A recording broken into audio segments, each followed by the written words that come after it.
It was the first time that man had ever used a divine technique. And the moment he did, everyone there was completely shaken, because what he unleashed was none other than Shaolin's supreme art, Stairway to Heaven. A peerless movement technique said to leave no trace, even on snow, and carry its user thousands of miles through the air. The crowd was terrified. A monstrous technique like that showing up on some no-name young brat was just absurd. The man stared coldly at the so-called righteous sect standing before him. Using secret voice transmission, he delivered a chilling warning. Let that girl go. Otherwise, not a single one of you is leaving this place alive today.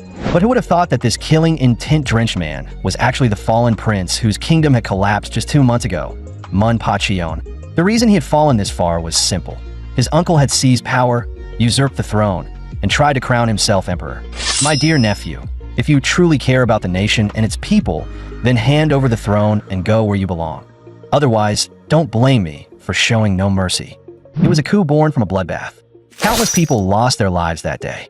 At the most critical moment, his master grabbed ManhwaCapped and dragged him out of the palace with his life on the line, leading him through an underground passage. His master barely carved out a path of survival.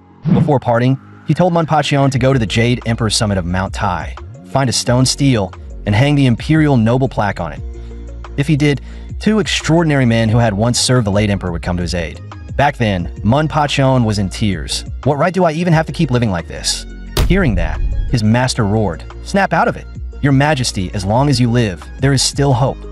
Even now, ManhwaCapped still remembered his master's final words. Only by staying alive could he truly act for the good of the realm and fulfill the late emperor's dying decree. That was why his master, tears streaming down his face, begged him, "You must survive, and no matter what it takes, protect yourself." After that, ManhwaCapped spurred his horse forward and rode off without looking back. But at that point, he was already a dying flame in the wind. Faced with life and death, ManhwaCapped had already let go of everything. Right before collapsing, he saw a butterfly. If there really is a next life, I want to be as free as that butterfly. In the end, ManhwaCapped sighed silently in his heart. "Master, it seems I can only make it this far." As he slipped into unconsciousness, 2 figures slowly blocked out his vision. Those 2 figures were a pair of old men, the very 2 extraordinary figures his master had spoken of before dying. The elder, known as Elder Ui, was shocked and immediately told Elder Huan to look toward the stone stele ahead. Looking up, they saw an imperial noble plaque hanging clearly from the stele. ManhwaCapped had no idea how long he had been unconscious, nor did he know where he was now. Then, all of a sudden, the 2 elders dropped to their knees before him. "Your Majesty, thank heavens you've awakened safely."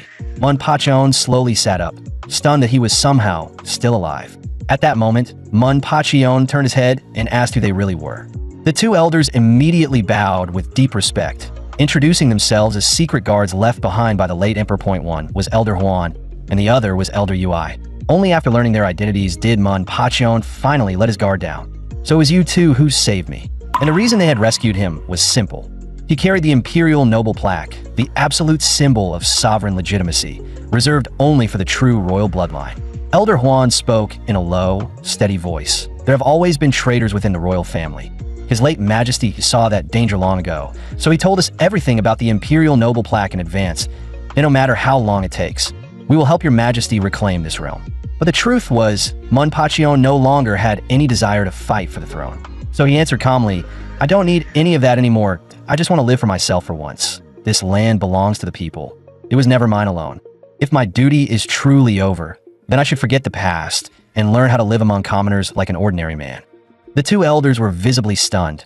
They clearly hadn't expected their emperor to make a choice like that. ManhwaCapped gave a faint smile. "And as for your majesty, I've had enough of hearing it. From now on, call me young master." Elder Ui looked heartbroken. "To think that your majesty has truly abandoned all thoughts of reclaiming the throne. It cuts me to the bone."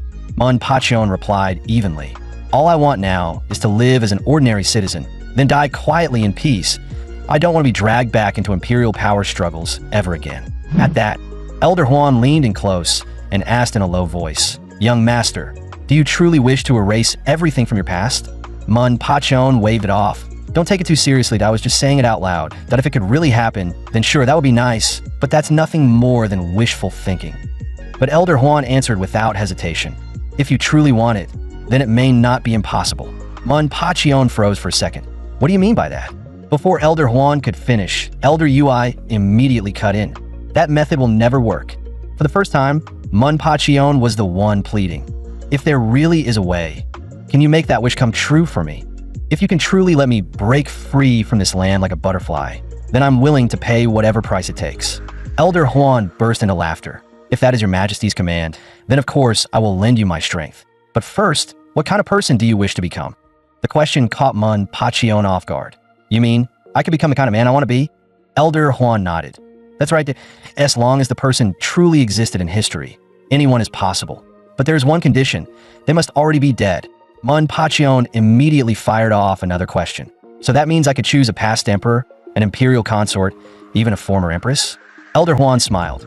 Difficult, yes. But if that is what your majesty desires, I can still make it happen. Then ManhwaCapped asked his final question. What about someone from the martial world? Would that work too? Elder Huan nodded again. As long as they're dead, yes. But why would you specifically want to become a martial artist? ManhwaCapped answered honestly. I don't know much about the history of the Jianghu, but I figure the two of you probably do. Then he slammed both hands onto the table. Please, tell me if it can really be done. I'm willing to accept any price. Though Elder Huan didn't fully understand what ManhwaCapped was planning, he still spoke slowly. If you want absolute freedom in the martial world, then there is only one path. You must become the strongest. The strongest of every era is different, so it's hard to say who truly stood above all others. But if one name must be chosen, then there really is one man. The Heavenly Demon, the #1 figure of the martial world in his age. The moment he heard the name Heavenly Demon, Elder Ui shuddered all over. Elder Huan, how can you let his majesty become someone like that? But when ManhwaCapped heard that name, he was actually caught off guard in a good way that he liked in fact. He felt it strangely matched the kingly identity he once carried. So he made up his mind on the spot and ordered the two elders to turn him into the Heavenly Demon. One day later, a full row of candles had been laid out inside the room. Elder Huan stood at the center, repeatedly striking the bell in his hand. As the ringing echoed out, an old memory rose in his mind, as vivid as if it had happened yesterday. The soul-swaying shadow shift art hidden in the rebel sect's secret vault, along with those 2 demonic soul pills. He had never forgotten them. Back when he stole those 2 items and fled, he had only survived by faking his death. If the late emperor had not shown him mercy back then, he would have died long ago. Elder Ui asked anxiously, is the vessel ready? And at that moment, Elder Ui had only just finished everything on his side. Not long before, he had already cut open ManhwaCapped's skin, shaved and reshaped his bones, inserted ivory beneath the soft cartilage under the nose, and grafted the peeled skin back into place. On top of that, he had injected dozens of spiritual medicines and poisons into his body, melting and reforming the bone structure before rebuilding the entire contour of his face. He was old now, so he had to review every step again and again to feel at ease. Thankfully, everything checked out. Not a single mistake had occurred during the procedure. With a sharp rip, Elder Ui flicked his wrist and tore the gray cloth off ManhwaCapped's face. His Majesty is about to receive a heaven-defying rebirth. At that moment, ManhwaCapped's features were handsome and youthful. All that remained now was Elder Huan's part. Elder Huan looked up at the sky and slowly spoke. Are you ready to welcome a new life? The one he was calling out to was none other than the Heavenly Demon. The Heavenly Demon's voice dripped with disdain. Someone actually dared to wake me? With a sweep of his sleeve, Elder Huan gestured for the Heavenly Demon to look at the person behind him. This is the crucial part. Through your existence, he is about to gain a new life. Hearing that, the Heavenly Demon burst into wild laughter. A new life? Now, that's interesting. But in the very next second, he coldly spat out 3 words. I refuse it. That answer instantly threw Elder Huan into a panic, and he couldn't make sense of it at all.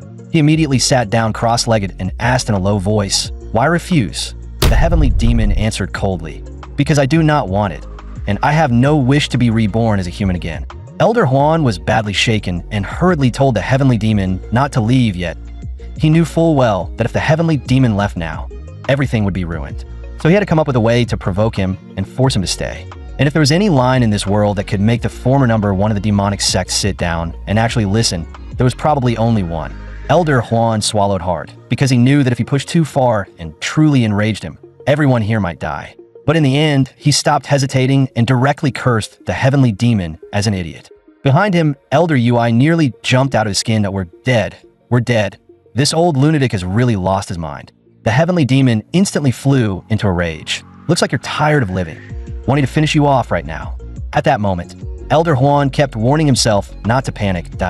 So he forced himself to stay calm and kept provoking him. If you really are the heavenly demon, then you're a complete idiot for being this blind to the times. Just as the heavenly demon was about to explode, Elder Huan suddenly threw out 3 words, Zhang Sanfeng. In this era, a peerless Taoist named Zhang Sanfeng has appeared in a man so unmatched that people even say he surpassed Bodhidharma himself. The heavenly demon only sneered at that .as for someone like Bodhidharma. He had never even heard the name. Seeing that, Elder Huan pointed straight at his nose and cursed. That's exactly why I said you're an idiot. You don't understand what it means for the times to change. People out there saying that even if the heavenly demon came back to life, he still wouldn't be able to block a single move from true man Sanfeng. In the next instant, the heavenly demon completely lost it. Which worthless bastard is spouting that nonsense? I'll tear his mouth apart. But Elder Huan didn't play along with his rage at all. After all, he had made all of it up on the spot anyway. Then he slowly added, Heavenly demon, do you even know what progress means? In your era, maybe you were the strongest, but the martial world never stopped moving forward. They kept refining their martial arts and techniques in silence. His meaning was clear. The martial arts of this age had advanced so far that they could no longer even be compared with those of his era. And then Elder Huan dropped the real bombshell. You called yourself the strongest under heaven and got bored of standing alone at the top, didn't you? Then why not try becoming the strongest in all of history? The heavenly demon froze for a second. This old man actually had a point. Then he let out a low, greedy laugh. The temptation was enormous, because the title of strongest in all of history meant standing above 2 eras at once. And that was a title he very much wanted. After that, the heavenly demon asked, How old is that boy?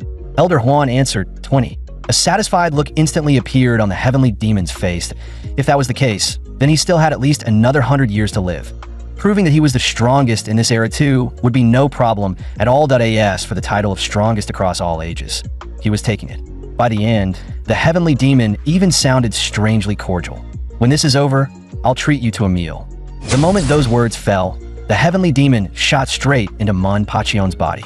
Seeing that, Elder Huan immediately told Elder Ui to bring over the demonic soul pill and hurry up with the final steps. With a hard gulp, they forced the demonic soul pill into ManhwaCapped's mouth and made him swallow it. Right after that, Elder Ui instantly pulled out a silver needle and aimed it straight at ManhwaCapped's pulse gate. In a burst of rapid strikes, all within a single breath, Elder Ui had already driven several silver needles into ManhwaCapped's body. In the very next moment, ManhwaCapped's eyes snapped open and he shot upright. The sight startled Elder Ui badly. At that moment, ManhwaCapped felt as if his head were splitting apart. He was on the verge of blacking out. Even Elder Huan and Elder Ui started panicking, because neither of them knew what exactly was happening to their former sovereign. ManhwaCapped could hear a deeply sinister voice echoing through his head, as if it were trying to burst straight out of his skull. The pain was so intense that he was almost losing consciousness. Sensing that something was wrong, Elder Huan immediately rushed forward and checked his pulse. Then he pressed 2 fingers hard against ManhwaCapped's forehead. But to his shock, the strike had absolutely no effect on the heavenly demon. Instead, the force rebounded and threw him back on the spot. Elder Huan was left in total disbelief, unable to understand how things had turned out like this, while Elder Ui, behind him, was practically panicking himself sick. At that moment, ManhwaCapped flew into a rage and shouted, You bastard! Shut up! Stop talking already!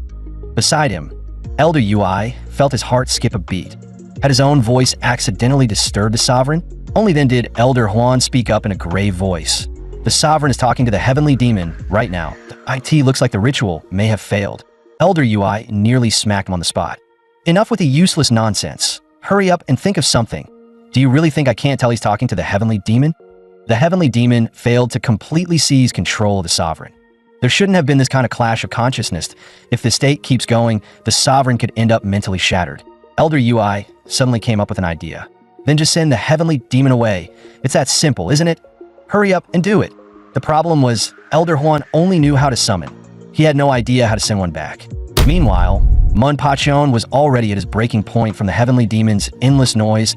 He wanted nothing more than to blow that bastard's ears out, but the voice wasn't outside. It was screaming directly inside his head, and he had no way to stop it. Covered in cold sweat, Elder Huan gritted his teeth and said, It must be the heavenly demon's demonic nature clashing with the sovereign's own consciousness. Other than that, I can't think of any explanation. But right then, a sudden idea flashed through his mind. If demonic nature could overwhelm a person, then the one thing that could suppress it had to be innate righteousness. As if making up his mind on the spot, Elder Huan immediately turned to Elder Ui. I still have one demonic soul pill left. That means we can use the ritual one more time, that we'll use it to suppress the heavenly demon's demonic nature. Elder UI was completely lost and had no clue what he was talking about. Elder Huan instantly snapped. You blockhead. Your brain's usually sharp, so why is it turned into a rock today? What Elder Huan meant was actually simple. If they injected one more soul into the sovereign's body, a soul with overwhelming righteous nature, it could suppress the heavenly demon's demonic side. In other words, they needed to summon an ancient orthodox master. The idea one Elder UI over at once, if they could bring in a figure powerful enough to suppress demonic energy and let two opposite forces cancel each other out, there might still be hope. Elder Huan didn't stop moving for even a second. He immediately shook the bell in his hand. There's no more time. We use the same method as before. Start the ritual now. At the same time, Elder UI had already finished his preparations. Then let's try it. What happens after this is up to heaven. What they were about to face now was the heavenly demon's demonic nature, the righteous nature of an ancient master, and the sovereign's own imperial soul. Whatever kind of person would be born from that fusion, only heaven could decide. In the next instant, one wave of demonic energy and one wave of Buddhist light poured straight into ManhwaCapped's body. Moments later, both Elder UI and Elder Huan collapsed to the ground, gasping for breath. They were old now. Work like this was already pushing their bodies to the limit. Then, a figure slowly walked up in front of them. In those eyes, a black glint and a golden glint flashed by at the same time. ManhwaCapped looked at the two elders and asked, "Do either of you have food? I'm starving. Seriously starving." Not long after that, he started devouring the food in huge mouthfuls. Elder Huan and Elder UI watched in utter shock, both thinking the same thing. This time, did it actually work? But right then, ManhwaCapped suddenly glanced to his left. The heavenly demon immediately cursed. "Successful my ass. It was already crowded in here, and you idiots shoved an old monk in too." In the next moment, ManhwaCapped glanced to his right. "It seems this benefactor is even more formidable than the rumors say. You must be the famous heavenly demon." Hearing that, ManhwaCapped slammed his chopsticks down onto the table. Gritting his teeth, he snapped, "Both of you, shut up already. Don't act like it's only the two of you in here. My head is loud enough as it is." The heavenly demon grinded his teeth in fury. "Oh, you brat. When I speak, you're not even in pain anymore. You should be suffering so badly, you can barely stay alive." Only then did ManhwaCapped suddenly realize that things really were different now. The heavenly demon was still annoyingly loud, but that tearing agony from before was gone. At that moment, the heavenly demon was furious beyond words. He had originally planned to use this body to become the one and only supreme being across all ages. And now he had been reduced to a wandering soul that couldn't even control the body he entered. The sight left both Elder Huan and Elder UI stunned. Least judging from the result, Elder Huan's plan to suppress the heavenly demon's demonic nature with a righteous figure had actually worked. The second soul that had entered ManhwaCapped's body was named Hainung, the eminent monk who had once been revered as the sixth patriarch of Shaolin. When Hainung heard himself being praised, a faint trace of smug satisfaction even appeared on his face. And ManhwaCapped also realized that this second soul inside him was no ordinary figure either. Without him, he probably would have been driven insane by the heavenly demon already. So ManhwaCapped immediately said, "Old monk, thanks to you." "No, wait, Master Hainung. Thank you." That light, casual tone instantly made Elder Huan and Elder UI jump in shock. But ManhwaCapped himself didn't find anything strange about it all. Instead, he urged them, "Stop standing there. Give me another bowl." Elder Huan hurried off in a panic to serve more food, while Elder UI remained behind, staring at ManhwaCapped in complete disbelief. He felt that ManhwaCapped had changed, and not just a little. This wasn't a simple shift in mood. His entire temperament had changed so drastically that he almost seemed like a different person. The refined and gentle emperor they once knew was nowhere to be seen. Then again, maybe that was only natural. After all, with three personalities trapped inside one body, extreme chaos was inevitable, that a major change in temperament was almost unavoidable. In the next moment, ManhwaCapped turned to Elder UI. "What are you standing around for? Go get me some water, I'm thirsty." And after that came the next truly important matter. ManhwaCapped no longer intended to keep using his old identity. That meant he needed a brand new name. Since Hainung had clearly spent years immersed in scripture and learning, he figured the monk ought to be well educated. So he asked him to come up with one first. Hainung thought for a long while before finally offering what he considered a fine name. "What does the benefactor think of the name Wu Chang?" ManhwaCapped immediately shook his head. "That name's way too ominous. Life is impermanent. Just hearing it sounds like I'm about to die at any moment. Forget it." Hainung was clearly unhappy about that answer, but there was nothing he could do to... As Manhwa turned his attention to the heavenly demon instead. The heavenly demon immediately bared his teeth in a sinister grin and sneered from inside. That bald old monk is stupid and blind to his place, and you actually asked him to name you. You really are an idiot. You should have asked me from the start. Manhwa cut him off impatiently.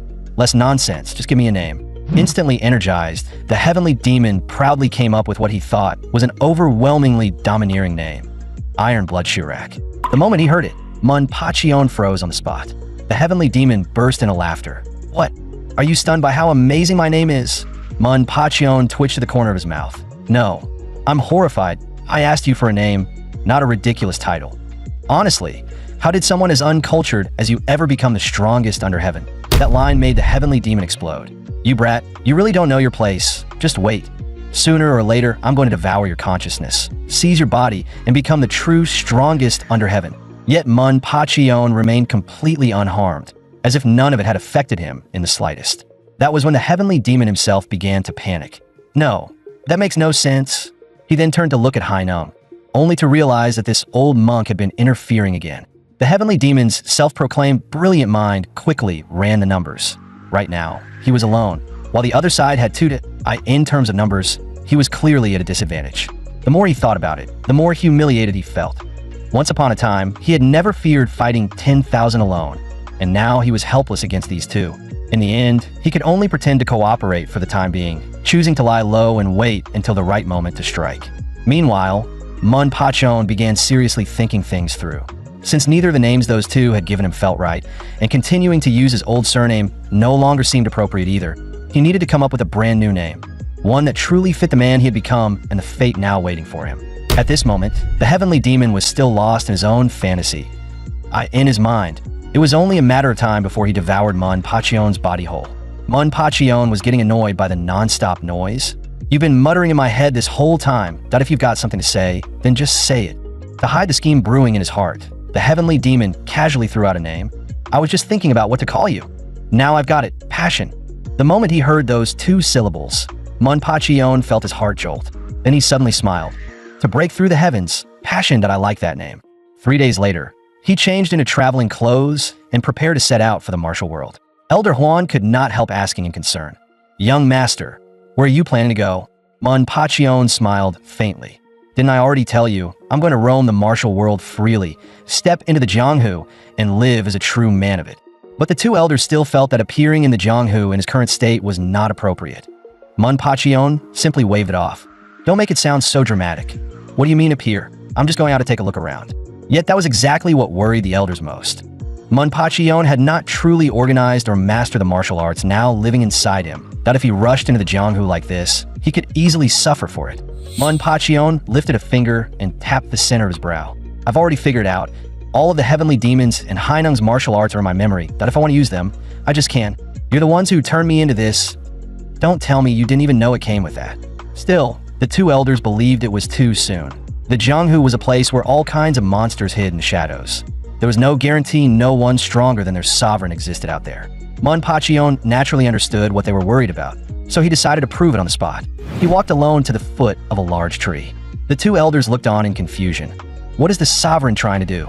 In the next instant, Manhwa's gaze turned dark. Heavenly demon, show them your martial arts. A faint pressure of demonic energy rose around his body, and his fist was already coiled with power. A short while later, Manhwa turned and walked away, while the two elders remained standing on the mountain, silently watching his departing figure. He hummed a tune all the way down the mountain, looking downright cheerful. The two elders exchanged a look and let out the same sigh. It seems the sovereign no longer needs our protection. But in the next second, they both turned to look behind them, that if a monster like him was really being released into the Jianghu, would nothing happen? The palm strike Manhwa had unleashed moments earlier had already blasted the entire tree clean in half, and the lingering force behind it had carved a deep crack into the earth beyond, stretching nearly 300 meters. Spring passed into winter. Before anyone knew it, Manhwa had been away for over a year, and today, atop a snowy mountain, a group of righteous sect warriors had surrounded a burly man. The man at the front let out a cold laugh. You may have the bearing of someone who can dominate a battlefield, but your luck runs out today. Now that our Northern Sword Society has made its move, anyone we set our sights on has only one ending: dying beneath our blades. The burly man looked at them with nothing but contempt. You should have shown your true colors sooner. In the end, you're just a pack of sanctimonious cowards who bully the weak behind a righteous mask. The Northern Sword Society might have been the dominant power in Jiangzhou, but this burly man was clearly no ordinary nobody either. The burly man threw his head back and laughed like a madman. Go back and tell your sword lord of the Northern Sword Society this. One day I, Hot Gunpyo, will personally take his life. The man in front only let out a sigh. You're already in this miserable state, and you're still acting tough, because from where I stand, that day is never coming. To capture the 7 kings of the demonic path, we laid out a net so tight, not even the wind could slip through. For trash like you, being hunted with this kind of effort should already count as an honor. Hot Gunpyo let out a cold laugh. A mere heavenly net meant nothing to him. But the next second, the enemy cut straight through his thoughts. Did you really think I couldn't see through your little plan? You stepped out on your own just to buy time for your brothers to hide while they fled. That kind of courage, willingly drawing all the heat onto yourself, is admirable. But if you thought you could stall me, you picked the wrong target. Right then, a flock of birds burst out of the forest in panic. Mixed in with the frantic flapping came a wave of human screams. The moment he heard that sound, Hot Gunpyo trembled all over. It sounded exactly like his younger brother. The leader of the Northern Sword Society slowly raised a finger, his face full of contempt. Your brothers have probably already gone down to meet the King of Hell. In the next instant, Hot Gunpyo completely exploded. He raised his long blade and hacked forward in fury. So you so-called righteous sects really intend to wipe out the demonic path to the last man? The men of the Northern Sword Society immediately lifted their swords to block. With a violent clang, blade met sword like tiger against dragon. The saber came down with savage force, while the sword twisted and shifted with deadly finesse. But in the very next moment, the swordsman kicked Hot Gunpyo's blade clean out of his hands. Then he slammed the hilt of his sword straight into Hot Gunpyo's forehead. The blow was too much for him to bear. His knees buckled, and he crashed to the ground. Then the man coldly answered his earlier question. Things like the demonic path are better off erased from this world. Even so, a final shred of conviction still burned inside Hot Gun-Pyo. And no matter how arrogant these people were now, the moment that man appeared, the whole battle would turn in an instant. The enemy paused for a beat, then sneered. The man you're talking about, you mean the Grandmaster of the demonic path you all follow, Hyo-yung? Then he dropped an even crueler truth. The North Sea Sword King and the Qinghai Reaper have both betrayed you. Even if Hyo-yung really is a demonic Grandmaster, what can one man possibly do alone? Hearing that, Hot Gunpyo was completely shaken. His entire body started trembling. But even then, he still forced out a furious growl. One day, my brothers of the demonic path will make all you righteous dogs pay in blood and tears. The man clearly had no interest in hearing another word. He coldly gave the order, send him to the King of Hell. By now, Hot Gunpyo was already battered and half broken. He was no match for this group anymore. And to make things worse, more than a dozen reinforcements had arrived behind him. But even then, the burly man grit his teeth and surged back to his feet. With a sharp sweep, he spun his long blade until it howled through the air. One slash cut across the field, and dozens of men still couldn't force their way half a step closer. That was the brutal might of the bamboo hat saber art. But just as Hot Gunpyo still seemed to have the upper hand, several more figures suddenly swept in behind him. Do you really think you'll still get the chance to unleash your saber aura? The moment those words fell, 3 figures vanished from where they stood. And when they appeared again, 3 flashes of sword light had already cut through the air, instantly shattering Hot Gunpyo's saber aura. The sight left Hot Gunpyo deeply shaken. His saber aura had been crushed so easily in front of them. Those 3 men were none other than the 3 swords of Chanshan. One of them said coldly, Hot Gunpyo, among the 7 kings of the demonic path, you're the only one left. Once we kill you, today's hunt will finally be over. Hot Gunpyo sneered with open contempt. You people call yourselves righteous, yet you speak of hunting down human lives like it's nothing. You really are scum through and through. But the other side saw nothing wrong with that at all. Instead, he smirked and said, all you need to do now is die. The sooner you leave, the sooner you can be reborn. With that, all 3 men swung their swords at the same time. Their bodies shot forward in a blur as they unleashed an invisible sword net, the air around their blades filled with razor-sharp sword chi. Hot Gunpyo knew full well that this was probably the end for him, but he wasn't afraid. If anything, it meant he could go join his brothers below. In the next second, Hot Gunpyo slammed one palm down onto the hilt of his saber. This was his final move, the bamboo hat saber art. Even if he had to die, he would drag 1 or 2 of them down with him. He swung his arm wide, and a massive burst of energy exploded from the blade, roaring toward the 3 of them. But at that exact instant, Gunpyo saw something so terrifying that his pupils shrank. A figure had stepped into the battlefield without anyone noticing and, with a single strike, sent Gunpyo's saber flying out of his hands. Then that same figure moved through the three swordsmen at a speed too fast for the naked eye to follow. A single heartbeat, all three of their swords were gone. With a loud clatter, all four weapons were casually tossed onto the snow. Everyone present was stunned speechless. Just who exactly was this young man? Especially the movement technique he had just used. It was so insanely fast that the eye couldn't even track it. The young man let out a chuckle. What a pathetic bunch.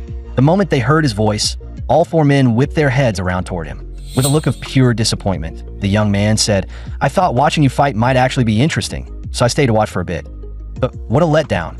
With skills like these, you still dare call yourselves experts and strut around like you own the place. Shameless." The four of them were shaken to the core. This man had stripped them of their weapons in a single instant. Just how deep did his strength run? At that moment, everyone present was thinking the same thing. What major sect or clan had this young man come from? One of them cupped his fist and asked in a low voice, "Who exactly are you, sir? Why are you mocking us like this?" The young man replied with total indifference, "I wasn't mocking you. But there's one thing you really don't care about at all. All five of you had your weapons taken away. Isn't that the greatest humiliation of all?"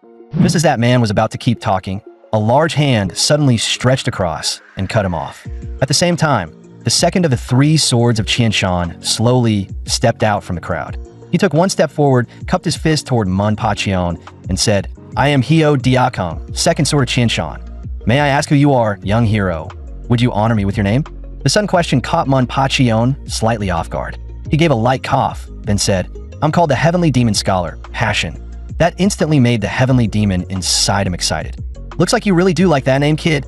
Hearing the Heavenly Demon start chattering again, Manpachion immediately began reciting the scripture Hainung had taught him. One beginning, no beginning, one. One beginning, no beginning, one. As long as he kept chanting, the Heavenly Demon would get so annoyed he'd quiet down. Sure enough, the Heavenly Demon quickly started suffering. "Stop chanting, stop chanting." "Fine, I'll shut up, alright?" But to Manpachion's surprise, Hio Diakong looked overjoyed instead. "So you're the Heavenly Demon Scholar Passion, young Master One beginning no beginning one." That made Manpachion explode on the spot. "What the hell are you talking about? I'm the Heavenly Demon Scholar Passion, Heavenly Demon Scholar Passion. Don't go changing my name however you want." But just then, a powerful aura erupted from behind them, and someone sharply questioned Hio Diakong on the spot. "Why are you announcing your name to this man?" In the next moment, that person strode straight forward and fixed Manpachion with a cold stare. "You brat, you dare act this arrogant after just one flashy move. And with the way you keep mentioning the Heavenly Demon, you're obviously one of the demonic path.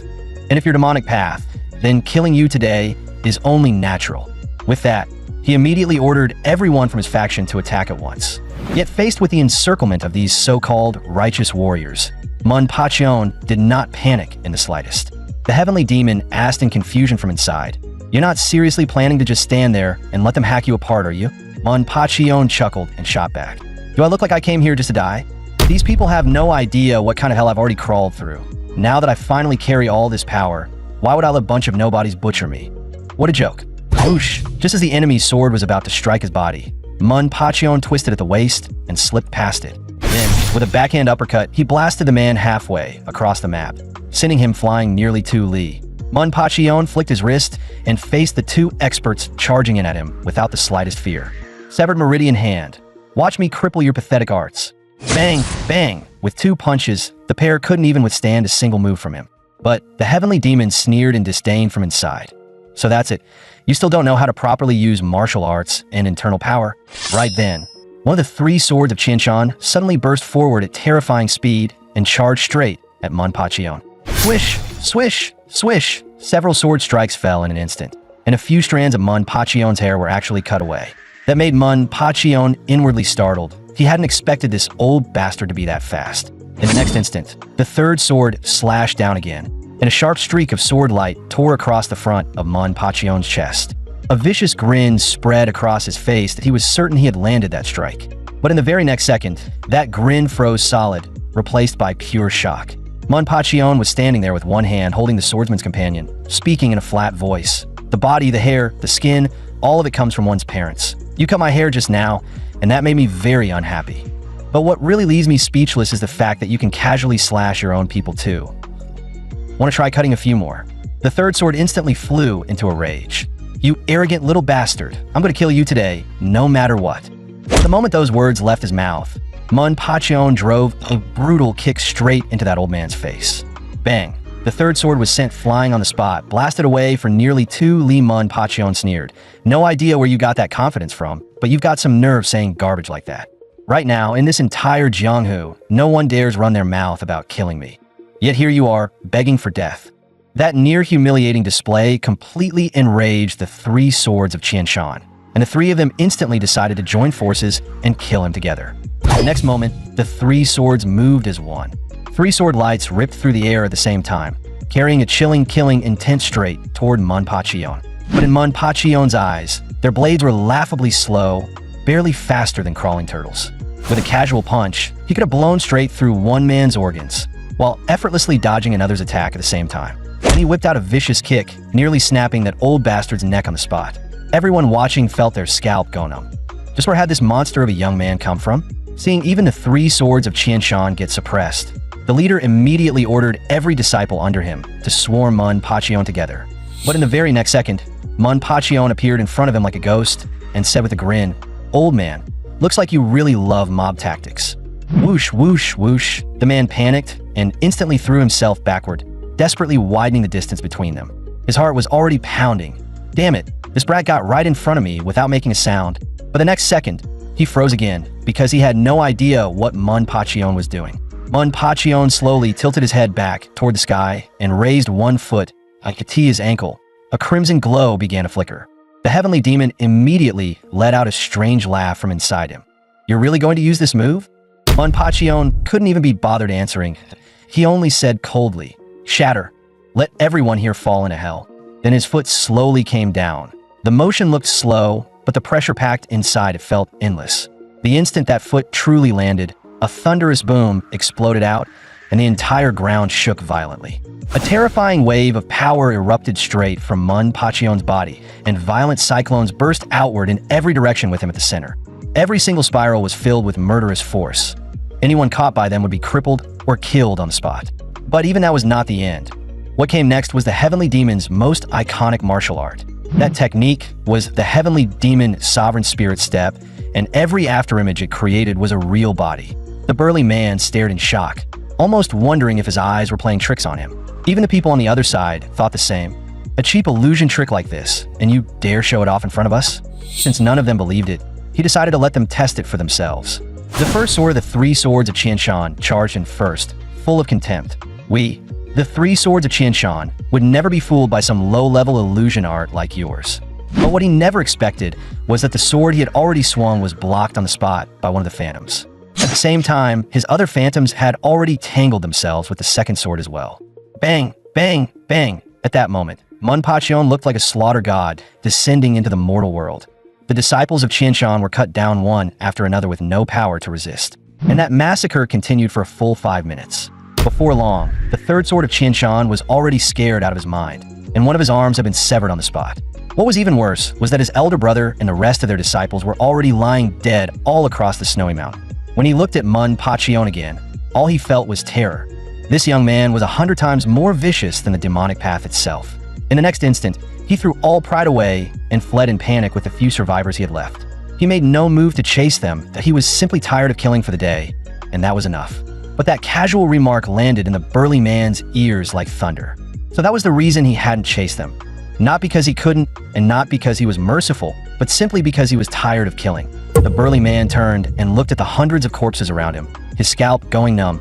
This is what he calls stopping here. In the martial world of today, the righteous sects were far stronger than the demonic path. In a world where orthodoxy crushed the demonic factions, surviving as a member of the demonic path was already brutally difficult. But things were different now, because a truly top-tier monster had just appeared. Thinking that, the burly man immediately bent low and asked ManhwaCapped to take him in as a disciple. "Hero, I admire you from the bottom of my heart. Will you please take me as your disciple and let me follow you through the Jianghu?" That request made him shudder inside. If you were some heroic beauty, maybe that'd be one thing. But you're way too ugly for this, and you're covered in hair. In the very next second, he bolted, "Don't follow me. If you keep tailing me, I'll wipe you out." One day later, ManhwaCapped arrived in the territory of Kaifeng Prefecture. And by then, what he had done on the snowy mountain the day before, slaughtering the disciples of Qian Shan, had already shaken the entire martial world. These days, most people in the Jianghu were talking about him. Some are even saying that the Northern Sword Society's 2,000 swordsmen and the Jioding League's 500 elite fighters had already brutally wiped out 6 of the 7 kings of the demonic path during the hunt. The righteous factions gaining the upper hand over the 7 kings was not all that shocking on its own. But then a second piece of news spread, and that was the one that truly shook the entire martial world. It was said that the heavenly demon scholar, Passion, had personally slaughtered 528 men from the Northern Sword Society and another 127 from the Jioding League, like a demon god walking the earth. His strength was so terrifying that no one could even dream of reaching it. There were also rumors that his methods were unbelievably ruthless, and that every single strike he threw was meant to kill. From that day on, people across the Jianghu began whispering the same thing, that a demon god had descended during the Zhanwu era. But when ManhwaCapped heard those stories with his own ears, all he felt was that they were ridiculously exaggerated. No matter where he went now, he could hear people talking about him. Some said that everyone who had ever seen his true face had ended up dead. Others claimed he looked like a devil made flesh, hideous and terrifying. But some insisted he was actually a refined and handsome young nobleman. That second version, naturally, had come from Heo Diakong, the second sword of Qian Shan. In any case, the rumors outside were now saying that the Northern Sword Society had already dispatched a special investigation team, and that the entire martial world might soon be drenched in blood. The Heavenly Demon's hearing was absurdly sharp, so the moment he caught those conversations, he was overjoyed. "Not bad at all, brat. The whole Jianghu is talking about what we did. You just stepped in the martial world, and you already made this much noise, flashy, bold, and glorious. Sooner or later, the name Heavenly Demon Scholar Passion will shake the entire Jianghu." But all that chatter only sounded unbearably noisy to ManhwaCapped. Deep down, he felt like he had been dragged into a conflict he should never have touched, and the feeling left him uneasy. To make matters worse, the Heavenly Demon and Hainung started arguing inside him again. They fought like this hundreds of times a day, and his ears never got a moment of peace. What really bothered him, though, was the fact that Heo Diakong had already seen his face. Because of that, ManhwaCapped felt he needed to disguise himself at least a little. That was when Hainung suddenly spoke up that, in his view, instead of going overboard with some dramatic disguise, it would be better to simply change the atmosphere around him. ManhwaCapped paused, confused. "What exactly do you mean by that, master? Why don't you explain a little more clearly?" 2.5 hours later, inside an inn, a server was just about to take a guest's food and wine order. But the moment she got closer, she froze. Somehow, she had already gotten flustered just looking at this ridiculously handsome young gentleman. By then, ManhwaCapped had already changed clothes, tied his hair up neatly, and bought himself a book. The whole look made him seem like a graceful young noble born to elegance. He watched the server for a while before lazily speaking up. "1 jug of wine and 10 small dishes. Did you hear me? Why are you staring at me like that?" Only then did the server finally snap out of it. "Why, yes, of course. I'll bring everything right away." But the look on her face hit me in a completely different way. My heart tightened. Don't tell me she somehow figured out my identity as Passion. The server scratched her head and said, blushing, "I know this is a little rude to say, but I've worked as a server for over 10 years, and I've never seen a man as handsome as you, young master." I just kind of froze for a second. Then she turned bright red and hurried off to the kitchen to fetch the wine. Before long, the food and wine were all brought to the table. He quietly poured himself a small cup and took a sip. Clack. He suddenly set the cup down hard against the table. "This wine hits like a sledgehammer." I frowned. The wine I used to drink back in the palace didn't taste like this. At that moment, Hainung spoke up from inside him. "This little monk does not know the true taste of wine, but perhaps for ordinary people is one way to soothe themselves. What do you think, benefactor? Does the wine of the martial world taste different from what you knew before?" He stared into the cup for a long while. Back when he was still emperor in the palace, fine wine and rich food had always been endless, and though he had plenty of chances to drink, he had never been one to indulge. The one who truly loved wine had been his uncle. But this time, for some reason, the wine tasted unbearably bitter to him. He turned to look at Hainung, and the monk calmly said, "This little monk has heard that when the heart carries illness, even wine changes its taste." That only confused me even more. What sickness could possibly be in my heart? But what Hainung truly wanted to say lay deeper than that. He was warning ManhwaCapped that even if the slaughter this time had been unavoidable, the sins he committed would still be his alone to bear to S.O. If there were battles that could be avoided, they should be avoided whenever possible. More importantly, he must never allow himself to become a fool who killed the innocent for no reason. Perhaps only then would the wine in his cup turn sweet again. But as for when such a day might come, no one could say. Manhwa fell silent for a moment, then finally nodded that Hainung was right.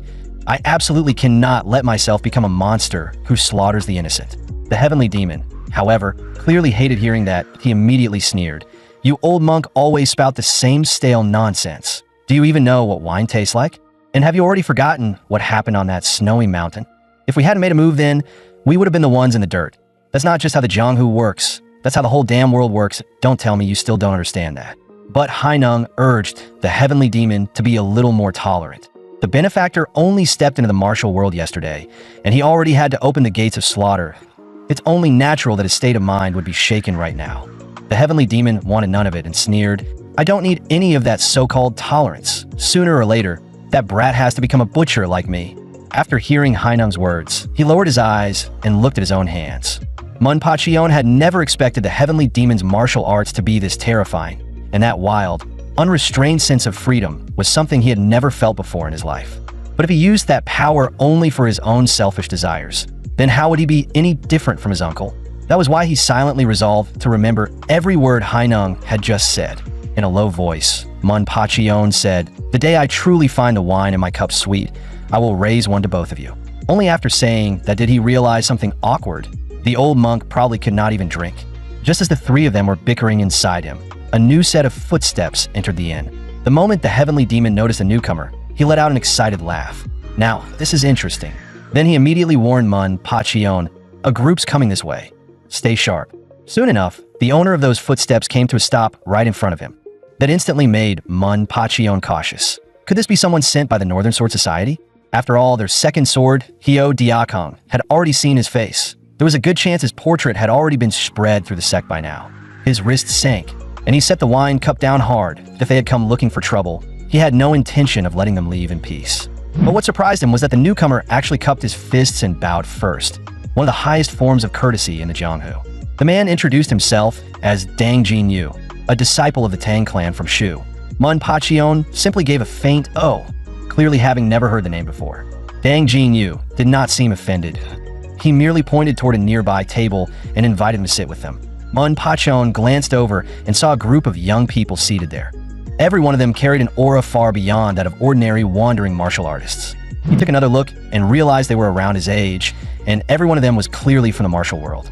Since he was bored anyway, it seemed like a decent chance to drink with them for a bit and casually gather some information about the Jianghu. Dang Jinyu quickly led him over and began introducing everyone one by one. Among them, a man in white slowly rose to his feet. His voice rang out like thunder. A pleasure to meet you, young master. I am known in the Jianghu by a modest title, the White Sword Divine Dragon, Namgung Hyakryan. Manhwa immediately cupped his fists in return. An honor. Then another man rose and bowed. I had an iron fist, Peng Jinhu. A young woman also greeted him with a smile. This humble one is Namgung Warren. It is truly an honor to meet you today, young master. Still, in her heart, she could not help thinking, this young man is absurdly handsome. But beside her, Namgung Haimi was clearly less pleased. She quietly grumbled to herself. What's so special about this guy? Why is everyone acting so excited? Manhwa smiled and returned the greeting with a cupped fist salute. A pleasure to meet you all. I am called Scholarmon, just a wandering drifter traveling the world. To share a table with all of you today is truly an honor. That instantly made the heavenly demon grumble inside him. You've got some nerve. Now you're making up another name for yourself. What? Was one passion not enough for you? Namgung Hyakryan burst into laughter. So you're young master one. What a pleasure. Up until that moment, I had assumed the people in front of me were simply fellow martial artists around my age. But after hearing their introductions, I realized that these 4 men and 4 women were far more important than I had expected.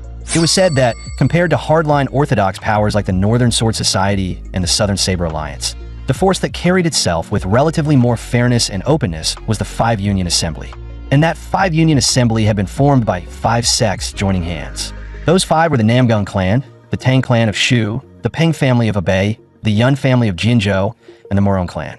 To put it simply, the young men and women before me were the rising talents meant to support the future of the 5 Union Assembly, the most outstanding prodigies of their respective factions.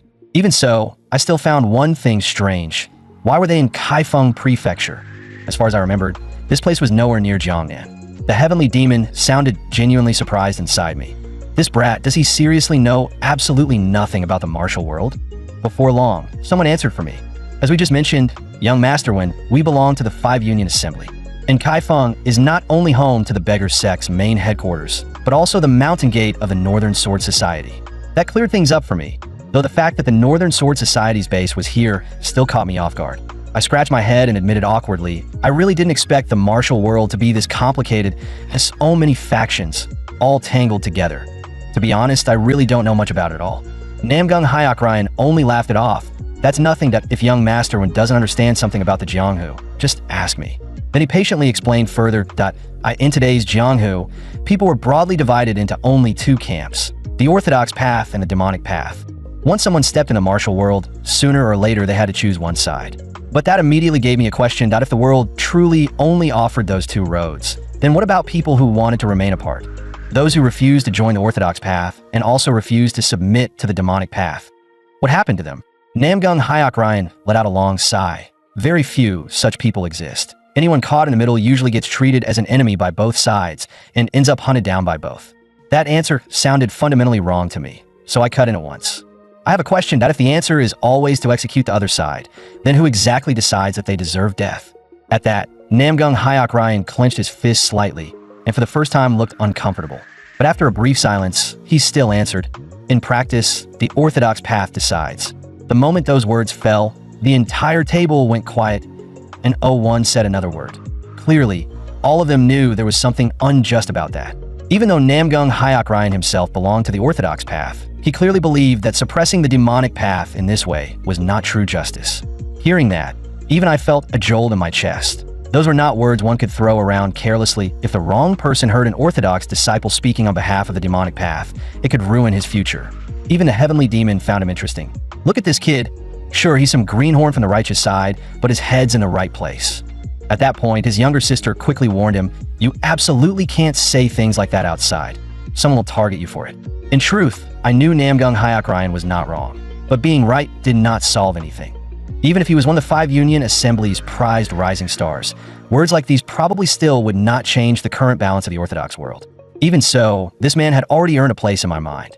And Namgung Hyok Ryan clearly found me easy to talk to as well, smiling as he said, since young Master Wen seems so interested in the martial world, you should ask more. Taking the chance, I finally asked the question I truly wanted answered. It may be a bit abrupt, but I honestly want to know, in the martial world today, who is the strongest? Namgung Hyok Ryan was clearly taken aback. He had not expected me to ask something like that so suddenly. Even the others at the table reacted strangely, and some looked openly displeased. Could that question really be this sensitive? This time, however, Namgung Hyok Ryan did not avoid the question. If you ask who the strongest person in the martial world is today, that's honestly not easy to answer. Everyone has their own view. Some would say the leaders of the 4 great orthodox powers. Others would point to the Grand Master of the demonic path, the North Sea Sword King, or the Qing High Reaper. The heavenly demon was openly disdainful. I haven't even heard of any of those names. Still, even he had to admit that the Jianghu was far too vast. At any moment, a top-tier monster could appear out of nowhere. Mun Pachion then asked another question. If that's the case, then what about Master Hainong, the 6th Patriarch of Shaolin? This time, visible unease flashed across Namgung Hyok Ryan's face. That was a figure from 700 years ago. It's very hard to judge someone like that. At the side, the heavenly demon burst into laughter. Looks like even you can't do anything against time, old monk. You could never reach a height like mine. The name Heavenly Demon is the one that truly stands above all ages. After that, Mun Pachion casually asked what people thought of the heavenly demon himself. Namgung Hyok Ryan's expression stiffened instantly. Why would you ask something so rarely brought up, and why are all your questions about ancient figures? At that moment, he realized something. This young Master Wen did not seem merely ignorant of the Jianghu, but on the contrary. He knew names that usually only appeared in old martial records. Most records about the heavenly demon sound like unbelievable legends that it's hard to say what's true and what isn't. That answer only made the heavenly demon more irritated. What's there to doubt? Even those old monsters beyond the heavens know those stories are real. Just as they were about to keep talking, a sudden scream from outside the inn seized everyone's attention. Turning toward the sound, they saw a group of Orthodox disciples chasing a young girl. At the front stood a white-haired man, sneering coldly. You little brat, did you really think you could escape our grasp? The girl's face was wet with tears as she begged them for mercy, but it clearly had no effect. These men were disciples of the Northern Sword Society, and they were hunting her down on the grounds that she was connected to the demonic path. Their leader was Ja Deok Sam, Deputy Tiger Commander of the Northern Sword Society's Enforcement Division, better known as the White Tiger Sword. Namgung Hyok Ryan and the others did not step in right away. Instead, they stood to the side and watched first. In the next moment, one of the disciples grabbed the girl by the hair and yanked her up violently. With a savage expression, he snarled, "To save your own life, you even abandoned your own father and ran by yourself. You've got some nerve, girl." But just as he was about to drag her away by force, a cold voice suddenly cut him off. The one who stepped forward was none other than Namgung Hymi. She had always hated seeing the strong bully the weak. Her sword flashed free, and the tip pointed straight at the Northern Sword Society. "If you don't let go right now, I will draw blood." Since when did Kaifeng Prefecture become this lawless? Is this what your so-called righteous path looks like, bullying a helpless young girl? Her words instantly stirred anger throughout the inn. People began voicing their dissatisfaction one after another. Even if you're from a Northern Sword Society, this has gone too far. You have to let her go today. Ja Deok Sam finally loosened his grip on the girl's hair, but his tone remained hard. Anyone who interferes with the Northern Sword Society's affairs will be punished. Namgung Hymi answered with a cold laugh. "You think I'm easy to scare? My name is Namgung Hymi. Your Northern Sword Society's reputation might frighten other people, but it won't frighten me." The moment those words were spoken, the entire inn erupted in whispers, and one had expected that she was actually from the Namgung clan. If that was true, then wasn't she the daughter of the Heavenly Sword? That immediately made Ja Deok Sam feel the pressure. He clearly hadn't expected to run into someone this troublesome, so he lowered his posture as much as he could and said politely, "Miss, there's an unwritten rule in the Jianghu. People do not casually interfere in the affairs of another sect." But Namgung Hymi gave him absolutely no face. "I'm not stupid enough to confuse right and wrong as someone of the martial world. I have even less reason to stand by and ignore injustice." In her eyes, these people were plainly using their power to bully that girl. That gave Ja Deok Sam a headache. Perhaps you don't understand. That girl is Seol Jubong, daughter of Seol Ho Cheon Su, sect leader of the demonic path faction Demon Mirror sect here in Kaifeng. His tone had already grown as mild as possible, because he needed to explain the situation clearly that if trouble exploded here, he would have no way to justify it later. But if the other side still insisted on interfering, then force might be the only option left. Just then, a bold burst of laughter rang straight into Ja Deok Sam's ears. The one laughing was none other than Namgung, Hymi's older brother.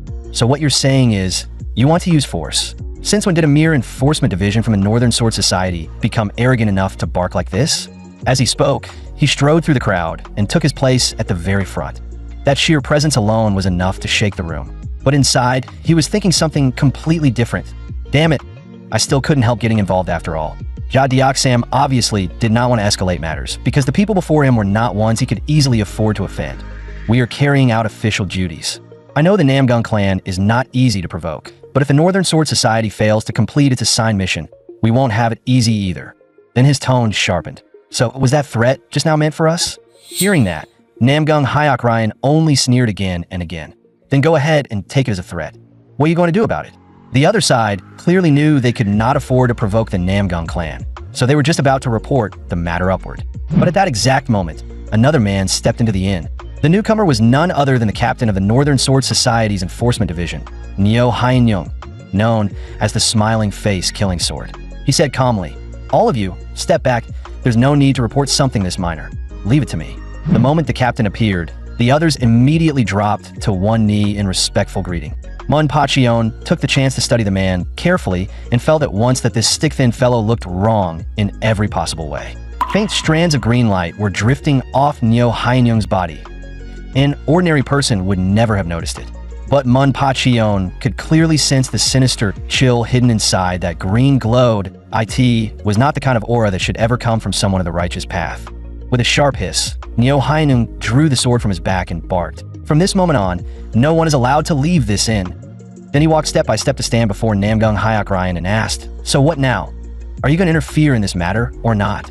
A sinister smile hung on his face that was obvious. He wanted to see what kind of choice this young master of the Namgung clan would make. But that very expression instantly enraged the heavenly demon inside Mun Pachion. What a disgusting little rat. Since ancient times, these so-called righteous bastards have always been wolves in sheep's clothing. Passion, just go crush them already. But Mun Pachion cursed back inside his head at once. "What? Do you want me to blow my identity wide open right here?" The heavenly demon, however, already had what he considered the perfect answer. Then just kill everyone here. If they're all dead, who's left to leak your identity? That plan obviously was not going to work. Just then, Hainung spoke up as well. In that case, why not use this little monk's martial art instead? At that moment, the two sides were still locked in a dead standoff, and the tension had grown so thick it was hard to breathe. Namgung Hyok was so furious his teeth nearly cracked. That girl is coming with us? If you won't agree to that, then I will go with you myself and watch every step of your so-called investigation. Whether her father belongs to the demonic path or is branded an enemy of the world has nothing to do with her. And if you refuse even that, then we won't let this go either. In the next instant, the captain's vicious side finally showed. That's the line I was waiting for. I finally have an excuse to start this fight. A chill ran through Namgung Hyok chest. The aura bursting out of this man felt bizarrely sinister. Even Ja Deoksam's face changed on the spot. The captain was truly angry now. This was the look he only wore when he had already decided someone had to die. The captain threw back his head and laughed. You little brats hiding behind your clan names really don't know the height of heaven. If you've got the guts, then come take her away yourselves. The young disciples from the 5 great families did not back down in the slightest. If you want to fight, then we will fight to the end. At that, the captain slowly drew the long sword from his back, though he did not strike immediately. He hated the sight of them, but the truth was that they belonged to the 5 Union Assembly, and he could not attack them without thinking. Still, the more he looked at those young heirs standing there so confidently, the more his fury rose. In the next moment, he suddenly pressed the blade straight against the girl's throat. If that's how it is, then I'll just kill her right here today. Once she's dead, there won't be anything left to argue about. Namgung Hyok face changed drastically. You despicable bastard, and you still dare call yourself a man of the righteous path? The captain only let out a sinister chuckle. Sure, maybe it's a little excessive. So what? What if I kill this woman right here, right now? What exactly are you going to do about it? Those taunts made Namgung Haimi tremble with rage. This man was arrogant beyond reason, a lawless monster. But right at that moment, a figure flashed, appearing in front of the captain in an instant. Then a kick crashed out without the slightest hesitation, slamming directly into his forehead. Those words had pushed ManhwaCapped past the limit. He simply could not hold back any longer. With a violent crash, the captain was sent flying away by that single kick. The sight left the Namgung siblings stunned. This guy really moved the instant he decided to act. But what shocked Namgung Hyok even more came right after that. ManhwaCapped was now suspended in midair, not falling at all. And this was none other than Shaolin's long-lost supreme movement art, Stairway to Heaven. The captain's earlier words had truly enraged him, and now he stared down coldly from above without a trace of expression. The captain had only just managed to recover when he realized he still didn't even know which madman had dared humiliate him like this. But in the next second, his eyes widened in utter disbelief. ManhwaCapped was walking through the air as though gravity meant absolutely nothing to him. Everyone present was struck dumb. He was walking in the sky, that a supreme movement art like that actually existed in this world. The captain knew one thing for certain. This man did not belong to the 5 Union Assembly. But no matter how hard he thought, he could not figure out where a monster like this had come from. In the next instant, ManhwaCapped blurred and appeared right in front of the captain. His voice turned ice cold. Let that girl go. Otherwise, no one here is getting out clean today.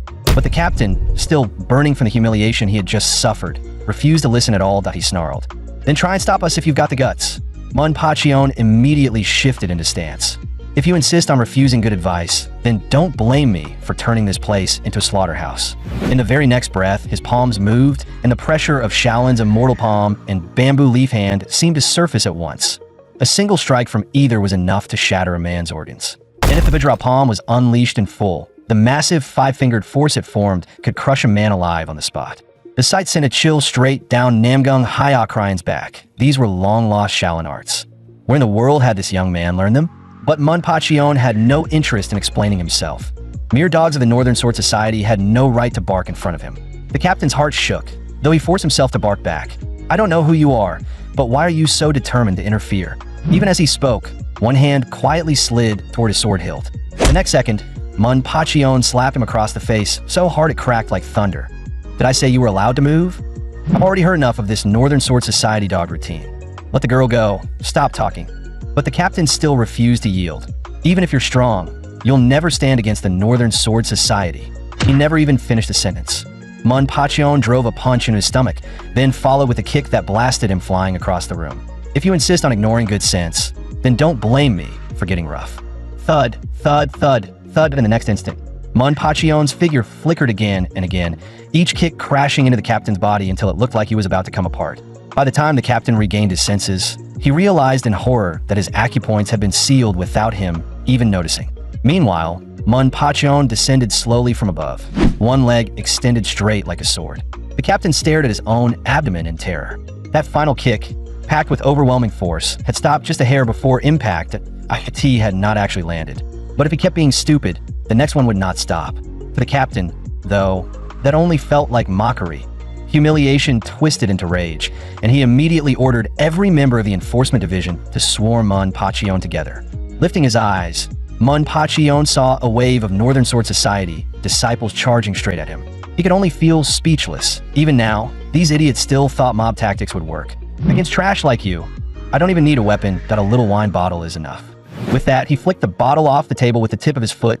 IT shot out and smashed straight into one disciple's skull, knocking the man backward in a full tumble. Off to the side, Sam was stunned. These subordinates of his were no ordinary weaklings. Anyone who could kick one of them down so casually had to possess monstrously deep internal power. But his shock was only beginning. In the next instant, Manhwa planted one palm directly on his face. Then he drove him hard into the ground and said coldly, "They tried talking to you nicely just now. We didn't listen. Oh, now you get beaten instead." That scene completely stunned the Northern Sword Society disciples. With their level of strength, they were nothing in front of Manhwa. He let out a faint laugh. "Looks like you finally understand. Swarm tactics mean nothing against a real master." But then another Northern Sword Society disciple roared, "A brat like you dares act this arrogant. Today we'll make you suffer and teach you what the Northern Sword Society really means." With that, the man flashed and appeared behind Manhwa in an instant. But the moment he closed in, dense internal force had already gathered in Manhwa's palm, visible threads of blue light coiling around it. Bang! One palm strike blasted that man away on the spot. Those dogs of the Northern Sword Society charged at him like newborn calves with no fear of tigers, rushing him in a frenzy. Manhwa simply met them head-on, his fists and palms smashing heavily into their chests one after another. This time, I need to hit a little harder. Otherwise, these idiots will never learn what pain feels like. The sight stunned Ryan so badly that he nearly forgot how to speak. Because what Manhwa had just used was clearly Shaolin's bamboo leaf hand, a technique normally reserved for elite inner disciples. And that was not all. The immortal palm and Vajra palm he had used earlier were also among Shaolin's most famous supreme arts. These techniques have been passed down for more than 800 years, yet somehow they had appeared in the hands of a young man they had only just met. Could he really be some core Shaolin disciple? But then, why did he still have hair? That same scene made the captain tremble with rage and fear. He immediately tightened his grip on the sword in his hand. In the blink of an eye, he was already in front of Manhwa, roaring viciously, "You little bastard, today I'm killing you." But the moment he finished those words, his whole body locked up, and a layer of golden light even began to spread over his face. Manhwa had already planted his stance firmly, his right palm drawing sideways as power surged into it. Then he struck. The golden aura condensed around his body was driven straight into the captain's chest. With a thunderous boom, a five-fingered burst of golden force blasted the captain flying, and that was none other than Shaolin's Vajra palm. At that point, even Ryan no longer knew what to say. That was unmistakably the Vajra palm. But wasn't that technique supposed to be one that only abbots or equivalent figures could pass down? And yet this young man was carrying several of the 72 arts of Shaolin within him. Not long after, the entire and finally fell quiet again. Jaime hurried over with a worried expression, asking the girl whether she had been hurt. As for the captain, he had already been beaten flat onto the ground, stripped of every bit of arrogance he had shown before. Manhwa walked over to him and warned him coldly, "Listen carefully, I'll only say this once. Order every member of your enforcement division to withdraw right now, and from this moment on, no one follows up on this matter again. And if you dare ignore what I say, then I'll make sure you experience a kind of pain you've never known in your life. Understood?" The captain was horrified because he could tell the other man was speaking directly into his ears through secret voice transmission. He immediately nodded like a cat with its tail stepped on. "Understood. Understood. As long as you spare my life, I'll be eternally grateful." Only then did Manhwa slowly straighten up. "Now that's more like it. With that arrogant face you had earlier, anyone would have wanted to beat you." The sight of him scolding the captain like a dog left everyone behind him frozen in shock. But when Manhwa turned around, he found the entire place had filled with staring onlookers. that made him suddenly awkward. Looks like I may have blown this up a little too much. Oh, how exactly am I supposed to explain this now? In the end, he could only force out a polite but stiff smile. I'm a little tired from fighting today, so how about we just stop here for now? Maybe clean up the inn first. Once things had been more or less tidied up, he sat back down at the table with Namgung Hyok Ryan and the others. But this time, every single one of them wore an unusually serious expression, which only made ManhwaCapped feel even more awkward. On top of that, the captain he had just beaten into the ground was somehow now sitting at the same table too. The whole scene made ManhwaCapped feel like he was sitting on needles. After all, when I first met them, I kept claiming I knew absolutely nothing about the martial world, and then turned around and unleashed the 72 arts of Shaolin. To ease the tension, I had simply dragged that guy over as well, figuring this was as good a time as any to smooth over today's grudge. Peng Jinhu was the first to frown, clearly displeased. This is getting a little ridiculous. Even if you wanted to keep things hidden, there should have been a limit. You lied to us, and you can still sit there smiling? We treated you like a friend. Namgung Haimi was just as annoyed. Exactly, young Master Wen. This joke went way too far. First you acted like someone who didn't understand the martial world at all, and now it turns out your internal power is this monstrous. Namgung Worrian, on the other hand, looked rather taken with the whole thing. This kind of hidden master who played weak on purpose was exactly the type she liked, and in her eyes, the fight from earlier had been absurdly cool. Left with no other choice, ManhwaCapped cupped his fists and apologized properly. In the end, I really do owe all of you an apology. I did not mean to deceive anyone before. It's just that I truly had reasons I couldn't openly explain. So on this matter, I hope you won't be too harsh on me. Then he lifted his head and added seriously, but there's one thing I really did not lie about. I truly know almost nothing about the martial world. At the end of the day, I really am just a newcomer who only recently stepped into the Jianghu. Even as he said that, he still felt awkward. You're not all seriously going to hold this against me forever, are you? If you do, wouldn't that be a little beneath the grace of the Five Union Assembly? Hearing that, Namgung Hyok Ryan burst out laughing. Young Master Wen, what kind of thing is that to say? If you still have questions, just ask me. He was the sort of straightforward and open-hearted man who had no intention of losing a newly made friend over a little concealment. Even so, curiosity still gnawed at him. That said, I do want to know what this so-called reason you couldn't speak of actually is. That if you're willing, why not tell us? At the very least, it'd be an explanation for today. What exactly is young Master Wen's real identity?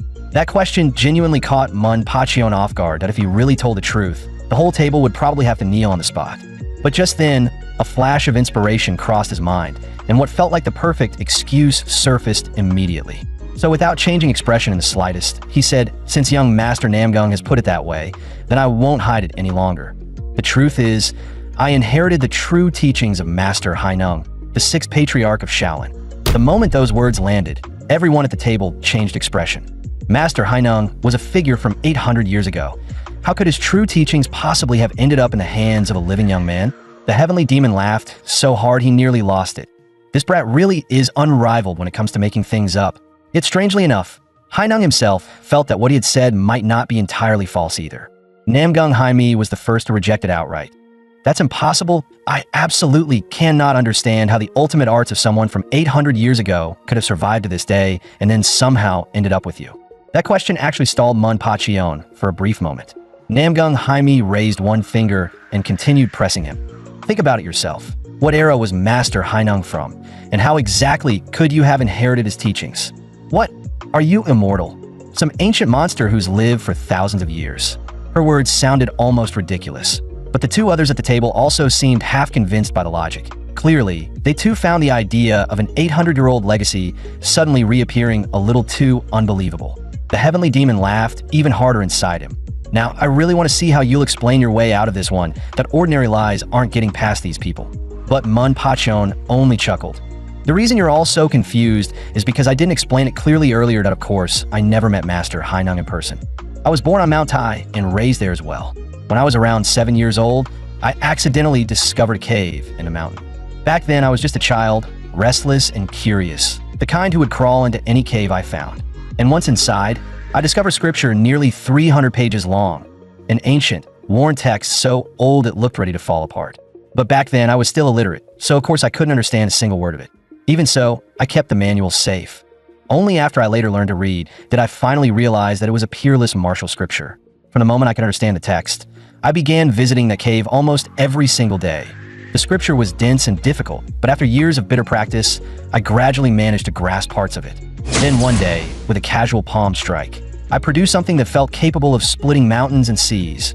The force thundered so loudly that even I was stunned. From that moment on, I knew I had truly inherited the 72 arts left behind by Master Hainung 800 years ago.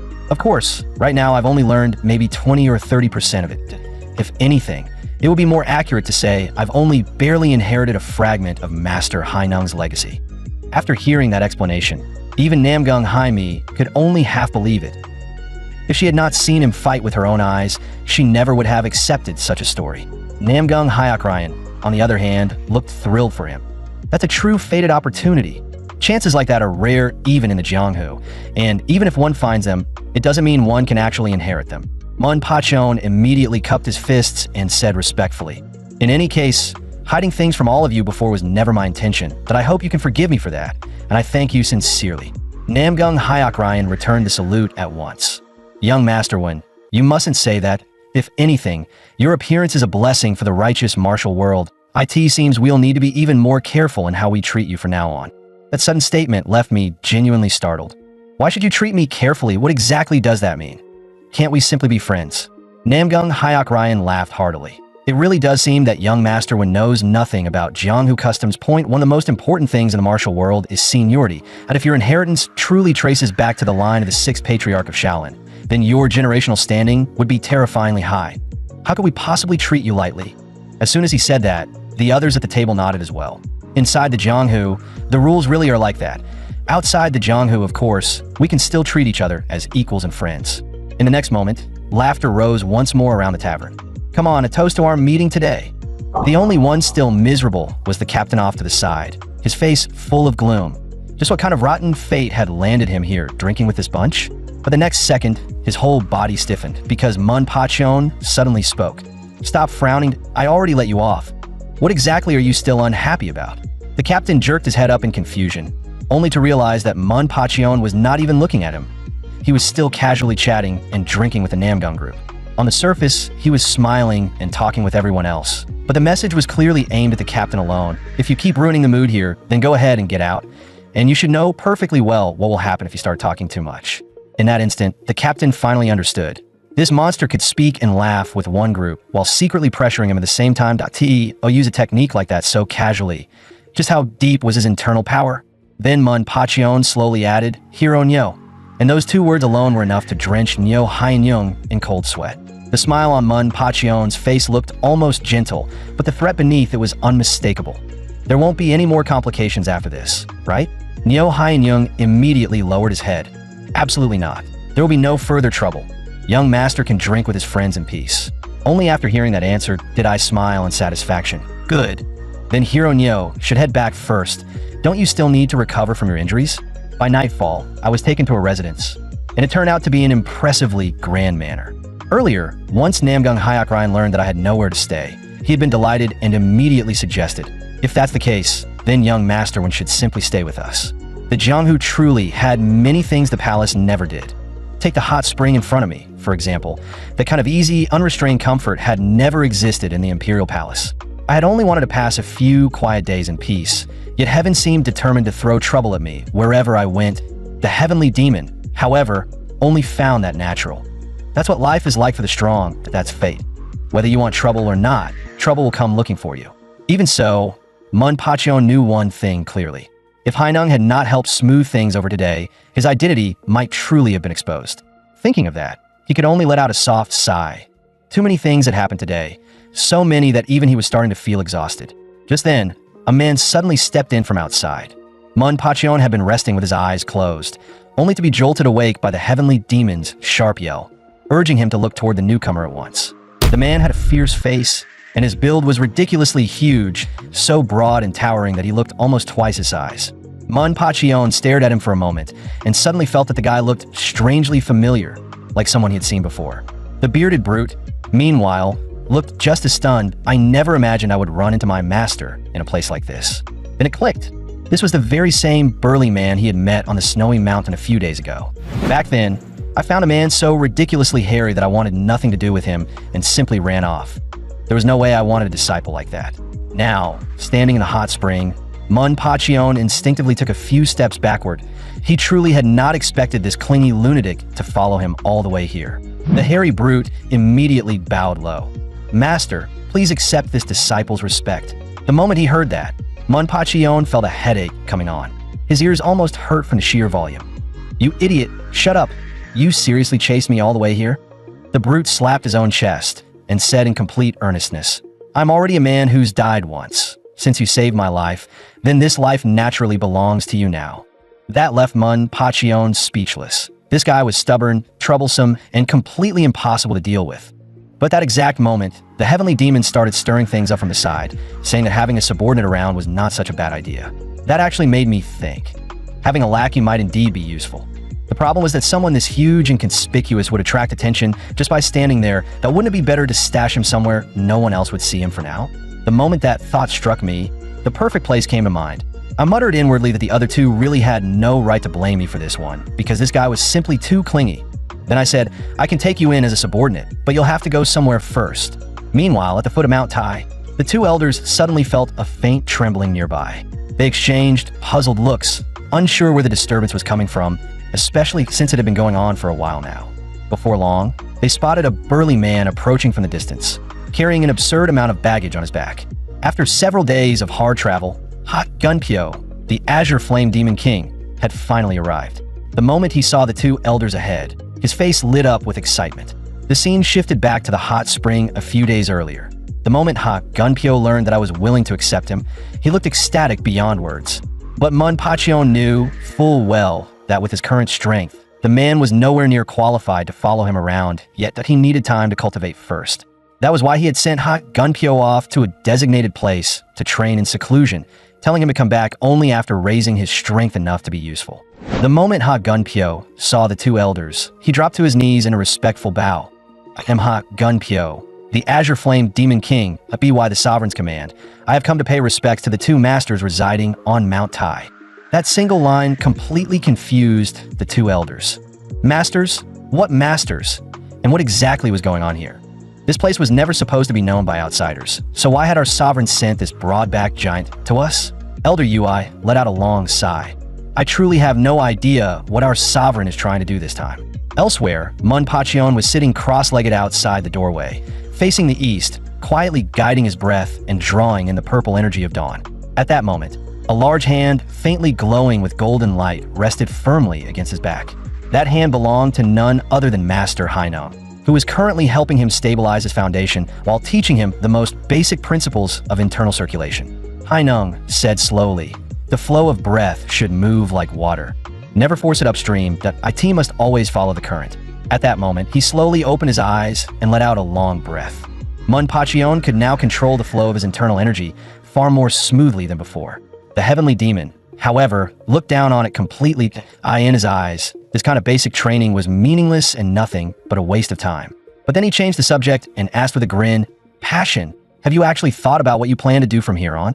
The truth was, he had no answer. ManhwaCapped himself did not know where he was supposed to go or what road lay ahead. The heavenly demon let out a low laugh. "I was kind enough to hand all my martial arts to you, and this is all the ambition you've got. If you really have no plans, then I can map out your future myself." ManhwaCapped only snorted. "Give it a rest. With your personality, your so-called plan probably just means telling me to kill my way across the world."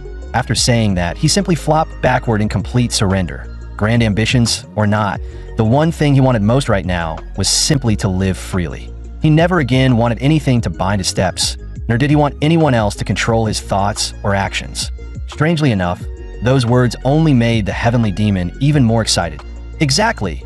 If you won't even do the wicked things you feel like doing, what's the point of being alive?"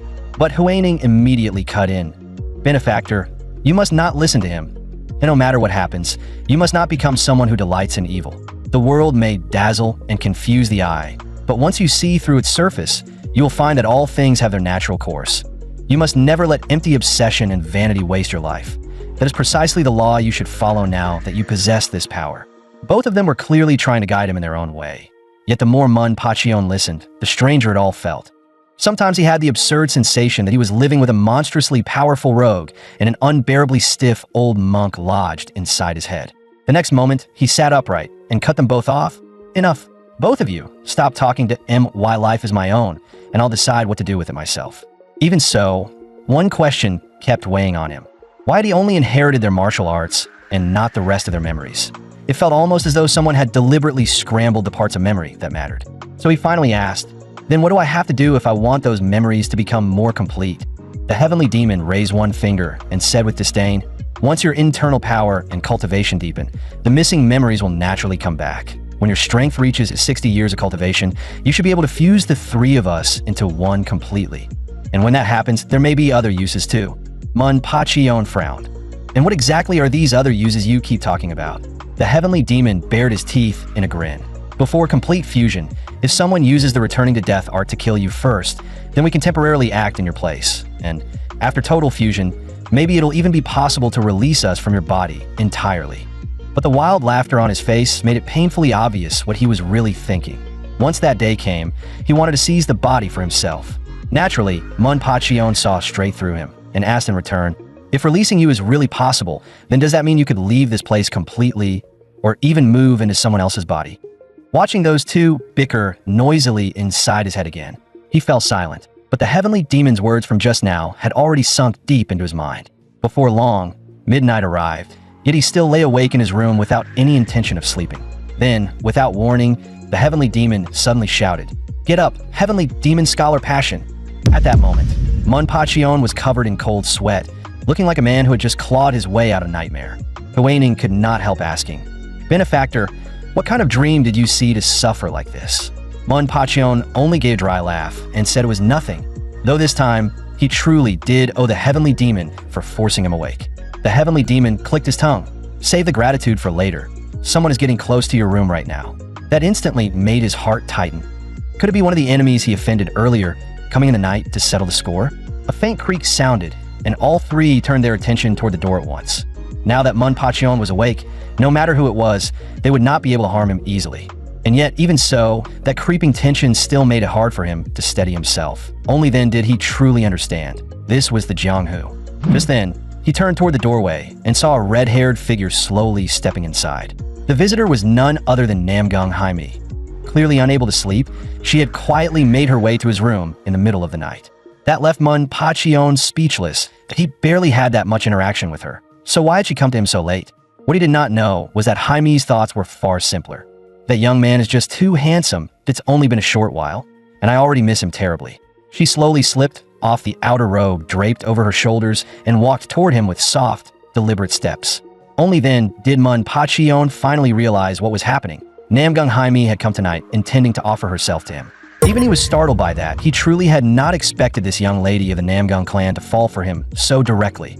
Inside him, Huaning kept warning him to hold fast to his heart.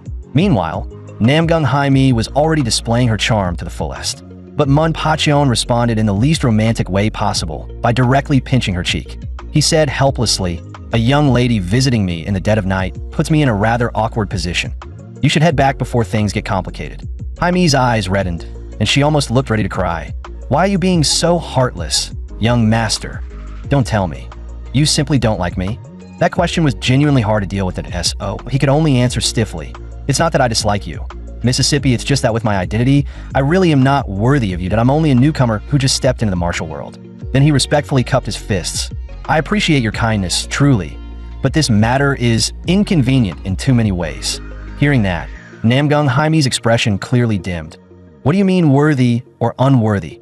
After what you showed today, it's obvious I'm the one unworthy of you, that a man like you must have entered the Jianghu with grand ambitions. If anyone doesn't measure up, it should be me." As she spoke, her voice even began to catch. "If the young master truly has no feelings for me, then I'll go back tonight. But even if I leave obediently this time, I will never give up on you." That only left ManhwaCapped giving an awkward smile. "You should just go get some rest. Hey, as far as I can tell, you're not actually in any trouble, and that little choked up act just now was probably fake, wasn't it?" Bang. The door slammed shut behind Namgung. The heavenly demon instantly cursed him for being an idiot. "You clueless fool. Since ancient times, what great hero wasn't a romantic?" But Huaning openly approved of what he had done, praising him for at least preserving his original heart at AS for ManhwaCapped. Even he had to admit he never expected a thing like this to happen tonight. The IT had truly caught him off guard. After a while, he slowly rose to his feet, clearly preparing to go out. Seeing that, the heavenly demon burst into wicked laughter. "What's this? Don't tell me you're one of those hypocrites who says one thing and does another. Are you heading to that young lady's room after all? ManhwaCapped immediately shut him down that he was not that kind of man. He lifted his eyes to the night sky and said calmly, "I'm just a bit restless and want to clear my head for a bit." In the next instant, he leapt into the air and used the heavenly demon flight art. Whoosh, whoosh. In just a few steps through the air, he had already traveled 100 meters away. This technique suited him absurdly well at this rate. Even covering 1,000 miles in a day might not be difficult. The heavenly demon laughed loudly. "Looks like you've already gotten quite good at the heavenly demon flight art. But where exactly are you going? Living however you please is one thing, but don't you think that gets boring?" ManhwaCapped finally spoke. "Before I left, the two elders told me some things so now, I want to go meet someone." In other words, his arrival in Kaifeng Prefecture had never been for sightseeing, nor had he wandered here aimlessly. Thud, he landed cleanly on the ground, his posture striking enough that if Namgung Haimi had seen it, she likely would have fallen for him all over again. At that moment, both the heavenly demon and Master Huining noticed the enormous statue towering ahead. ManhwaCapped lifted his head as well and saw at once that the statue truly was imposing, majestic, and full of pressure. It was the statue of Lord Guan in front of the Guan Temple, and it also served as one of the beggar sect's most iconic symbols. The heavenly demon looked baffled. "Don't tell me you came all the way here just to kneel and worship. With your strength, you have no reason to care about this sort of thing." Just then, two figures shot out from the shadows at the same time, incredibly fast, yet perfectly restrained. They stopped the instant their blades touched his throat and barked out a cold question. "Who are you, and how dare you trespass into the Beggar's Sect headquarters?" ManhwaCapped glanced down at their waist. "That I in the Beggar's Sect." Cloth knots tied at the belt were used to indicate rank. Both men wore second-generation knot ties, which meant they were already considered high-level fighters within the Beggar's Sect, the sort of people responsible for watching gates and gathering eyes and ears information for the sect. The one-eyed man among them spoke in a low, stern voice. "Who exactly are you, and what business do you have here?" ManhwaCapped answered calmly. "My name is Mun Yun, and I have come to request an audience with the Beggar Sect's former chief, Bong Chionho." The two men's expressions changed immediately.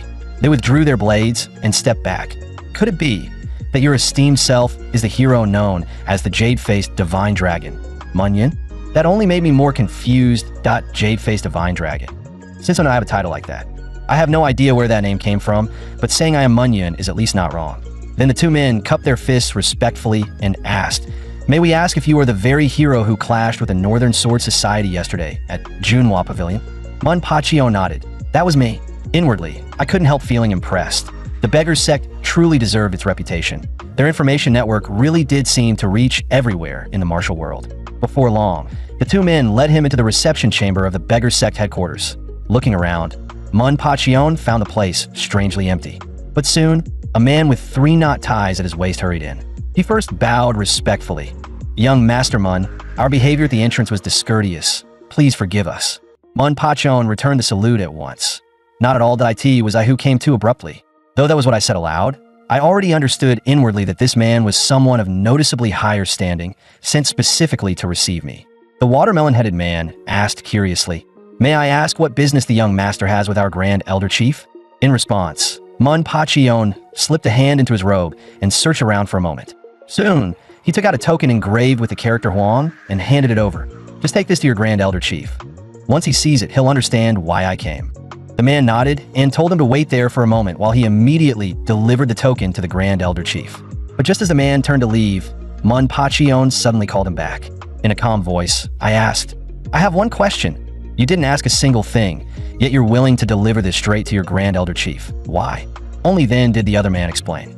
Within Kaifeng, the Beggar's Sect and the Northern Sword Society stood in open hostility. Once word spread that this young man had thrashed the Northern Sword Society at Junhua Pavilion the day before, the entire Beggar Sect had been delighted, and naturally they had already begun to look at him with a favorable eye. So even if he did not know what relationship existed between ManhwaCapped and the Grand Elder Chief, the events of yesterday alone were enough to earn the Beggar Sect's respect. After hearing that explanation, ManhwaCapped finally nodded in understanding. "So that's how it is. Then go deliver the token for me quickly." Once the man left, he settled himself again and began carefully examining the surroundings in greater detail. It did not take long for him to notice that while this headquarters was not particularly luxurious, its overall structure was exceptionally refined and cleverly arranged. Clearly, the Beggar's Sect was nothing like the shabby image it showed on the surface. Though it walked the world beneath the name of beggars, its true foundations were shockingly deep. Anyone foolish enough to underestimate them just because of appearances would one day pay for it dearly. But just then, a thunderous boom rang out, and the main gate of the beggar's sect was blown open by the palm of an old man. Even Manpachion was startled by that sudden development, and he immediately turned toward the direction of the intruder. The newcomer wore plain cloth robes. His white hair split into a three-pronged style, and his body was shockingly strong. Just standing there, he gave off the pressure of someone no one would dare underestimate. Holding the token in his hand, he slowly asked, "This token is the one the young master brought?" Manpachion instinctively looked down toward the man's waist, and the moment he did, his heart jumped. The number of knot ties hanging there far exceeded anything he had seen on any beggar's sect disciple before. That immediately made him inwardly uneasy. Just how high was this man's status within the beggar's sect? Could this really be the Grand Elder Chief himself? Manpachion answered evenly. "That token was indeed brought by me. Did I ask there's some problem?" But in the next instant, the only response was a heavy thud. The old man had dropped to his knees on the spot. Then he cried out in a ringing voice, "This servant, Bong Cheon-ho, has only now been able to pay respects to your majesty. Such disloyalty deserves 10,000 deaths." Saying that, he slammed his forehead to the floor and begged Manpachion to forgive his late audience. Ironically, it was Manpachion who was now the flustered one. What in the world is going on here? Bong Cheon-ho then declared in a heavy voice, "From this day on, this servant is willing to spend his life assisting your majesty." This old man before him was none other than the beggar sect's former chief, Bong Cheon-ho, now their Grand Elder Chief. Looking into the man's eyes utterly free of deceit, Manpachion suddenly thought of the two elders in the mountains, as expected. All of them were absolutely loyal to him. Before he had left, those two elders had already told him where the beggar sect was located and had instructed him that once he met Bong Cheon-ho, all he had to do was show the token. The rest would explain itself.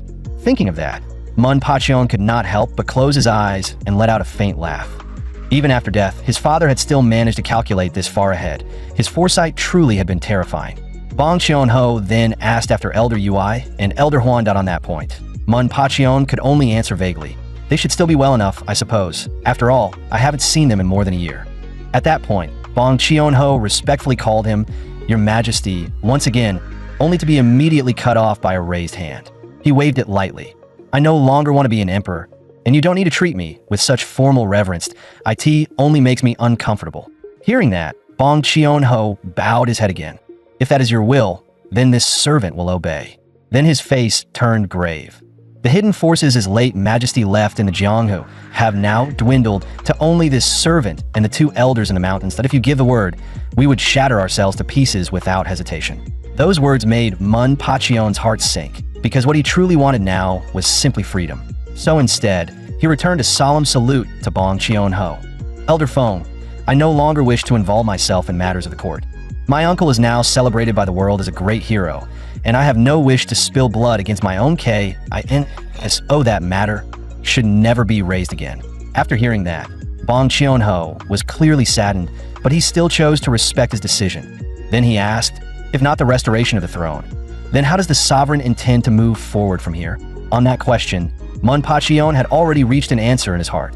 Since he had cast aside imperial power, he could not allow himself to drift into an empty, directionless life either. So he raised his eyes to Bong Cheon-ho and said slowly, "That is why I intend to become emperor in the Jianghu itself. What does Elder Feng think of that? With the beggar sect under your command, plus the two elders in the mountains, ordinary sects would stand no chance against us.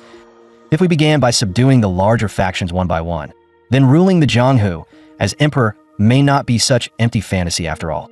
At that point, Manpachion gave a faint smile and asked, "Well, Elder Feng, would you be willing to stir up a storm of blood across the martial world for me?"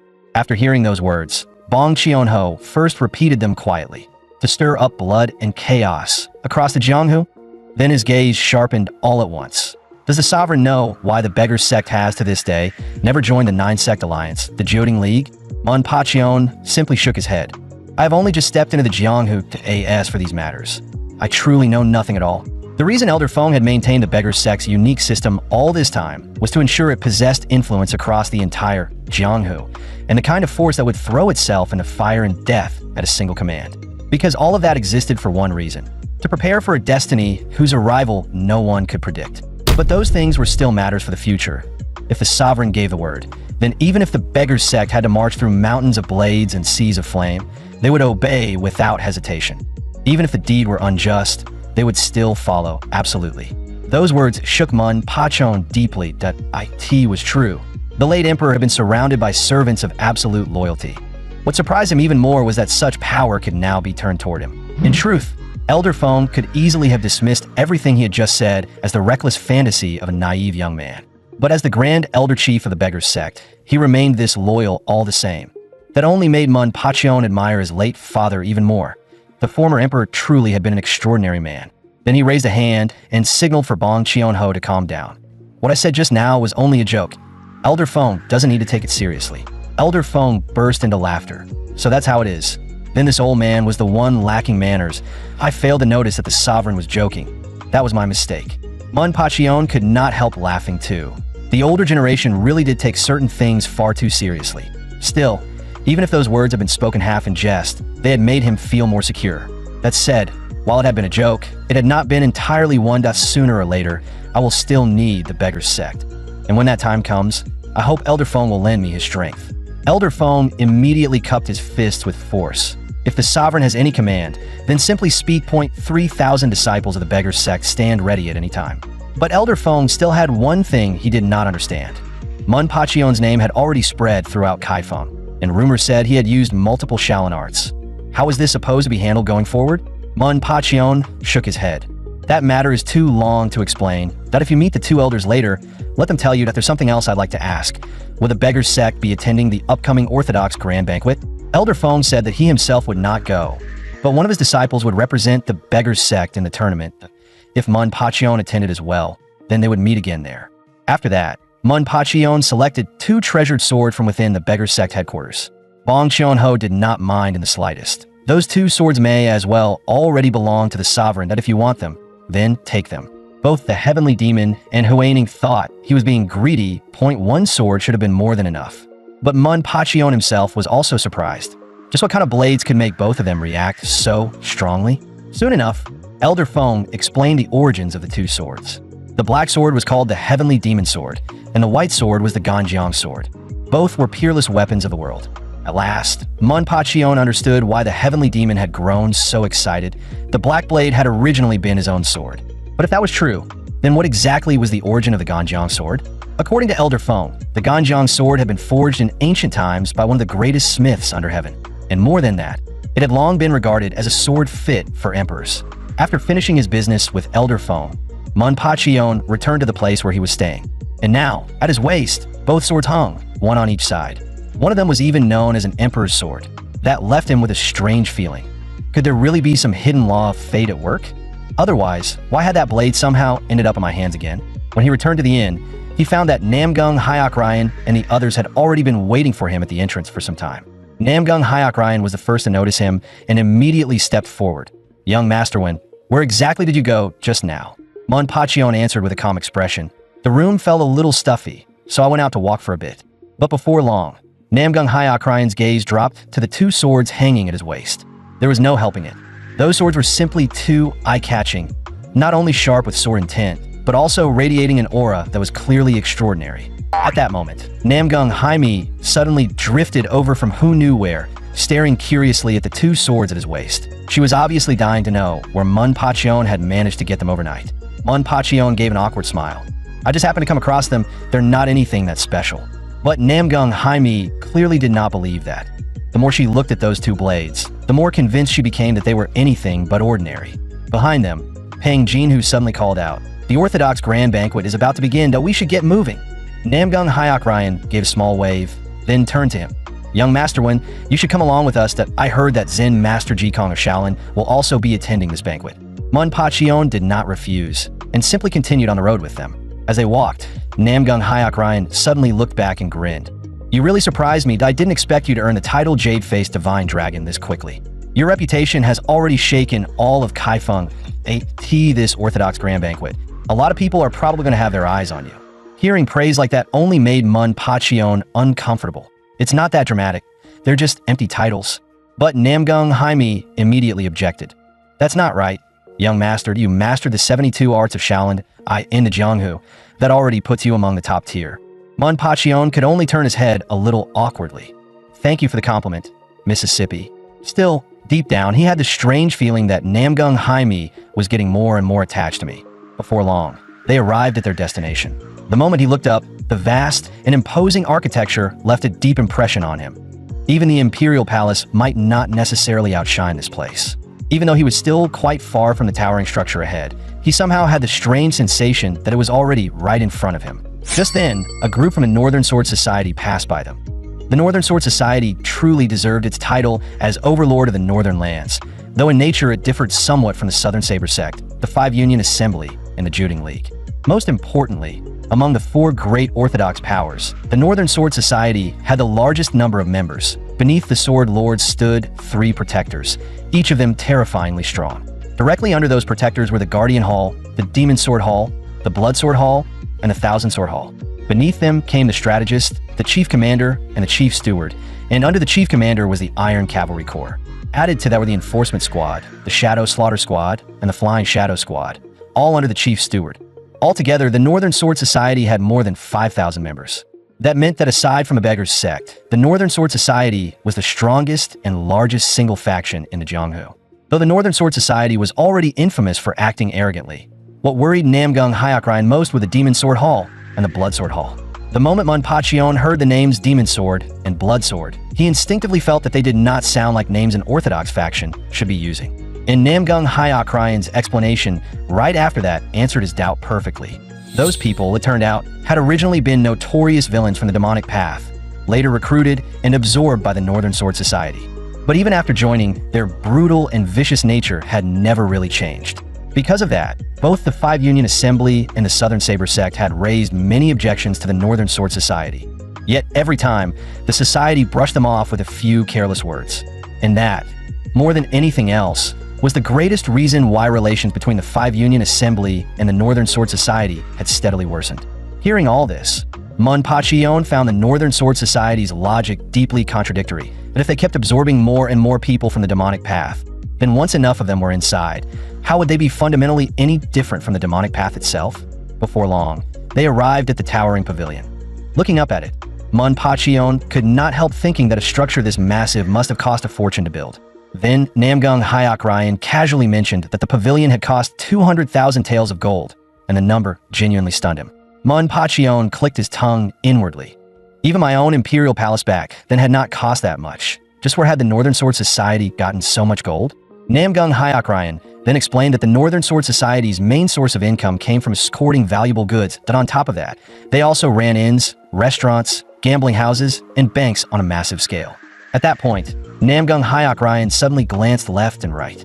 After confirming no one was paying attention, he lowered his voice and quietly added, "That's exactly why the demonic factions became such thorns in their side. Those businesses used to be controlled mostly by the demonic path."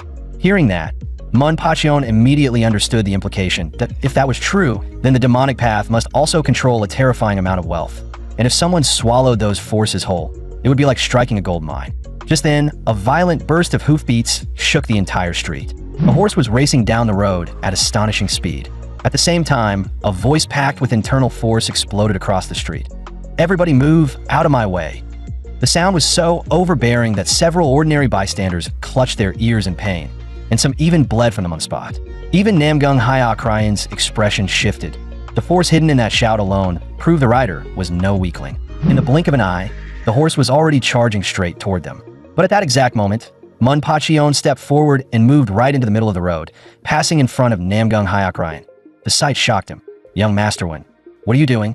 Yet Munpachion only stood there calmly, as though waiting for the horse to come to him. The woman on horseback narrowed her eyes at once. She clearly had not expected someone to block her path like this. Was this fool trying to die? Namgung Hyokrian was alarmed and immediately shouted, "Young Masterwind, move." Even the heavenly demon thought this was absurd. "Don't tell me you're stupid enough to try to fight a horse head-on." Munpachion clicked his tongue in irritation. "I just think that person is annoying. Someone that unreasonable is an eyesore that I want to teach her a lesson." When he lifted his head again, the horse was already right in front of his chest. The Namgung siblings were completely stunned that if he did not dodge now, he was going to be hit head-on. But just before impact, the horse suddenly leapt upward. Rider and horse flew clean over Munpachion's head in a single bound. That, more than anything, made him inwardly astonished, especially that absurdly refined horsemanship. As their gazes crossed for a split second in midair, he finally saw clearly that the rider was a woman. With a heavy thud, the horse landed smoothly on all fours, shaking the ground beneath it. ManhwaCapped turned to look, only to find that horse and rider had already disappeared into the distance. He had spent 10 years confined in the palace and had seen far too little of the outside world that a scene like this, a horse vaulting over his head through the air, was something he had never witnessed before. Namgung burst out laughing. "Young master, why do you always have a show off? See, that was embarrassing." Even the heavenly demon laughed non-stop inside him. "That's what you get for trying to act cool. Still, I can't blame you entirely. That woman's horsemanship was absurd. Skill like that would be rare, even in an army, that I never thought someone in the Jianghu, where horsemanship isn't exactly the focus, could ride like that." ManhwaCapped narrowed his eyes slightly, replaying that instant in his head. The craziest part was that the rider was a woman, yet she had that savage horse completely under control. The scene from earlier was nothing more than a brief interruption. Before long, their group arrived beneath the great pavilion. Looking around, the place was already packed with people attending the Orthodox Grand Banquet, to the point that it was practically impossible to move through the crowd. Namgung was visibly annoyed. "They're the ones who invited us to this banquet, and now they're making us wait here this long?" Just then, ManhwaCapped noticed a familiar face standing not too far away. He immediately burst into laughter. "Looks like we won't need to keep waiting in line after all." Namgung looked puzzled. "What exactly do you mean by that, young master one?" But before anyone could react, ManhwaCapped had already raised his voice toward the distance. "Hironyo, over here." The moment the man in the distance heard that call, his whole body stiffened. Why did he have to run into this living calamity again here, of all places? He could not understand why this monster had shown up in a place like this. But he did not even have time to think, because if he failed to go over, the consequences would likely be even worse. So he instantly plastered on a warm smile and hurried over. Still smiling broadly, Hironyo said, "I should have personally received all of you, but I got so busy that I completely forgot. My deepest apologies." Inside, though, he had already guessed most of it. This brat had probably come here together with the youngsters of the Five Union Assembly. ManhwaCapped casually patted his shoulder and said with a bright smile, "Hironyo, do you think you could do me a small favor? This line is so long that if I wait properly, who knows how long it'll take. Team might delay my important matters." As he spoke, the weight in his palms sank ever so slightly, and he added with the same smile, "Hironyo surely wouldn't refuse such a tiny request, right?" Feeling his shoulder go numb, Hironyo immediately forced a laugh and shifted the hand away. "Of course not. We're hardly strangers. Please, everyone, follow me." After a while, he led them to the Shiobin Pavilion, where arrangements were made for them to stay for the time being. At the same time, from higher up in the shadows, two men had already fixed their gaze on ManhwaCapped.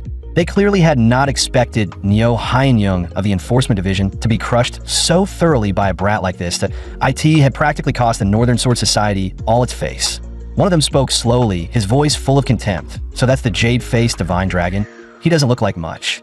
But in the next instant, another figure appeared soundlessly behind Nyo Hyenyung. "You're bolder than I expected. After what happened, you still dare to show your face here like nothing happened." That jade-faced divine dragon cut down nearly half of the Enforcement Division's manpower, cost us an inn, and even let Seol Jubong, daughter of the Demon Mirror sect leader, escape. And before that, the Northern Sword Society had already lost hundreds of men to a man called Passion. Their losses were immense. Because of all this, people in the Jianghu have already started looking down on the Northern Sword Society. So, as the master of the Northern Sword Society, I can no longer sit back and watch it, and no matter what, that brat must be brought before me.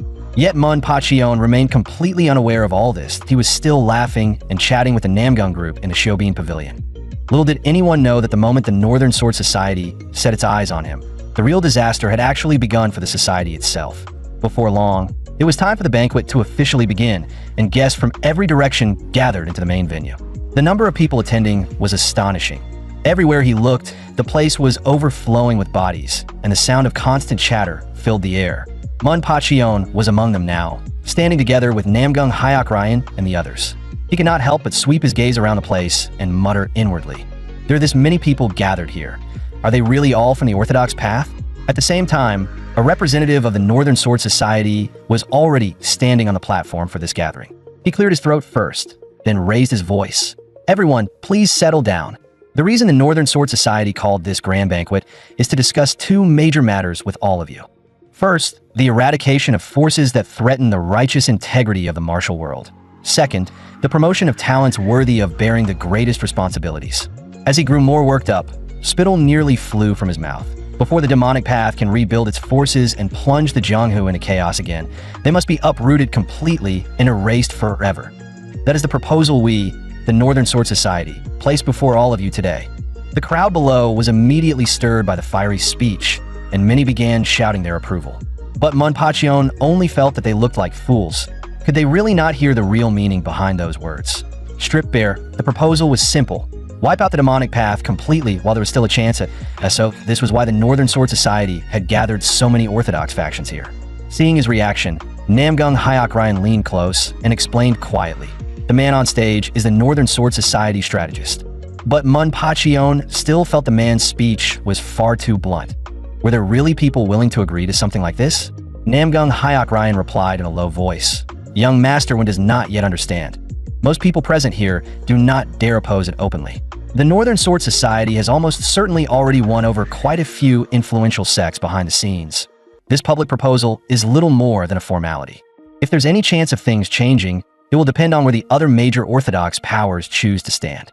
Sure enough, the strategist of the Northern Sword Society shouted again. I ask all fellow martial brothers here to seriously consider our proposal. With that, the crowd's emotions were pushed even higher, and voices began rising everywhere. Crush the demonic path. Crush the demonic path. The heavenly demon only let out a cold laugh, feeling as though he were watching a performance that had been rehearsed long in advance. Manhwa felt the same to him. The Northern Sword Society's whole act was almost laughable. But just then, another figure slowly entered the hall. The moment the people of the Northern Sword Society recognized the newcomer, their expressions shifted with visible shock. The man walked with a slow, almost staggering gait, each step measured and deliberate. Yet the pressure around him was immense, so steady and profound that no one dared underestimate him. And he was a monk. The members of the Northern Sword Society immediately stepped forward and bowed to him with extreme respect. That alone made Manhwa sense that something in the atmosphere had changed at once. Through Namgung Hyok Ryan's quiet explanation, he quickly learned the monk's identity. This seemingly gentle old monk was none other than Master Ji Kong, head of Shaolin's Discipline Hall. Throughout the entire martial world, he was known for immense prestige, terrifying seniority, and strength that few dared measure. After stepping onto the stage, Master Ji Kong pressed his palms together and spoke slowly. I am Ji Kong, head of Shaolin's Discipline Hall. It was obvious that he had come as Shaolin's representative.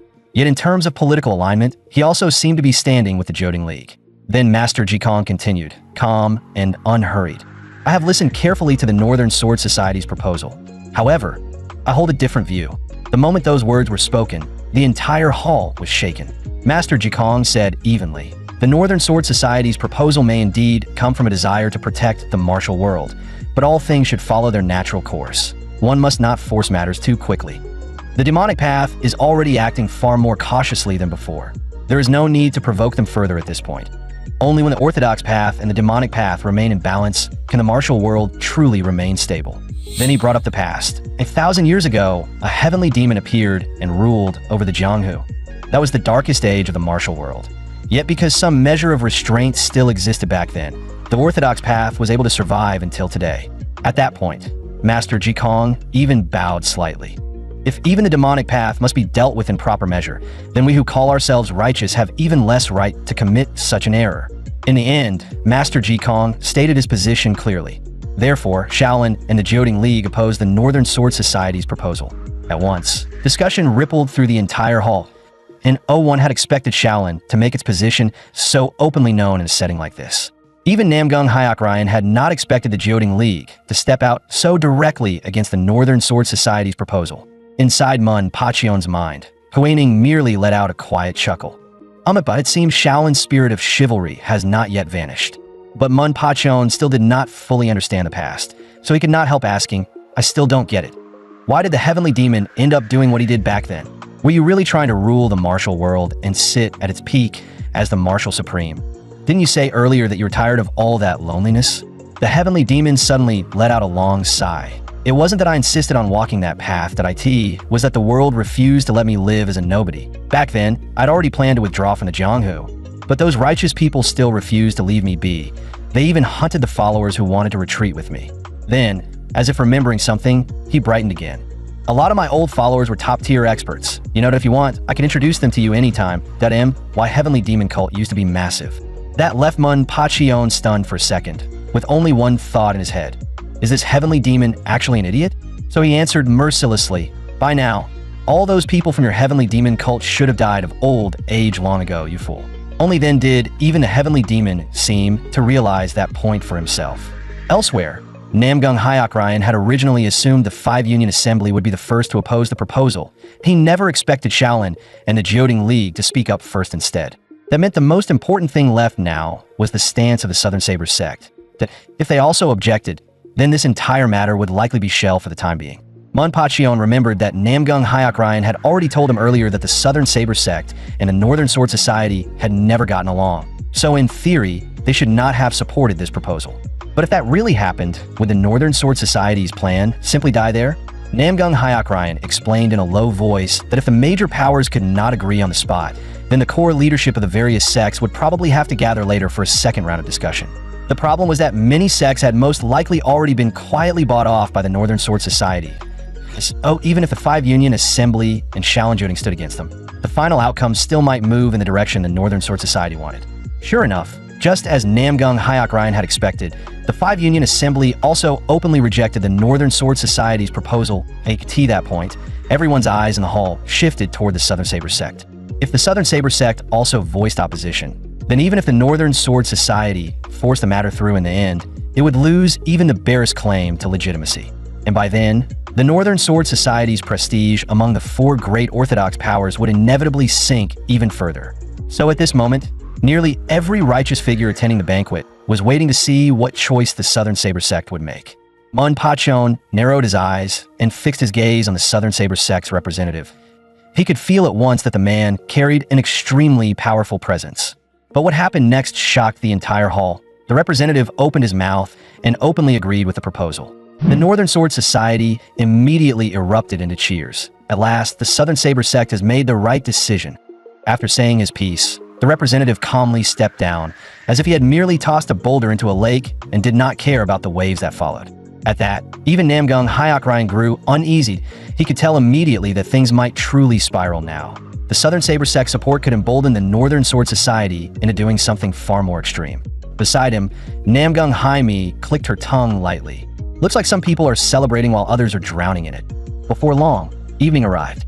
Once the gathering ended, their group began heading back toward the inn, but ManhwaCapped felt nothing but disappointment. He had honestly expected a so-called martial gathering like this to be something special, yet in the end, it felt underwhelming. MangaMangacapped blinked in confusion. What exactly do you mean by special, young masterwind? ManhwaCapped immediately perked up and answered as though it were obvious. Like people with opposing views going up on stage to settle it with a fight. In this kind of situation, isn't that what's supposed to happen? The moment he heard that, MangaMangacapped burst out laughing. Young Masterwind, that way of thinking is way too extreme. People of the Jianghu do not solve everything by throwing punches the moment they disagree. The Heavenly Demon, however, was nodding wildly inside his head, clearly in full agreement with ManhwaCapped. In his view, the Jianghu should always follow one simple law. The strong live, and the weak are crushed. Even though ManhwaCapped felt that way to some extent himself, he could still sense that the martial world of today was not quite the same as the one the Heavenly Demon came from. These days, it was rare for people to start drawing blades and spilling blood the instant they clashed. In the Heavenly Demon's era, someone like him probably really could have drowned the entire martial world in blood by sheer strength alone. Back then, the rule of the Jianghu had been simple. The strong ruled, and the defeated deserved to die. The Heavenly Demon grew even more excited at that thought and openly declared that he would one day teach ManhwaCapped every one of those principles, turning him into a second Heavenly Demon and the true successor of his legacy. But Huaining immediately cut him off. I believe the benefactor is better suited for Shaolin instead. After all, what you inherited are the 72 arts of my own line. ManhwaCapped had no intention of entertaining the argument of these two old men, who seemed to bicker endlessly in his mind. He simply turned to MangaMangacapped and asked, "At this rate, where do you think the orthodox path is headed?" After a moment of thought, MangaMangacapped replied, "As things stand, the 4 great orthodox powers are temporarily split 2 against 2 as for what happens next. That will probably depend on the final vote from the representatives tonight.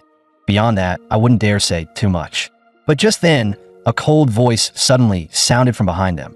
Which one of you is the jade-faced divine dragon? Manhwa turned at once and answered calmly. That would be me. What do you want? The newcomer did not bother with courtesy. Our sword lord wants to see you that you'll come with us. That instantly made Peng Jinhu furious. Is that any way to invite someone? That's outrageously rude. But the men from a northern sword society clearly did not think Peng Jinhu mattered enough to care. Just as Peng Jinhu was about to step forward and make trouble, Manhwa raised a hand and stopped him. Forget it. This isn't worth getting worked up over. Then he looked at the visitors and said evenly, I remember the representatives of the various sects are about to gather for the vote.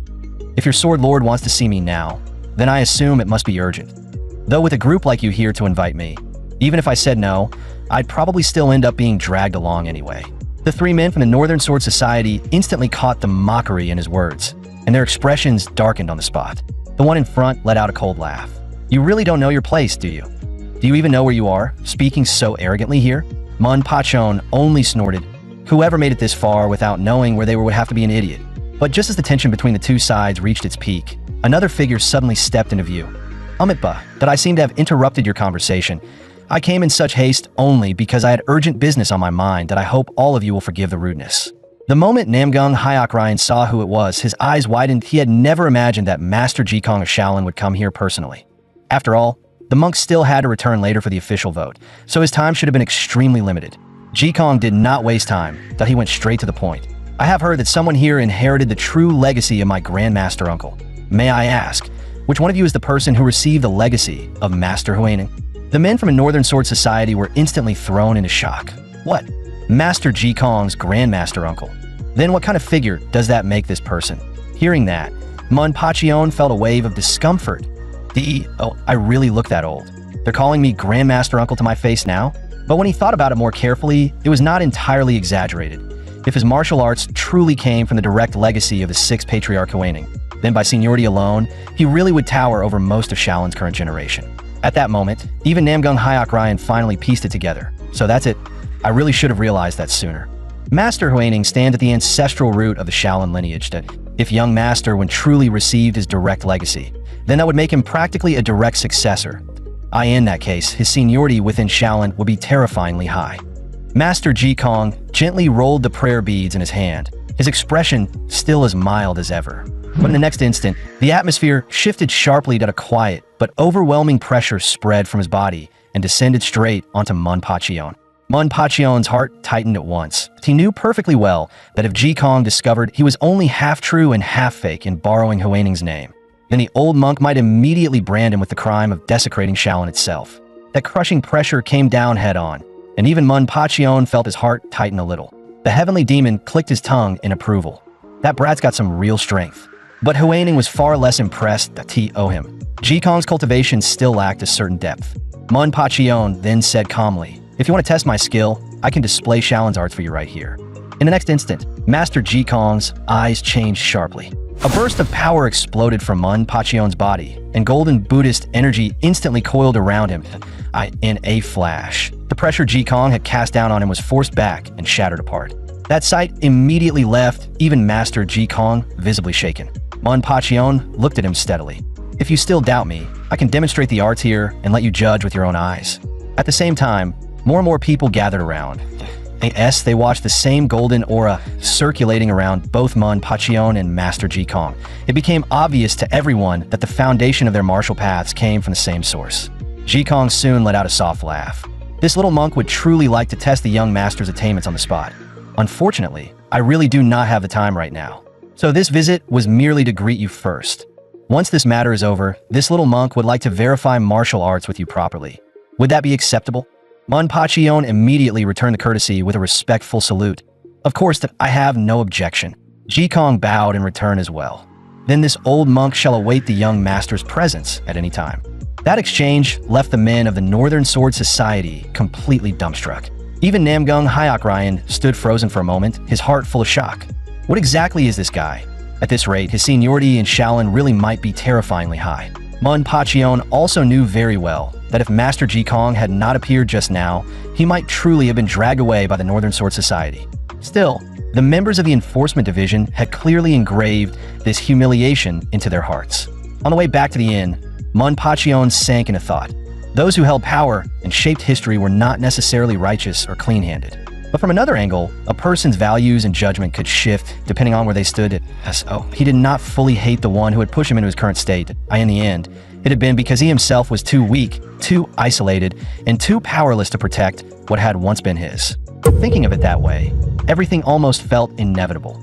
Even if that person had not destroyed him, someone else would eventually have done the same. Still, if that person one day brought the world into chaos, then perhaps his own thoughts would change as well. Even so, based on what he knew, that person should not be foolish enough to go that far. And after calmly sorting through those thoughts, ManhwaCapped suddenly felt as though he understood something. The emperor he once was, the domineering heavenly demon Scholar Passion, and the refined, elegant young Master One, the jade-faced divine dragon of the present. These three utterly different identities now coexisted inside him. None had fully swallowed the others, and together they formed a strange and delicate equilibrium. In contrast, the balance of the current martial world was already beginning to collapse. At that moment, he remembered what Huaining had once said to him. Perhaps that was precisely the meaning behind why the laws of heaven had granted him such power. And so ManhwaCapped began to wonder whether, in this martial world, the future he should truly create was one built on a new kind of balance. Meanwhile, at Xiaobin Pavilion, ManhwaCapped was lounging atop the loft with his eyes closed, pretending to rest. But inwardly, he still felt bored to death, wondering when the voting results would finally come out. Then, without warning, a figure suddenly flashed past his sight. ManhwaCapped snapped his eyes open at once, startled. What was that just now? He looked up immediately and saw that shadow vanish into the distance after only a few swift movements. Yet even from that brief glimpse, he could already tell that the intruder's lightness skill was extraordinary. This was the very heart of Northern Sword Society territory, and yet someone had dared to infiltrate it so openly. Just what kind of person was that? With that thought, ManhwaCapped did not hesitate any longer. His body moved at once as he gave chase. He wanted to see exactly what that person was after. Whoosh, whoosh, whoosh. The figure moved like a phantom, springing from the ground to the rooftops in just a few flashes, and the longer ManhwaCapped pursued, the more certain he became. This person's movement skill was no ordinary thing. The man's movement art was uncanny. Every step made subtle use of the surrounding shadows, and on that point alone, he was probably above Nyo Hainyong. In a few sharp flashes, the figure shot forward like a ghost, leaving behind little more than streaks of afterimages. But ManhwaCapped was no slower. He stayed right on the trail, never letting the gap truly widen. Before long, he realized he had chased the intruder all the way to the foot of that towering structure, Divine Sword Pavilion. In today's martial world, there seemed to be only two people truly worthy of the title Divine Sword. The first was the current Sword Lord of the Martial Union, the Heavenly Divine Sword, Namgungwei. The second was the master of this very pavilion, the Lord of the Northern Sword Society. This man was known as the Supreme Divine Sword, Dako Hainshion, and among the leaders of the four great Orthodox powers, he was the youngest. Some in the Jianghu even honored him with the title Sword Emperor. And of course, a tiger's son is no dog. His father, the former Sword Lord, Zhanriang the Great, Dako Jin, had also been a peerless expert in his own age. Ever since Dako Jin handed the title of Sword Lord over to his son, he had all but vanished from the public. A rumor had continued to circulate through the Jianghu. That Zhanriang the Great was hidden away somewhere, personally training Dako Hainshi's son, his own grandson, the Azure Dragon Flying Sword, Dako Mul. Of course, rumors were only rumors, but one thing was certain. As the current Sword Lord, Dako Hainshion had the entire Northern Sword Society firmly in his grasp. While ManhwaCapped was still thinking through all this, the black shadow ahead flickered a few more times and slipped straight through a hidden opening beneath the tower. ManhwaCapped immediately flattened himself behind a nearby wall and steadied his breathing. He quickly noticed that dozens of guards were hidden throughout the area. None of them were ordinary fighters. Every one of them carried a notable presence. And that only made him want to see the inside even more. Whatever was being hidden, there had to be important. But that raised the problem. How exactly was he supposed to get in? If he exposed himself by mistake, he would instantly be treated as an intruder. So he turned inward and asked the heavenly demon if he wanted to approach that structure without being seen. Was there some more effective method? The heavenly demon immediately looked at him like he was hopeless. Has it occurred to you that you already know exactly the kind of technique? That made ManhwaCapped pause. You mean the heavenly demon stealth art? But if I get too close to guards at that level, won't I still be noticed? The heavenly demon gave him a sly grin. Kid, you're seriously underestimating my art. Pour all your internal power into the heavenly demon stealth art and drive it to the absolute limit. In the next instant, ManhwaCapped lowered his body and pushed all of his internal energy into the technique. The faint red aura around him instantly grew denser. Then he launched forward in a blur, moving so fast that he seemed to become nothing more than a gust skimming over the ground. Since stepping into the Jianghu, this was the first time ManhwaCapped had ever pushed the heavenly demon stealth art to its true limit. This was a result of pouring more than 5 jiazi worth of internal power into the technique. As long as there was even the slightest gap ahead, he could slip through it like a formless shadow. Just then, one of the disguise guards happened to be stationed directly in front of him. Yet when ManhwaCapped glided right past his side, the guard did not notice a thing. It was as if his eyes were completely incapable of catching even the faintest trace of ManhwaCapped's passage. The man only frowned and glanced around, muttering to himself that a sudden chill had just brushed past him. Before long, ManhwaCapped slipped silently into the room the black-clad figure had just entered. And there, only a short distance ahead, stood the very intruder he had been tailing this whole time. The man clearly had no idea he was being watched, as though he really had come here on purpose. What ManhwaCapped still could not figure out was why. Just then, a slender hand reached toward the towel resting on a nearby stand. When ManhwaCapped looked up, what met his eyes was the graceful silhouette of a woman. In the next instant, even he felt heat rise to his face. He had chosen a truly awful moment to arrive. This was clearly her bathing chamber.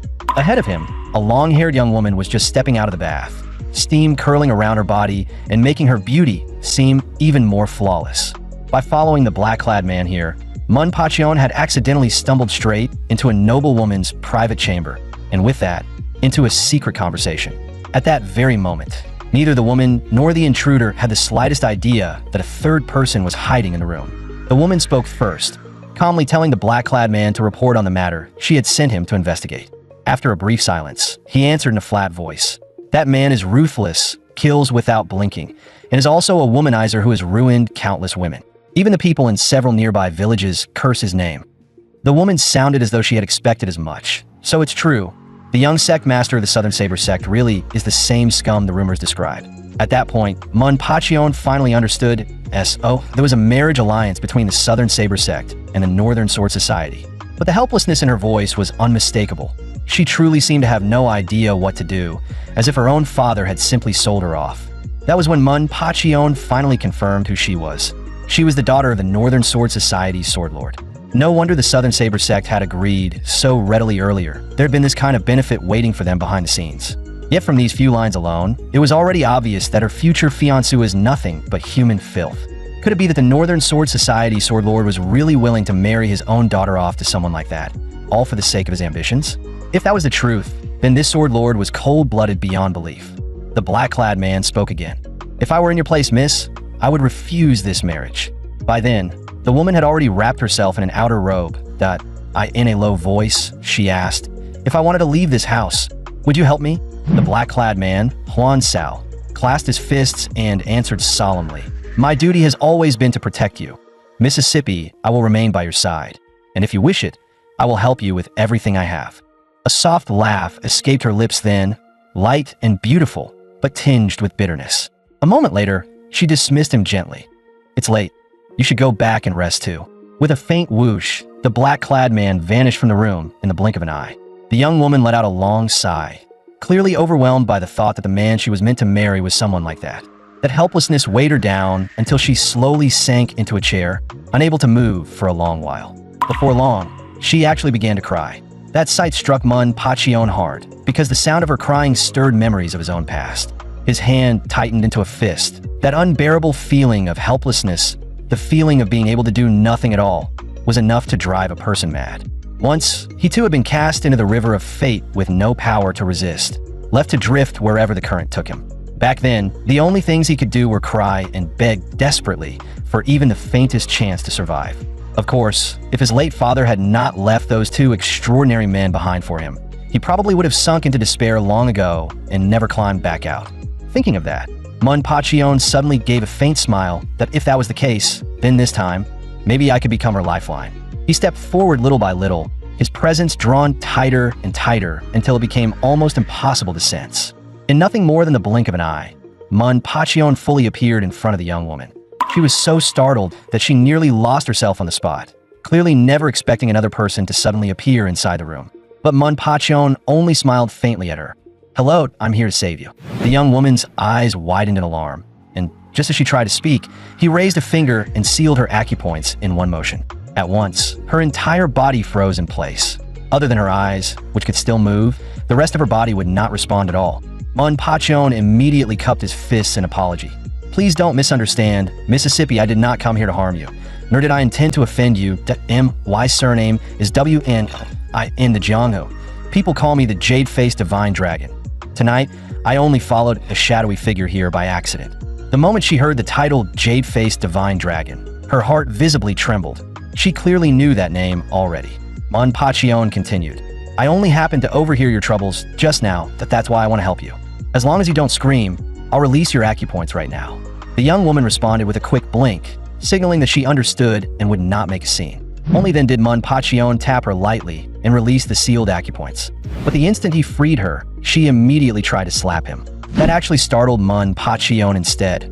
What kind of woman is this? Didn't she just agree not to do anything rash? Even so, no matter how fast she moved, she was nowhere near fast enough for him. He simply tilted to the side, and her strike missed cleanly. That made her even more shocked. She clearly had not expected the man in front of her to move that quickly. ManhwaCapped let out a helpless laugh. "So what? Should I have just stood there and taken the slap?" Only then did she stop, regaining some of her composure, and said coolly, "Young Masterwin, do you even realize what you were saying just now?" ManhwaCapped immediately cupped his fists again in apology. "I really was too abrupt just now, and for that, I owe you an apology, but everything I said was sincere that I truly do want to help you." After saying that, he gave an awkward little cough, and the young woman immediately understood the danger of the situation they were in. She knew very well that if she had truly screamed just now, the guards outside would already have come rushing in.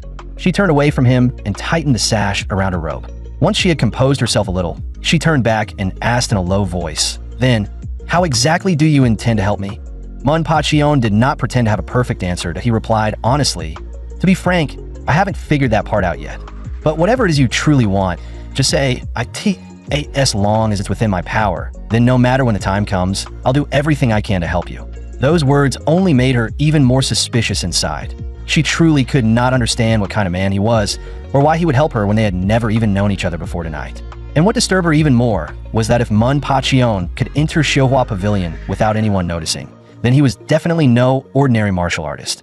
Even so, she still could not bring herself to trust him completely. Yet after thinking for a while, she suddenly let out a soft laugh. That made ManhwaCapped pause. "What are you laughing at?" She answered quietly, "Just moments ago, I was crying because I thought I would never find a lifeline. And now that one has suddenly appeared in front of me, I'm the one hesitating. When I think about it like that, I can't help finding myself ridiculous." She lifted her eyes to him and added, "Still, whether or not you really are that lifeline, that's something I can take my time finding out later. My name is Dako Sealran, that if you truly can help me leave the Northern Sword Society, then for the rest of my life, I will remember your kindness." "Good. You don't need to thank me like I'm your savior. Change your clothes and come with me now." But the woman turned him down. "Not today. Come back at the same time tomorrow, young master." That left ManhwaCapped a little awkward. Why tomorrow at this exact hour? Couldn't she just leave with him today? At the same time, something happened at Shiobin Pavilion that ManhwaCapped never would have expected, not even in his wildest dreams. Namgung Jaime arrived at his room with a bright smile on her face. But the moment she opened the door, she found the room completely empty. She hurried from room to room, checking everywhere, but still couldn't find a trace of ManhwaCapped. She had been keeping an eye on him all day. She remembered clearly that he had returned with them, yet now he had vanished without a trace. Namgung Jaime instantly realized something was very wrong and rushed off to find her brother, Namgung Hyok-ryan. The moment Namgung Hyok-ryan heard the news, one thought hit him right away. The Northern Sword Society had to be behind this. Namgung Jaime nodded over and over. She clearly remembered that after returning to the inn, the young master had gone back to his own room, but now he was nowhere to be found. Namgung Hyok-ryan cursed under his breath that he should have been more careful. The second he let his guard down, everything blew up. The hostility those Northern Sword Society bastards had shown earlier had already been obvious enough. Namgung Hyok-ryan had underestimated the situation. They were never the kind of people who would let things slide that easily. This time, he had messed up. Peng Jinhu asked anxiously, "Did you think of any leads?" Gritting his teeth, Namgung Hyok-ryan said, "Something may have already happened to young Mastermon that we need to inform the major martial arts figures at once." Before long, Namgung Hyok-ryan got the news out to the major experts of the martial world. He also informed Master Jikong, the Shaolin monk representing the Jioding League and one of the most senior figures in the Jianghu. Master Jikong gave a calm smile. I knew this would happen, that I warned him before, yet he still acted so brazenly. If that young man truly inherited Master Huining's teachings, then ordinary disciples of the Northern Sword Society would never be a match for him. So the answer is obvious that if he's still missing, then that man must have stepped in personally. A young monk asked, if the Sword Lord of the Northern Sword Society personally got involved, then where do we stand in this? Master Jikong flicked his sleeve lightly. It's been many years since I last stretched my old bones. This is a good chance to see whether that brat from the Northern Sword Society has improved at all. At the same time, Namgung Hyok also told the 5 Union Assembly about the earlier clash at the inn with the Northern Sword Society's Enforcement Division that left the experts of the 5 Union Assembly deeply shaken. If that's the case, then young Master Mon may already have been murdered by the Northern Sword Society. Right then, an ancient yet thunderously vigorous voice suddenly boomed through the hall, startling both the 5 Union Assembly experts and Namgung Hyok. The front doors slowly creaked open, and a small, thin figure walked in from outside, dressed in tattered, old clothes. But the aura pouring off him was terrifying. An ordinary person wouldn't even be able to keep standing in front of him. He strode straight up to Namgung Hyok. With every single step, the hall seemed to quake. Brat, explain the jade-faced divine dragon situation to this old man, right now. 2.5 hours later, Dako Hyencheon, the Northern Sword Society's leader and the Supreme Divine Sword, was stunned. What did you say? The Beggar Sect Supreme Elder actually came in person. His mind immediately drifted back to the past. Ever since his father went into seclusion, that old man had never shown his face again. Why had he suddenly returned to the Jianghu now? He shoved the Northern Sword Society disciples out of the way and ordered them to clear a path. He had to receive that old man personally if they truly angered him. The Northern Sword Society might not survive the consequences. One disciple at the side couldn't help saying, even if the Beggar Sect Supreme Elder showed up, there's no need to rush this much, right? But someone beside him immediately rebuked him for his ignorance. Long ago, the Beggar Sect Supreme Elder and the former Sword Emperor, Zhanriang the Great, had been the closest of friends. So even by seniority alone, he was one of the martial world's true elders. Dako Hyencheon's urgency was only natural. Before long, the main hall of the Divine Sword Pavilion was packed with experts from every side. Dako Hyencheon forced his tone to stay calm as he explained, Supreme Elder, please calm down. We are already searching every corner of the Northern Sword Society from top to bottom. But those words only made the Supreme Elder even angrier. He let out a cold snort. Is the Northern Sword Society bigger than Kaifeng Prefecture or the whole city of Huguang? You've got 15,000 swordsmen under your command, and you still can't find one living person. Does that sound reasonable to you? If anything happens to that man, then even if this old man has to mobilize 100,000 beggars, I'll level the Northern Sword Society to the ground. Dako Hyencheon's heart jolted. That old man had called him that man. Just who exactly was Manhwa? He genuinely couldn't understand how a young man who looked like little more than a brat could earn that kind of title from the Beggar Sect Supreme Elder. And on top of that, Master Jikong was here too. He should know Dako Hyencheon had previously summoned that young man out. So was he also starting to suspect him? Yet despite having more than enough reasons to point the finger at him, Master Jikong still said nothing. That old monk was impossible to read. He had also heard the rumors that Manhwa had inherited Master Huining's true teachings. If that was true, then Shaolin should have been even more anxious to find out where Manhwa had gone. Dako Hyencheon glanced at Master Jikong again. Shaolin had already made its stance clear. They opposed the campaign against the demonic path. If Jikong wanted to use this incident as leverage to secure Shaolin's excuse not to join the campaign, then that would be a major shift in the entire situation. That old monk really wasn't someone to underestimate. The people from the Southern Saber sect, on the other hand, were the most straightforward of them all. They didn't even know who Manhwa was, much less why everyone was searching for him with such fanfare. One expert from the 5 Union Assembly sneered inwardly from the back. Dako Hyencheon had been arrogant as hell before, so seeing him cornered like this felt well-deserved. But that tiny grin didn't escape the Beggar Sect Supreme Elder's eyes. Brat for the Peng family, what are you laughing at over there? You look pretty pleased with yourself. Got some good news. The 5 Union Assembly expert froze on the spot and hurriedly lowered his head. Senior, you're right. This junior was out of line. Meanwhile, back at Shiobin Pavilion, Manhwa's figure slowly emerged in the night. He still couldn't figure out why she insisted on making him come back at this exact time tomorrow. So yeah, he was a little speechless. That wouldn't have been easier to just leave with him tonight. Making him come again tomorrow almost felt like a trap. At that moment, the heavenly demon's voice rang out in his head. Passion, don't tell me you're actually planning to listen to her and come back tomorrow. You brat, don't tell me you've actually fallen for that girl. She met you for the first time and was already willing to hand over her entire future to you. Doesn't that strike you as weird? ManhwaCapped felt that the heavenly demon probably couldn't understand that kind of emotion, but he could, because once upon a time, he had been that kind of person too. And more than that, he didn't want to believe she had lied while looking at him with those eyes. If that turned out to be true, it really would hurt. But the heavenly demon exploded in rage. You damn brat, you really don't understand a thing. For all you know, she could become your enemy one day. Love? Feelings? That crap is nothing but an illusion, worthless from start to finish.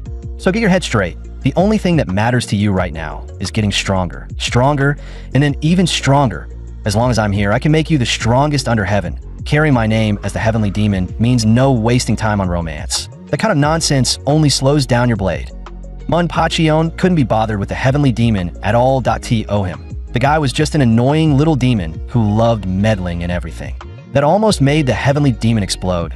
If he had known things would turn out like this, he might as well never have latched on to ManhwaCapped in the first place.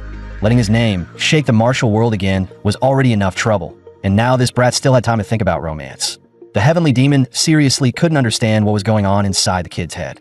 Just then, ManhwaCapped noticed a group of Northern Sword Society members rushing around in a noisy panic up ahead. He stopped them and asked, "Why are you all running around this late at night? What happened?" One of them immediately replied, "Someone went missing. The entire Northern Sword Society is under top-level alert right now that we heard the person vanished out of nowhere, but no one can even clearly describe what he looks like, so we don't even know where to start looking." ManhwaCapped's heart sank.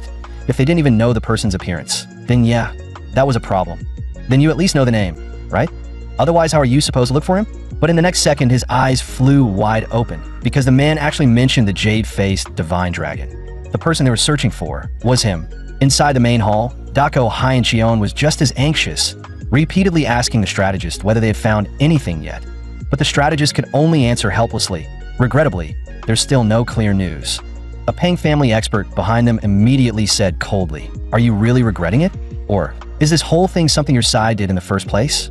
The strategist instantly flared up. The Northern Sword Society has never admitted to something it didn't do. Don't push your luck. But the Pang family expert wasn't backing down at all. "I'm saying I suspect you so what? What are you going to do about it?" There were already rumors that the Northern Sword Society lost face because of the jade-faced divine dragon. And now he just happens to vanish from the very heart of your territory. Isn't that obvious enough already? That nearly made the strategist shake with rage. That's complete nonsense. You're just spewing garbage. Then ManhwaCapped roared from behind them. "All of you, shut up. The man still hasn't been found, and you're already busy tearing into each other? Go find him now." Right then, a shout suddenly came from outside the door. Hero 1, the jade-faced divine dragon, has arrived. Hayachion and ManhwaCapped were both stunned on the spot. ManhwaCapped couldn't help blurting out, "You damn brat, you finally decided to show yourself. If you stayed missing any longer, the whole Northern Sword Society was about to get dragged into the grave with you." When ManhwaCapped stepped into the room, even he looked a little awkward. What exactly is going on here? Why are there suddenly so many people?" At that moment, ManhwaCapped got so emotional that he almost shouted the word monarch before rushing straight toward ManhwaCapped. Then he bowed deeply and said, "Thank heavens you're safe. If anything had happened to you, this old man wouldn't have known how to answer for it." That scene left several people in the room utterly shocked. The beggar sect supreme elder was showing this young man that much respect, and had even almost called him monarch. The meaning behind that was anything but ordinary. ManhwaCapped broke out in a cold sweat, and quickly told ManhwaCapped to stand up. Lowering his voice, he whispered, "You were way too loud just now. Everyone heard you. How exactly am I supposed to explain this now?" Hayachi's suspicions only deepened. ManhwaCapped was one of the highest-ranking elders in the entire martial world, yet he had just shown such reverence to a mere young man. To him, that was downright unbelievable. An old monster who stood several generations above him was bowing to a junior he himself hadn't even taken seriously before. And no matter how you looked at it, that wasn't normal. So the truth was practically screaming at him now. This young man's identity had to be extraordinary, but if he said it out loud himself, everyone present would probably be terrified. ManhwaCapped quickly whispered again, "Hurry up and think of a way to patch over what you just said." ManhwaCapped instantly put on a flustered act and forced out a dry laugh. "Young Master Mun, your sudden disappearance really scared the life out of us." This old man panicked and started babbling nonsense that I even called you monarch. What a ridiculous slip of the tongue. Manhwa was so embarrassed he wished the ground would just swallow him whole. But he still followed up smoothly. My disappearance was unavoidable. The Supreme Elder has always treated me like his own grandson, so in a moment of panic, it's only natural that he misspoke. After that, the two of them kept up the act, laughing it off together, but no one in the room was stupid. Nobody believed it was just meaningless nonsense. There had to be something they couldn't openly talk about. Manhwa bowed to everyone present. It was my own carelessness that made all the heroes of the martial world worry like this. For that, I sincerely apologize. Then he gave Dako Hyenchon a separate bow, and especially to the Sword Emperor, I truly owe you an apology for this disturbance. Dako Hyenchon played along with polite ease. In that case, let's consider this matter settled for now. Why don't we move somewhere else and continue our conversation? A short while later, a group of old veterans and two young men were seated together. Dako Hyenchon lifted a wine flask, poured Manhwa a cup, and said with a smile, "Meeting Hero Win today has truly been a pleasure.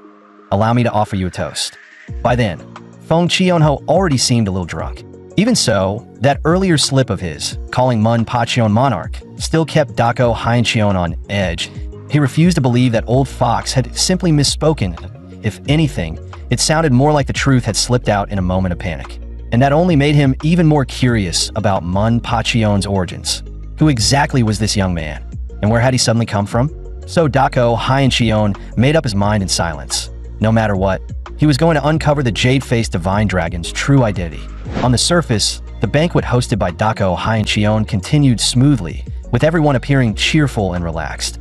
But in reality, two people were sitting there like they were on a bed of nails. One of them was Namgung Hyokrian, that he had come here to demand answers from the Northern Sword Society, only to somehow end up seated at a banquet table instead. The other, naturally, was Manhwa, that he hadn't expected Dako Hyenchon to place him in such a prominent seat. Wasn't that basically the spot reserved for the main guest? Meanwhile, Feng Chionho watched Manhwa with open satisfaction as the Supreme Elder of the Beggars Sect. One of the largest forces in the martial world, his use of the word monarch could never be dismissed as a joke. Aside from those two young men feeling badly out of place, everything else looked fairly stable. At this banquet, where leaders from the major sects had all gathered, nearly every gaze was fixed on Manhwa. But on the surface, Manhwa remained calm, as if he were ignoring every eye on him. Still, with so many people staring so hard, he honestly felt like they were about to see straight through him. Dako Hyenchon, in particular, never once looked away. Who the hell was this young man? How could Feng Chionho call him monarch? He turned the question over and over in his head, but still couldn't find an answer. Just then, a bald expert from the Five Union Assembly suddenly turned to Namgung Hyokrian and asked, "You've seen young Master Mun's martial arts with your own eyes before, haven't you?" That instantly made Manhwa tense up. More than anything, he hoped the man wouldn't blurt everything out, because that would only make things even harder for him. After hearing that, Master Jikong slowly lifted his teacup and fixed Manhwa with a grave stare. Namgung Hyokrian spoke with clear awe in his voice. It was an experience beyond belief. I never imagined I would witness the legendary martial arts of Master Huining, arts long thought lost to history, reappear before my very eyes. The others might have spoken casually, but Manhwa's heart was already pounding wildly. For him, this topic was the exact last thing he wanted dragged into the open, so he could only cover for himself. I was just fortunate enough to run into an extraordinary stroke of fate. Besides, none of this has actually been verified by Master Jikong yet. At that moment, Old Feng suddenly threw in a line of his own. But once it is verified, you'll become the highest-ranking person in Shaolin by seniority. Manhwa quickly waved his hand for him to stop talking nonsense. I've never dared dream of receiving treatment like that. But Master Jikong took those words seriously and picked up the thread himself. The Supreme Elder is correct that by seniority, 6th Patriarch Huining would stand as Shaolin's Granduncle Elder. And in this martial world, what sect doesn't take hierarchy seriously? If rank and seniority collapse, everything collapses with them. So, if the matter is confirmed, then this benefactor's standing in Shaolin would be at least equal to mine, perhaps even above mine. Those words left the people from the Northern Sword Society and the Southern Saber sect utterly stunned. To stand on equal footing with Master Jikong carried terrifying implications. In that instant, everyone realized this young man was anything but ordinary. If his identity were truly confirmed, he might become one of the highest-ranking figures in the righteous martial world by seniority alone. Add Feng Chionho's earlier monarch on top of that, and everyone's curiosity about Manhwa's background only deepened. Manhwa could only wave his hand again, trying to calm everyone down. I'm just a junior who only recently stepped into the Jianghu. I hope all of you will look after me in the future. Even now, Dako Haiyan was still obsessing over where Manhwa had come from. He had heard before that the young man knew Shaolin martial arts, but he never imagined he had actually inherited Master Huaning's true teachings. Shaolin had always been the spiritual pillar of the righteous martial world. The saying, all martial arts under heaven trace back to Shaolin, was no empty legend. Its influence and connections throughout the Jianghu were beyond imagination. And the Beggars sect, led by Feng Qianho, possessed the largest network and the sharpest intelligence system in the entire martial world. So if Dako Haiyan truly wanted to dominate the Jianghu, there was no way around those two forces. Thinking that far, he actually felt relieved. Thank heavens he hadn't really made a move on Manhwa earlier. Otherwise, he might have brought a disaster upon himself big enough to wipe out an entire clan. At that point, what mattered most was no longer guarding against Manhwa, but finding a way to win him over while preserving the Northern Sword Society's relationship with Feng Qianho. If only he had one more daughter. The thought even stirred a trace of regret in him. As everyone at the banquet hid their own agendas and watched each other carefully, the feast carried on, and the title Jade-Faced Divine Dragon was burned into the minds of every sect leader present, probably for life. Then the vote, which everyone had assumed would end in deadlock, unexpectedly swung hard in the Northern Sword Society's favor. Nearly 70% supported their proposal, and the matter was wrapped up in haste. Once the opposition lost its footing, the initiative fell completely into the Northern Sword Society's hands. Not only did this become the first large-scale campaign led by the Righteous Path against the Demonic Path in thousands of years, it also gave birth to the strongest righteous alliance in martial world history. Meanwhile, in a bamboo grove, the Heavenly Demon's eyes went wide in disbelief. "Brat, what did you just say? You want me to teach you sword control?" Manhwa nodded. "I still have something to do tonight. And now that I finally have sword of my own, it makes sense to learn a little while I have the chance." The Heavenly Demon let out a chuckle. "The sword is the king of all weapons. Since you won't learn, I'll teach you everything that in time, you could become a demonic sword god of your generation." First, the Heavenly Demon told Manhwa to suspend the Heavenly Demon sword in midair.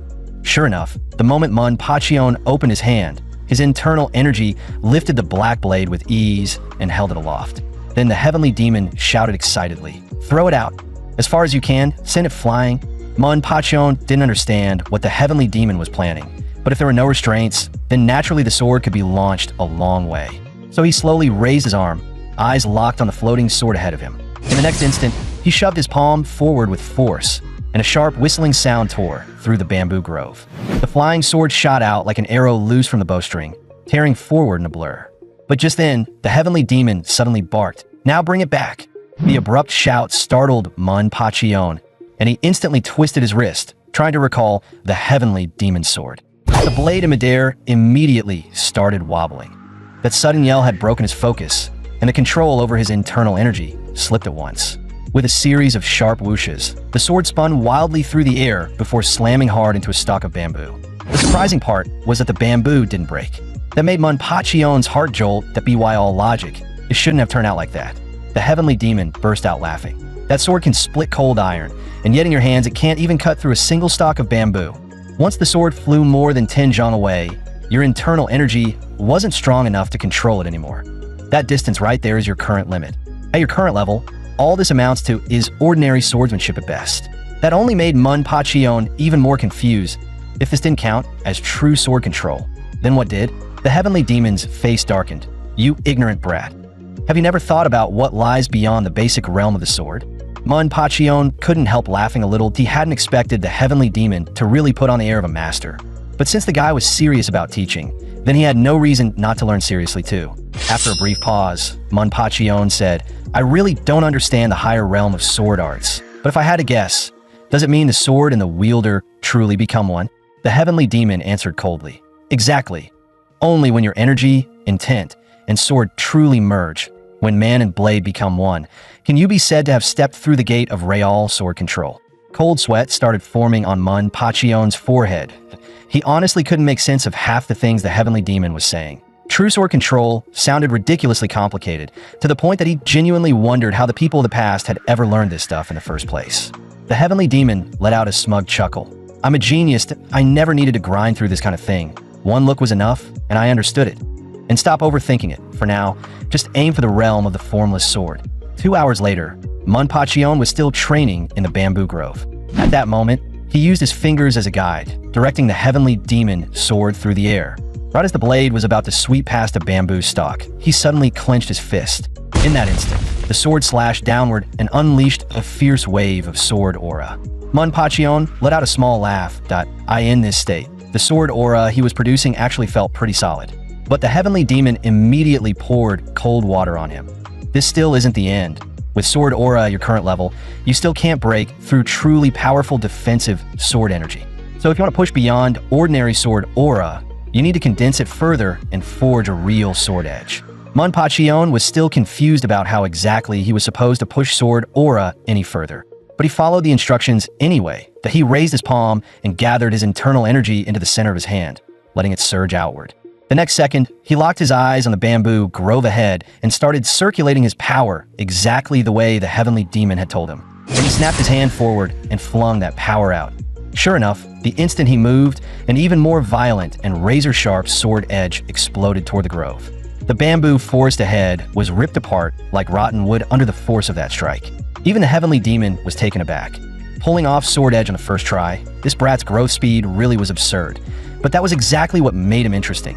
Otherwise, all of this would have been boring as hell. 2.5 hours later, ManhwaCapped collapsed flat on the ground, completely exhausted. Breathing hard, he asked, "Back then, what realm did you actually reach?" The heavenly demon thought about it for a moment before replying calmly. "At the very least, I had already surpassed the formless sword." ManhwaCapped immediately sat bolt upright. "You went beyond the formless sword. Then that means there are realms even higher than that." The heavenly demon burst into laughter. "Of course there are.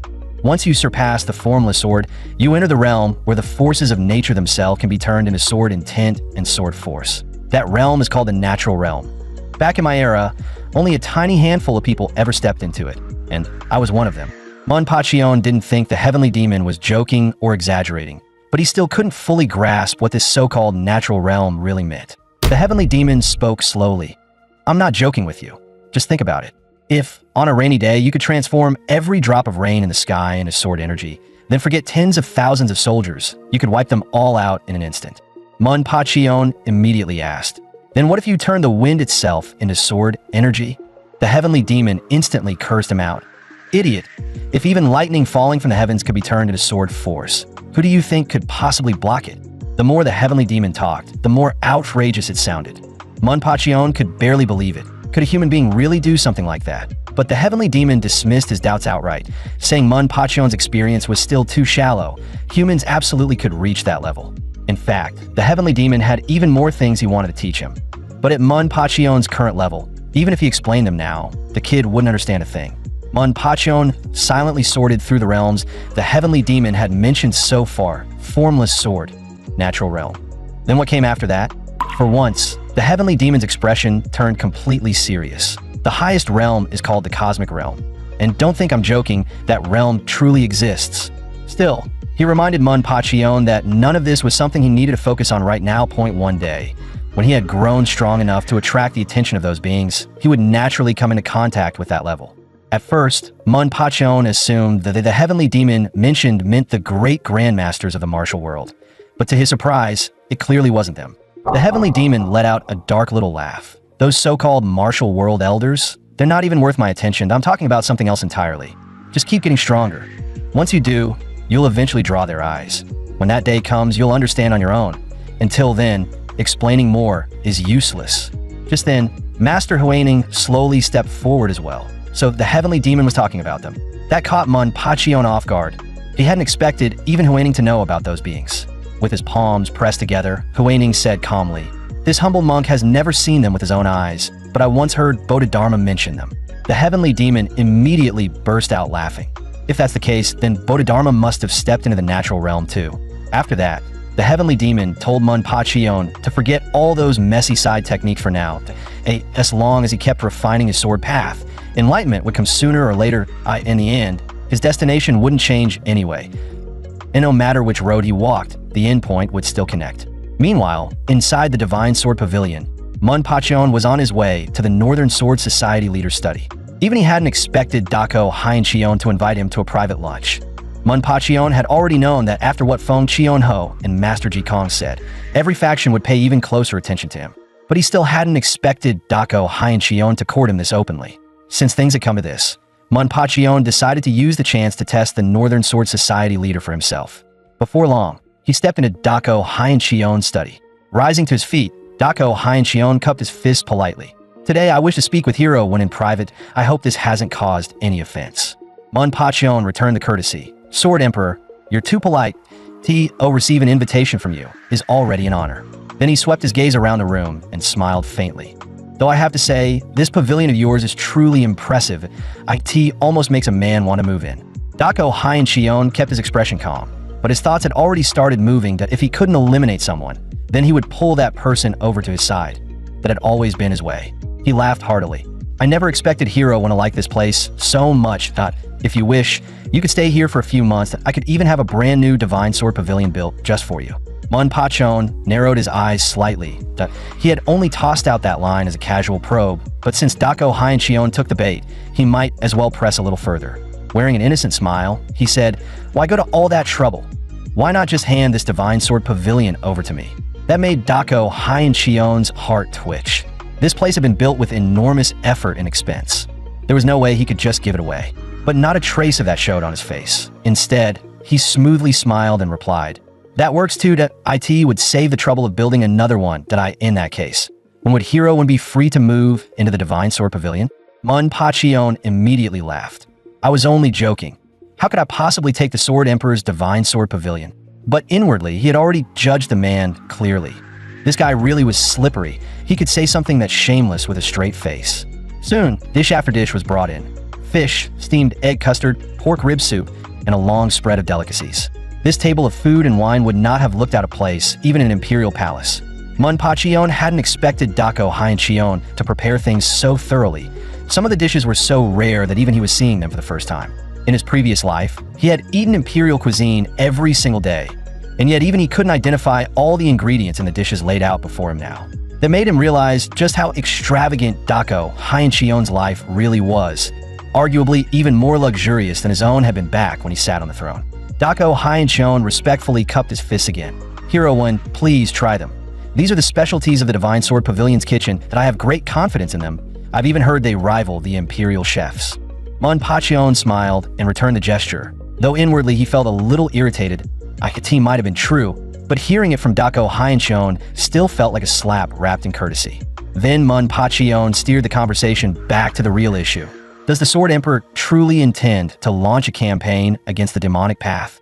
Dako Hyencheon answered evenly. That matter has already been settled by vote among the righteous sections. More importantly, many of our fellow martial artists already wanted this outcome, that I merely followed the current. Manpacheon sneered inwardly, finding the man laughably hypocritical. This entire thing had clearly been orchestrated by him. Yet now he spoke as though he were just going along with the tide. He pressed on. "Then how exactly does the Sword Emperor intend to wage war on the Demon Mirror sect? Surely you already have a plan in mind." Dako Hyencheon was clearly prepared for that. If we want to truly uproot the Demon Mirror sect, then the first step is to establish a real martial alliance capable of coordinating the whole righteous path. That step alone will likely take at least a year. As he spoke, he gently set down his chopsticks, picked up a leaf of greens, and continued. "Their main base is in Xiangzhou, but their hidden strongholds are scattered everywhere. If we want to tear them out by the root, it may take even longer." Then Manpacheon threw out another question. The moment it left his mouth, Dako Hyencheon's expression grew noticeably heavier. What Manpacheon asked was simple. If the Demon Mirror sect were truly wiped out one day, would the martial alliance be dissolved afterward? At that point, Dako Hyencheon finally understood something clearly. This kid had been testing him from the very beginning. Faced with that question, Dako Hyencheon could only smooth it over with a vague answer. That would naturally have to be decided when the time comes. Still, he followed it up by saying he genuinely hoped the martial alliance could become a permanent institution and continue existing long-term.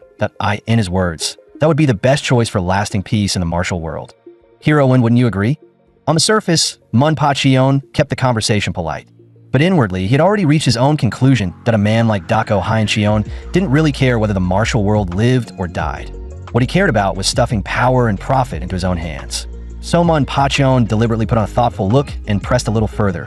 But wouldn't there still be other variables? For example, what happened in the snowy mountains not long ago? The instant he heard that, Dako Hyencheon's face turned serious. If we're talking about variables, I wouldn't quite call it that. But But I have heard something. It seems the martial arts of the Heavenly Demon sect have resurfaced in the Jianghu. That line shocked the Heavenly Demon so much that he immediately started muttering in Mun Pachion's mind. Could it be that his old followers were still carrying out his will even now? Even Mun Pachion himself was startled. Had the Heavenly Demon sect really reappeared? Dako Haiyan continued. To be precise, a man has appeared calling himself the Heavenly Demon Scholar. According to reports, his martial arts are strikingly similar to those of the old Heavenly Demon sect. That left Mun Pachion painfully awkward. He and the Heavenly Demon had clearly misunderstood the situation. The Heavenly Demon Scholar Dako Haiyan was talking about was obviously him. Mun Pachion couldn't help cursing inwardly that this bastard had been labeling him like that behind his back. Dako Haiyan was being cautious for a reason. Over the years, he had heard far too many bizarre rumors about the Heavenly Demon sect. There were so many that he couldn't tell truth from fiction anymore. Right then, the Heavenly Demon himself seemed to arrive at some kind of private guess, and that immediately made Mun Pachion itch with curiosity. He urged him to spit it out.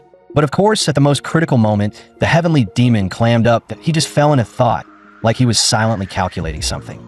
At the same time, Dako Haiyan smoothly shifted the topic and said, "I would like to invite Hero to work with us for the sake of justice in the martial world. What does the hero think?" Then he began laying out the bait. The martial alliance that is about to be established is in desperate need of someone as talented as you. If you're willing, I can offer you a position second only to one man and above 10,000 others. I'll make sure your name shakes the martial world. Mun Pachion sneered inwardly. That was the man's real goal. Clearly, Dako Haiyan had already started seeing himself as the future alliance leader, and now he wanted Mun Pachion under his command. What he didn't know was that in his previous life, Mun Pachion had already stood above all others as the ruler of the realm. Why would he care about a mere martial alliance? Even so, Mun Pachion didn't answer right away. He slowly lifted his wine cup, brought it near his lips, and took in the aroma before finally speaking. "The Sword Emperor's high regard truly leaves me flattered, but this is a major matter. I hope you can allow me some time to think it over." Dako Haiyan wasn't stupid. He had already painted a massive future for the young man. Yet Mun Pachion still refused to commit on the spot. The meaning was obvious enough. So he smoothly pulled back. "In that case, let's leave it here for today. We can always sit down and discuss it again another time. But Heroine should understand one thing. I truly do think very highly of you." As soon as he finished speaking, Dako Haiyan snapped his fingers. Mun Pachion looked up in mild surprise, not quite sure what kind of move the man was making now. At that moment, a slender figure slowly entered his field of vision. A young woman stepped forward and bowed. "This daughter, Lana, has come to greet father." Mun Pachion's heart instantly sounded the alarm. What kind of trick was this old fox playing now? Dako Haiyan smiled. "Lana, don't just stand there. Hurry and greet our honored guest properly." The moment Dako Ran turned her head, Mun Pachion sharply noticed the slight tremor that ran through her body. Clearly, she had recognized him as the young master from the previous night, but she regained her composure almost immediately and lowered her head in greeting. "This young woman is Dako Sun. Greetings, young master." Mun Pachion slowly pulled his chair back, but inwardly he already understood what was happening. But that was the game Dako Haiyan wanted to play. Unfortunately for him, Mun Pachion was more than familiar with scenes like this. With a calm smile, he returned the greeting. "My surname is Wen in the Jianghu. People call me the Jade-Faced Divine Dragon. Be blessed with the sight of the young lady today is truly a fortune of 3 lifetimes." At that moment, Dako Haiyan also started to sense that something was off. The way those two reacted to each other felt just a little too delicate. Soon, a faint smile appeared at the corner of his mouth. So slight, it was almost impossible to catch. He immediately had Dako Ran sit by his side, then asked with deliberate meaning, "What does Heroine think of my daughter? I don't say this merely because she is my child. With looks like hers, she would fall behind no one wherever she went." Hearing that, Mun Pachion felt a surge of disgust. This Dako Haiyan really was a complete old fox. What? Was he planning to use his daughter's marriage to manipulate yet another person? Then Mun Pachion deliberately put on a shy look and said with a smile, "I've seen my fair share of beauties in the Jianghu, but a peerless beauty like Miss Ran. This really is my first time." Hearing that praise, Dako Ran actually blushed a little before giving a light cough, as if warning him to watch what he was saying. At that exact moment, Mun Pachion secretly sent her a message through voice transmission. "Miss Ran, you haven't forgotten about tonight, have you?" Dako Haiyan, of course, had no idea the two were already speaking right in front of him. He simply assumed they were exchanging normal pleasantries and kept praising his daughter. "She's at the perfect age now. It's about time she found a proper match. But something as important as marriage can't be handled carelessly. If it were someone like Hero One, though, that would be another matter. ManhwaCapped chuckled. The Sword Emperor really thinks too highly of me. I'm not nearly as impressive as the rumors make me out to be. Still, he cupped his fists toward Dako Hyencheon with flawless courtesy. To receive such regard from the Sword Emperor is truly more than I deserve. If you ever have a request, then as long as it's within my power, I'll do what I can. But inwardly, Dako Hyencheon sneered as, oh, what if you're the jade-faced divine dragon? Aren't you still taking the bait step by step? Looks like this guy can't get past a beauty either. Soon after, ManhwaCapped rose and saluted the two of them. I'll take my leave for now. Someone is waiting for me outside. Dako Hyencheon laughed loudly. Then it seems I've kept you too long and overstepped. Another day then, we'll talk again another day. Before leaving, ManhwaCapped deliberately looked at Dako Seolran and said with meaning, Miss Seolran, until we meet again. Dako Hyencheon watched his departing figure with a deep, unreadable gaze. Clearly, he was already scheming about something else. Standing beside him, Dako Seolran immediately played along and asked in a soft, curious voice, Father, who exactly is that man? But Dako Hyencheon had no intention of letting her pride. He coldly replied, That's none of your concern. You just stay at home and wait to be married. Why next spring, I'll have you wed. Dako Seolran quickly asked, Then who exactly am I supposed to marry? But before she could finish, Dako Hyencheon cut her off without mercy. Who else? Haven't I told you already? Naturally, the young sectmaster of the Southern Saber sect. That made Dako Seolran's heart tremble. After all, that man's reputation had never been good. She wanted to say more, but Dako Hyencheon cut her off again. You only need to do as I say. Go back.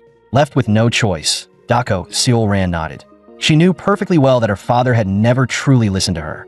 Meanwhile, beneath the Divine Sword Pavilion, the place was still packed with life as people set up stalls and wandered through the night market.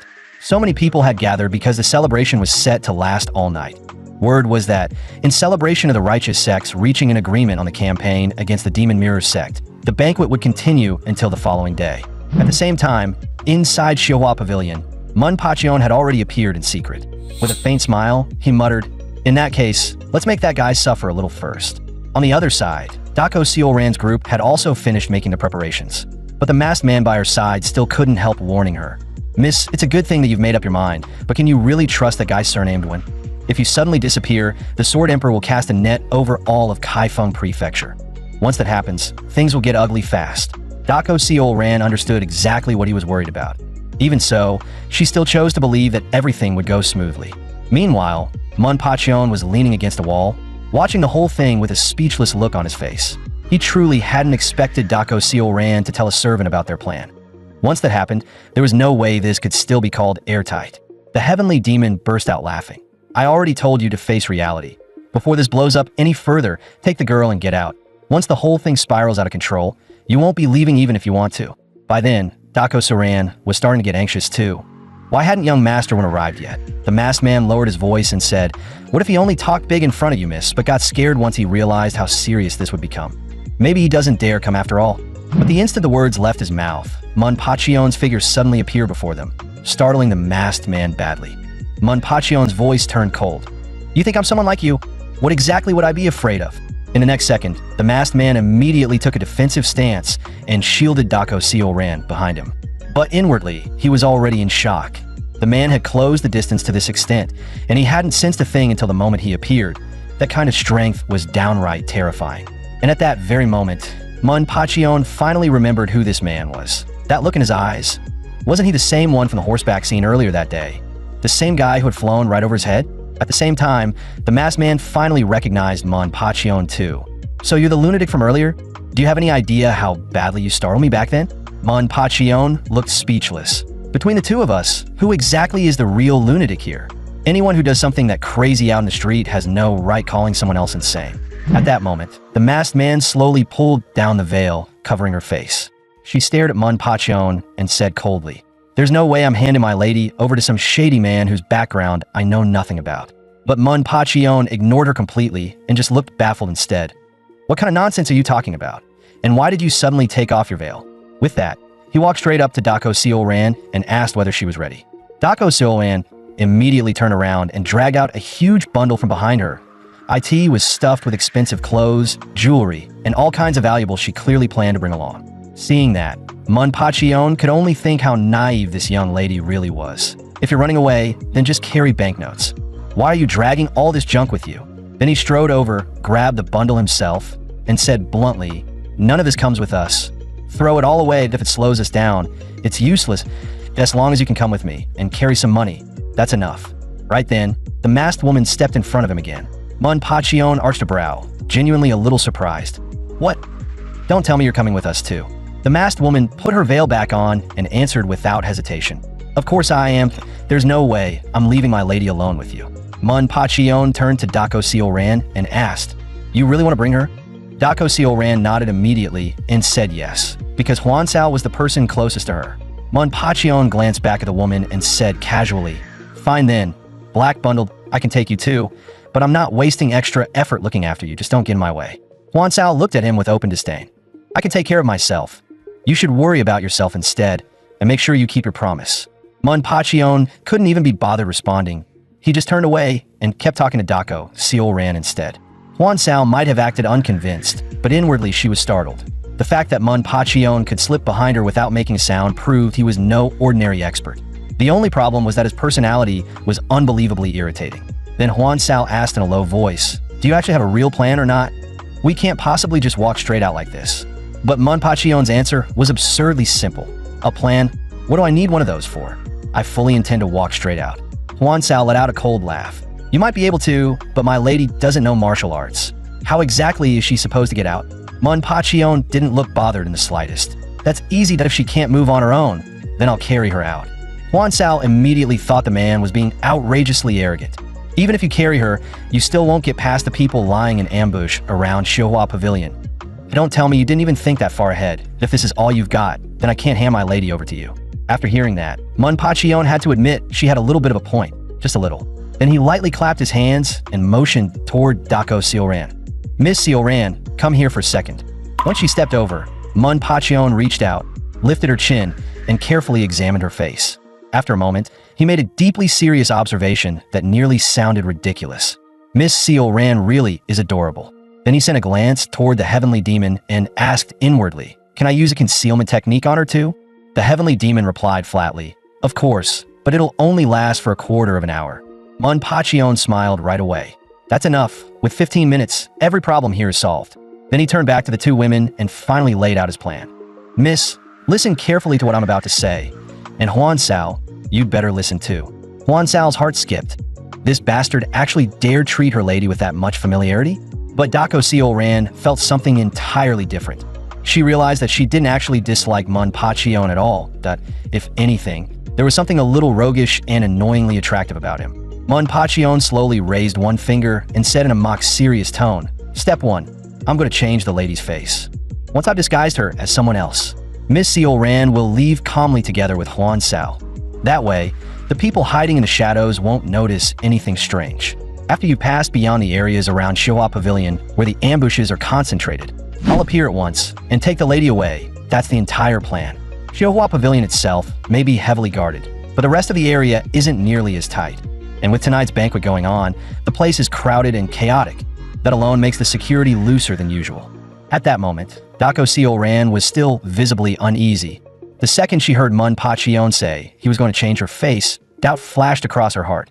She couldn't help wondering whether he could really pull something like that off. And if he truly did change her face, she definitely didn't want to spend the rest of her life wearing someone else's features. Seeing her reaction, ManhwaCapped calmly reassured her, "Relax, the disguise is only temporary. After a quarter of an hour, your face will return to normal on its own." But right then, Hwansao cut in coldly. "Don't tell me you're planning to use variant disguise art." Clearly, she recognized the method. ManhwaCapped just smiled. "Exactly, that's what I mean." But Hwansao frowned at once. "Miss can't use martial arts." Before she could say more, ManhwaCapped cut her off. "I know perfectly well that your lady doesn't know martial arts. That's exactly why I told you to listen carefully instead of interrupting. In a moment, go bring me a maid, preferably one who moves in and out of Shihua Pavilion often. Someone Noama questioned, I only need to get a good look at her face. Once that part's ready, we move immediately.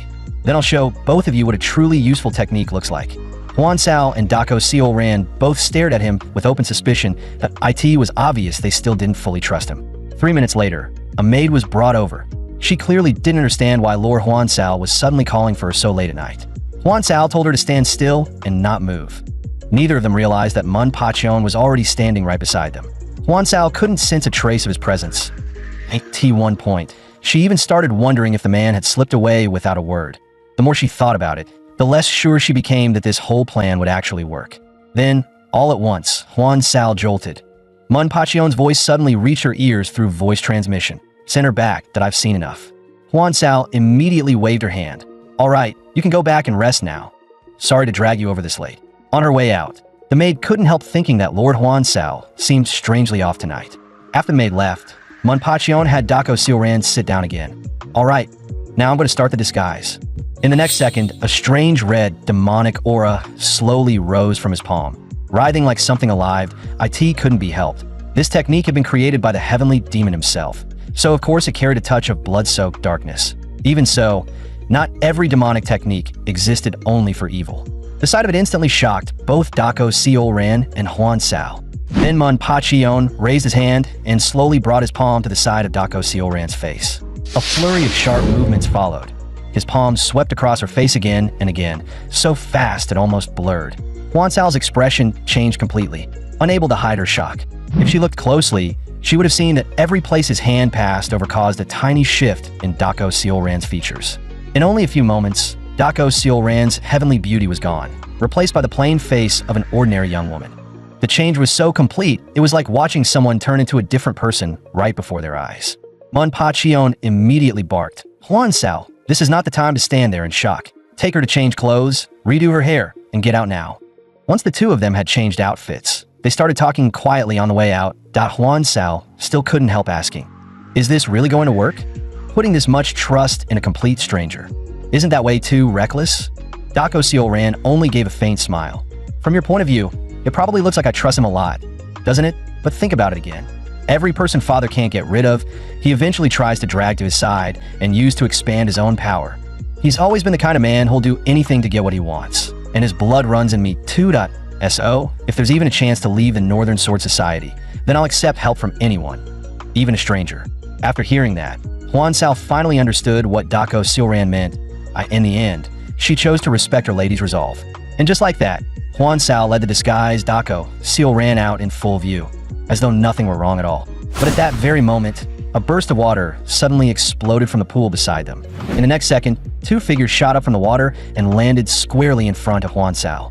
One of them pulled the breathing tube away from his mouth and frowned. Where are you two heading this late at night? Huan Sao's eyes darkened instantly, and her voice turned colder. We have business outside, but it's by the lady's order. Move aside. But the other man didn't step back right away. Instead, he said in a low voice, do you not know the rules? No one is supposed to enter or leave after midnight. Huan Sao answered at once. Didn't you hear me? I already said this is the lady's command. The man was clearly pressured by the force coming off Huan Sao. His tone softened immediately. To IT was obvious he hadn't intended to stop them outright. He had only spoken out of duty. In the end, he stepped aside and muttered, then do as you wish. Huan Sao gave Dako Sealran a small nod from over her shoulder. Let's go. After the two of them walked a dozen or so steps, the two guards behind them couldn't help muttering under their breath. Since when did that maid by the young lady's side have a figure like that? Quit talking and get ready for the shift change. Right then, Manhwa contacted Huan Sao through voice transmission. Just keep walking straight ahead, that I'll be waiting for you in front. When he noticed Huan Sao glancing around instinctively, he immediately added, don't look around. Just head straight to the big tree ahead. Very soon, Huan Sao and Dako Sealran reached the base of the tree, but there was still no sign of Manhwa anywhere. Then, in the very next instant, there was a sharp whoosh, and Manhwa appeared as though he had materialized out of thin air, wrapping Dako Sealran into his arms in one smooth motion. Even Huan Sao was badly startled. This man's movement technique was far too ghostly. Manhwa was fully prepared on his end. From here on, it all depended on whether Huan Sao could keep up or not. In the next second, he pushed off the ground and shot straight into the night sky.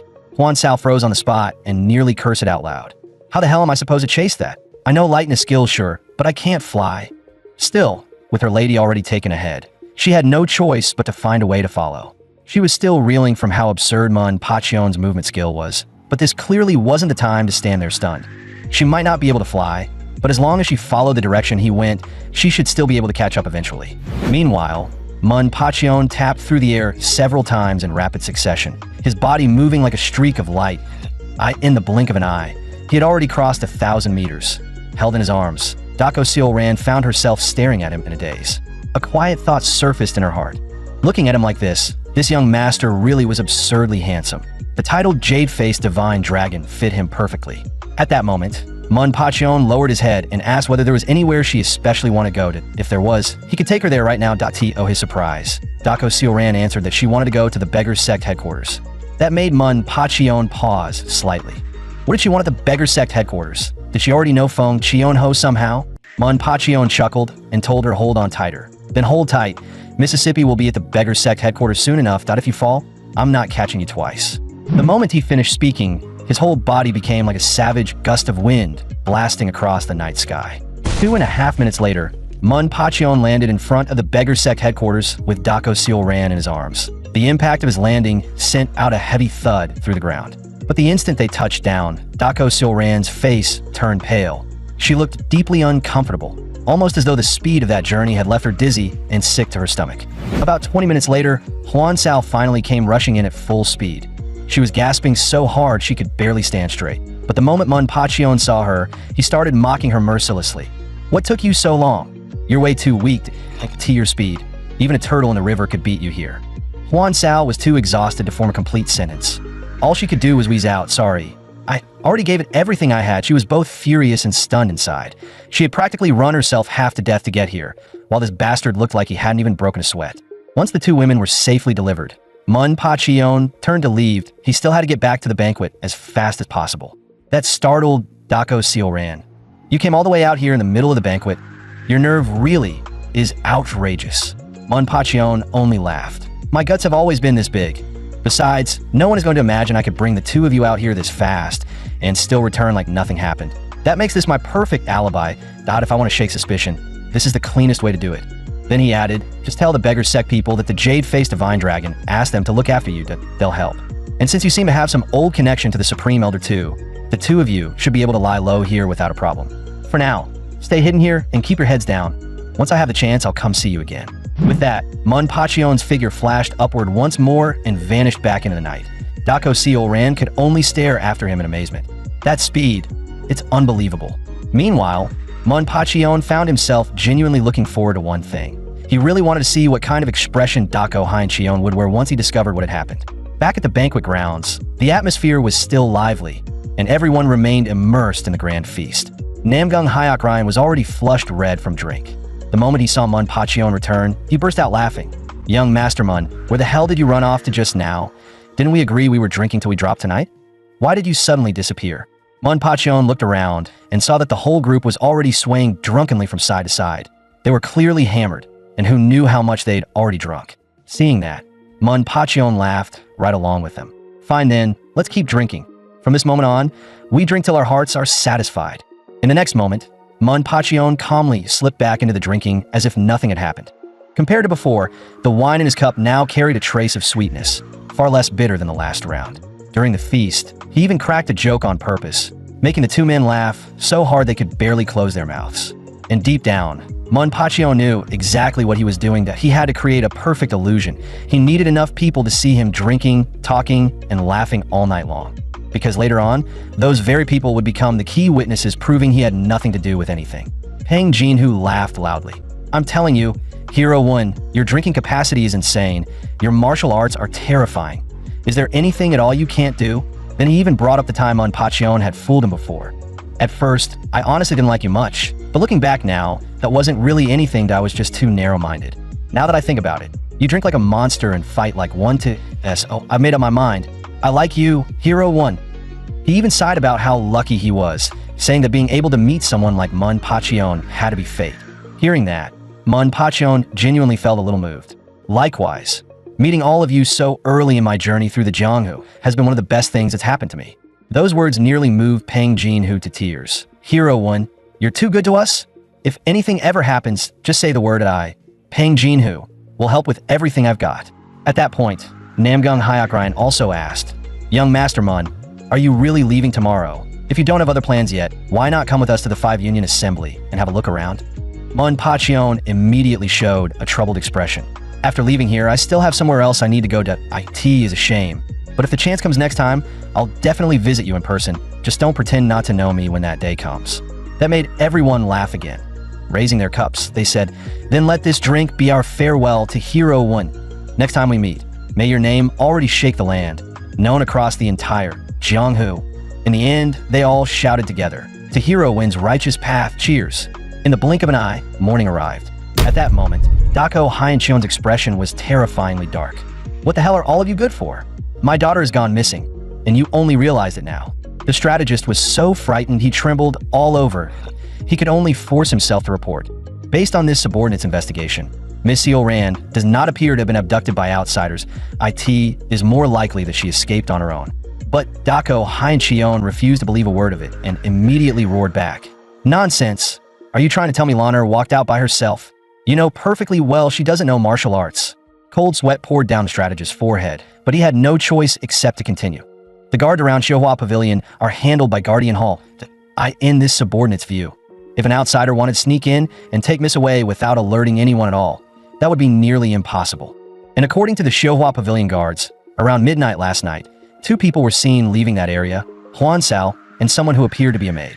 But when this subordinate later questioned that maid in person, she was clearly terrified and seemed to know nothing. She was crying in fear and insisted that she had never gone anywhere with Huan Sao and had never left Xiaohua Pavilion at all. Dako Hyeoncheon was no fool. The moment he heard that much, a conclusion already flashed through his mind. This matter almost certainly involved disguise techniques. But the strategist immediately added, and I fear this was not ordinary disguise work, that it was likely variant disguise art. Even Dako Hyeoncheon was shocked by that. Variant disguise art. Isn't that a demonic technique? Don't tell me people from the demonic path infiltrated us, but that art has supposedly been lost for years. How could it suddenly resurface now? The strategist quickly analyzed. Miss has never cultivated martial arts, so there's no way she could have used such a technique herself. Either some hidden expert intervened in this matter, or someone altered her appearance after Huan Sao took her away. But Dako Hyeoncheon knew better than anyone what Huan Sao was capable of. She was his own person, handpicked by him. There was no chance she had mastered a skill like that. If that was the case, then the answer was obvious. Someone else had stepped into the situation. The more the strategist thought about it, the more uneasy he became. If a figure of that level truly got involved, then at minimum it would have to be a representative of one of the 3 great righteous families, the leader of a major sect, or perhaps the demonic path has truly returned. The righteous factions can mostly be ruled out, because last night the important figures from every side were all attending the banquet. This subordinate suspects it was someone from the demonic path, taking advantage of the feast to secretly carry Miss away. After hearing the report, Dako Hyeoncheon immediately issued a cold order. Investigate this thoroughly. The moment you find any lead, report to me at once.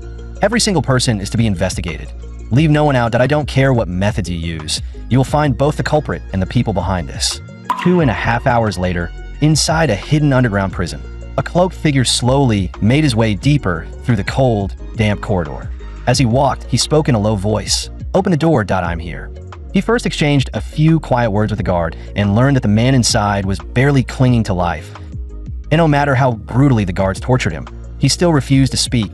As for the old man's grandson, he seemed to be close to death as well. The cloaked man gave a cold snort. Then it looks like I'll have to speak with him personally. Lead the way. The farther in they went, the more suffocating the air became.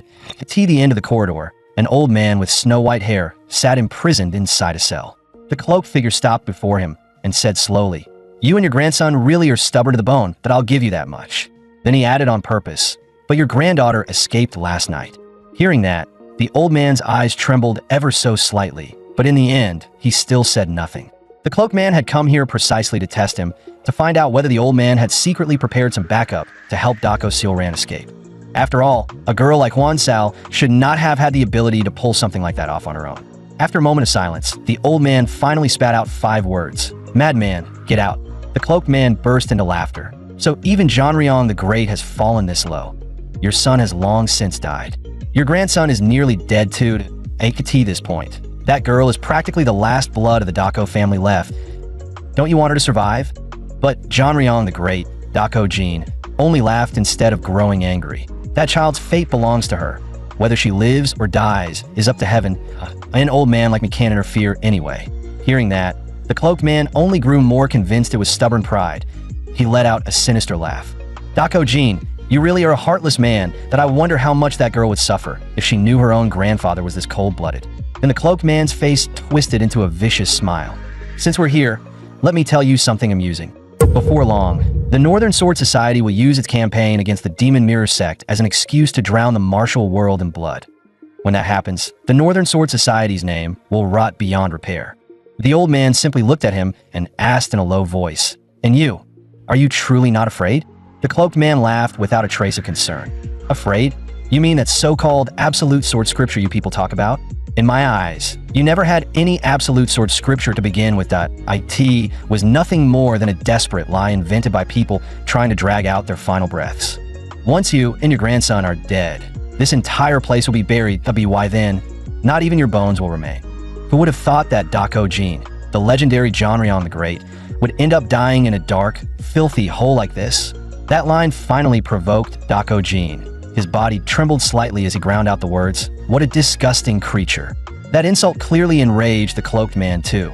"You dare call me disgusting? That's going too far, don't you think? Your son may already be dead, but if these actions disgrace anyone, they disgrace him, not me. If there's anyone disgusting here, it should be that dead son of yours."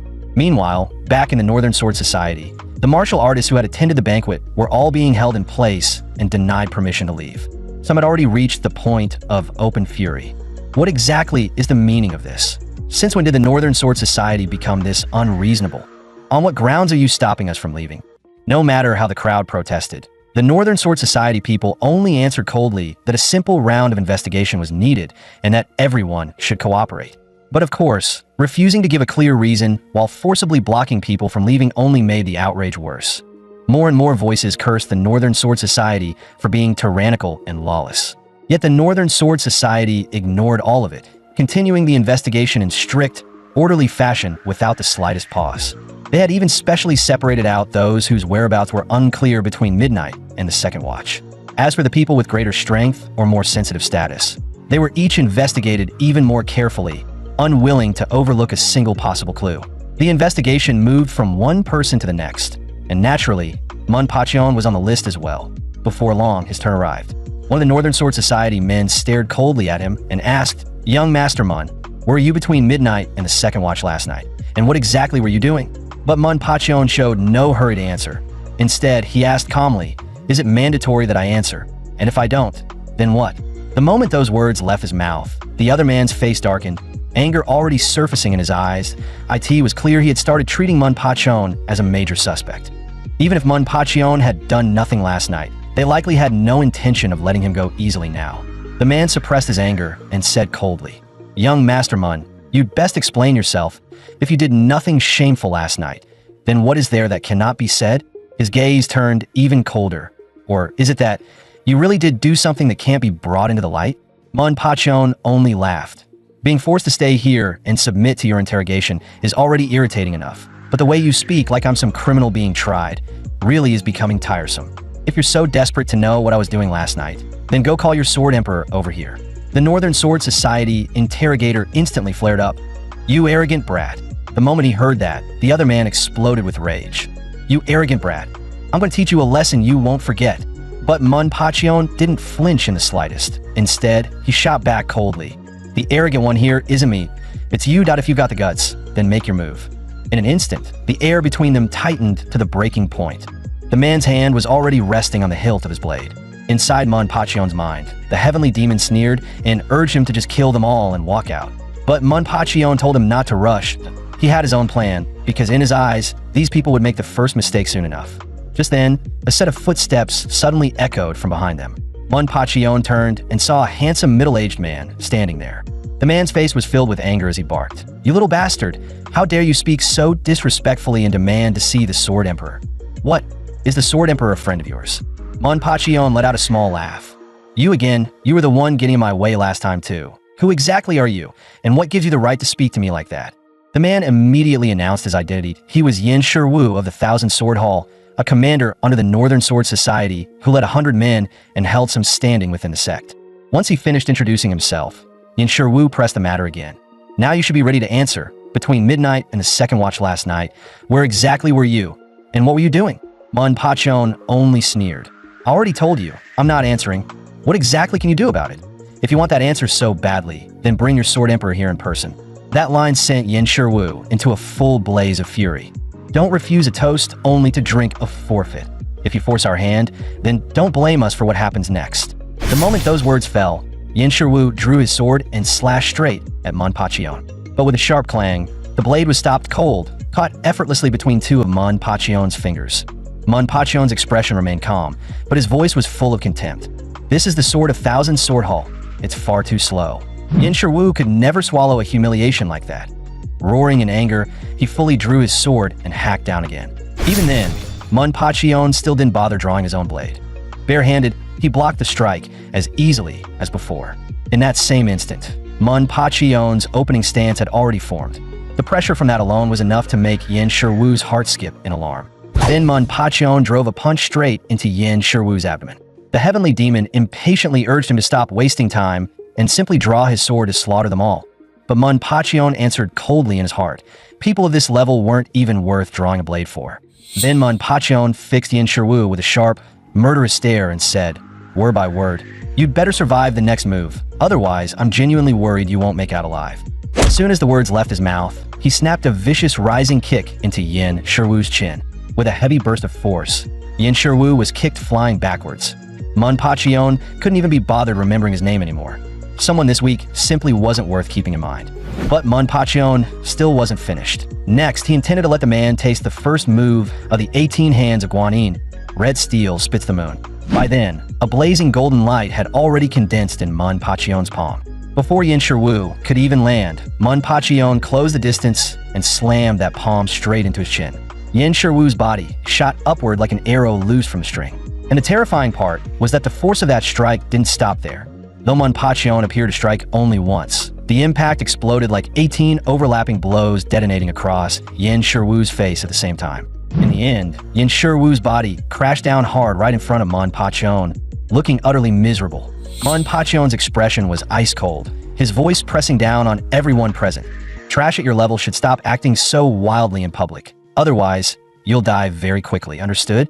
At that point, Yin Shiwu couldn't even form a full sentence anymore. He was sprawled on the ground, foam spilling from his mouth.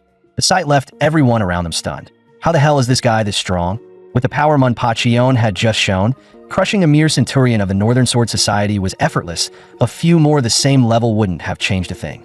After quite a while, Yin Shiwu finally managed to recover a sliver of awareness and shakily pushed himself up from the ground. Looking down at him, ManhwaCapped said flatly, "A second ago, you were so proud of being from Thousand Sword Hall. Is this really all you've got?" But even then, Yin Shiwu still refused to back down. Gritting his teeth, he forced out, "Don't leave. I'll fight you to the death." Hearing that, ManhwaCapped honestly started to wonder if he'd hit the man so hard he'd knocked sense clean out of him. But in the next instant, there was a heavy thud as a kick smashed into Yin Shiwu again, nearly knocking him unconscious on the spot. He almost died right there. The one who kicked him, of course, was not ManhwaCapped. Dako Haiyan slowly lowered his leg and said with calm restraint, "What a disgrace. MY subordinate failed to recognize the jade-faced divine dragon standing before him. I've already disciplined this blind fool on Hero's behalf. I hope you won't take offense that I would hate for a piece of trash like him to damage the relationship between us." 10 minutes later, high above the ground, a figure raced through the air at blinding speed, covering 100 meters with every step. That figure soaring through the sky was none other than ManhwaCapped. His expression at that moment was dark enough to freeze the air around him. He was in a foul mood, worse than he'd been in a long time. Strictly speaking, if Dako Haiyan hadn't shown up in person earlier, it really wouldn't have been so easy for him to walk away from that scene cleanly. In terms of outcome alone, Dako Haiyan had indeed helped him out of a difficult moment. But what truly disgusted ManhwaCapped wasn't the conflict itself. That it was the way Dako Haiyan treated him with polished courtesy, while treating his own men with cold, disposable cruelty. That contrast alone had sickened ManhwaCapped enough to almost make him throw up. Then came a thunderous boom as ManhwaCapped slammed down to the ground. Broken stones burst outward in every direction. A closer look showed that his landing had gouged out a massive crater, clear proof of just how violently his anger had built up. Watching this, the heavenly demon couldn't help asking, "What's with you? Your mood's been foul ever since earlier." ManhwaCapped didn't hide at all. "Dako Haiyan makes my skin crawl that I seriously want to beat the hell out of him. That bastard uses his daughter's marriage as a tool for power, and at the same time he treats his own men's lives like dirt. One of the most powerful men on the righteous side turns out to be that kind of filth. The whole thing is so absurd it makes me sick that's why I'm pissed." But after hearing that, the heavenly demon only let out a mocking laugh. Aren't you usually more rational than this? The ones standing at the top were never saints. They were simply the strongest. What exactly is so shocking about that? Then he laughed again, openly amused. If you suddenly want to uphold justice now, I'm betting it's really because of that girl Seal ran. ManhwaCapped frowned immediately. Don't talk nonsense, that's not what this is. After that, ManhwaCapped sat down on a huge rock and spoke seriously to the two presences in his mind, Heavenly Demon. Awakening, this banquet made me realize something important. I need a power base of my own. Without that, there are too many things I simply can't do. Tell me, do you think there's any way I can start building my own force in a short period of time? Both the Heavenly Demon and Awakening sounded puzzled. Didn't you always want to roam the Jianghu freely? Why the sudden desire to build a faction? ManhwaCapped shook his head. You misunderstand that I do want that freedom, but now I've realized that with only one man's strength, there are too many things I can't handle. The Heavenly Demon burst into laughter. That part, at least, you're right about, Brad. Back before I truly made my name, I also wandered alone, proving myself over and over. It was exhausting. But once I founded the Heavenly Demon sect, all those troublesome things started getting handled by others for me. Life became a whole lot easier. ManhwaCapped nodded. That's basically what I mean too. If I had a force of my own, the number of fools who think they can bully me just because they have more people would drop fast. Even so, the Heavenly Demon still poured cold water on the idea. That said, building a force right now won't be easy. Your name may be rising, but you're still nowhere near the point where people will flock to you in droves. So if you ask me, the most realistic option would be to borrow the strength of the Five Union, Assembly, or Shaolin first. But ManhwaCapped rejected that at once. That may be the quickest solution for now. But right now, the Northern Sword Society already sees itself as the leader of the righteous path. If I start expanding my own power under their nose by leaning on others, I may as well hand them my throat. Then ManhwaCapped's eyes darkened slightly, and he asked, Heavenly Demon, the Heavenly Demon sect you founded back then, does it still exist? At that, the Heavenly Demon actually showed a rare flicker of embarrassment. Well, whether it still exists or not, even I can't say for sure. If we really want to know, we'll have to go look for it ourselves. ManhwaCapped immediately looked at him with open disbelief. Why are you suddenly this unsure of yourself? When Hanshion brought up the Heavenly Demon sect earlier, your reaction was clearly off.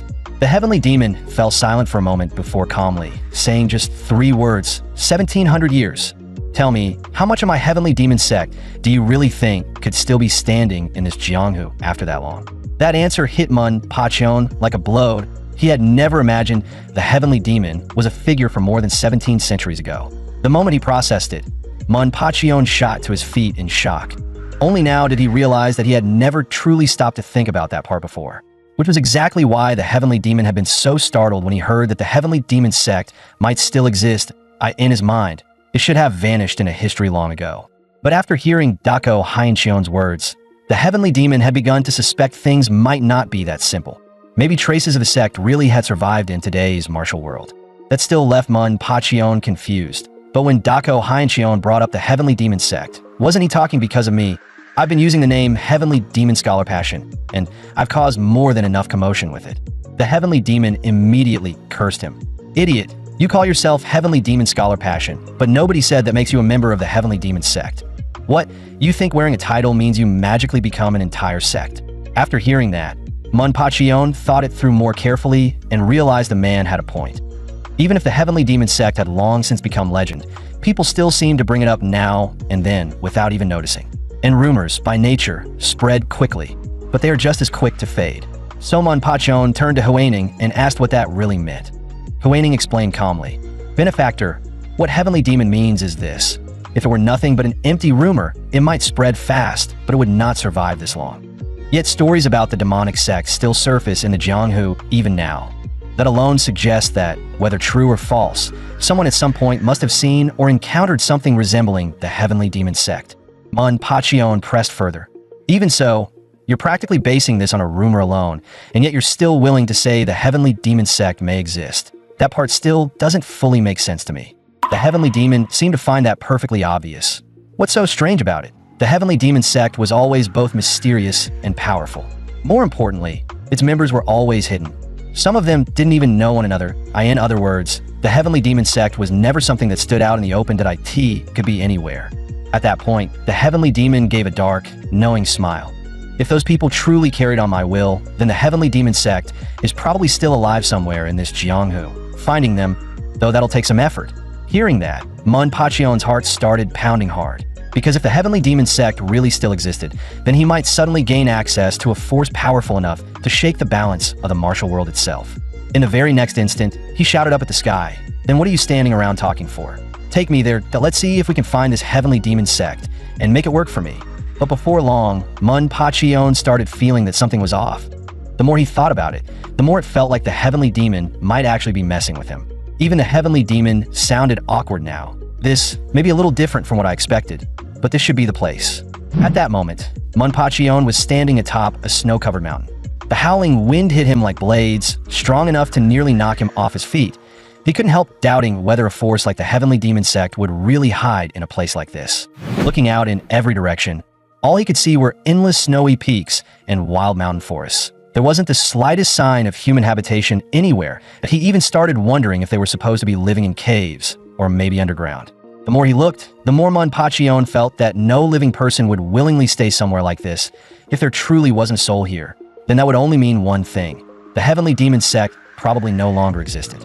He scanned the surroundings again. Snow, mountains, wind, nothing else. Not a single trace of human life.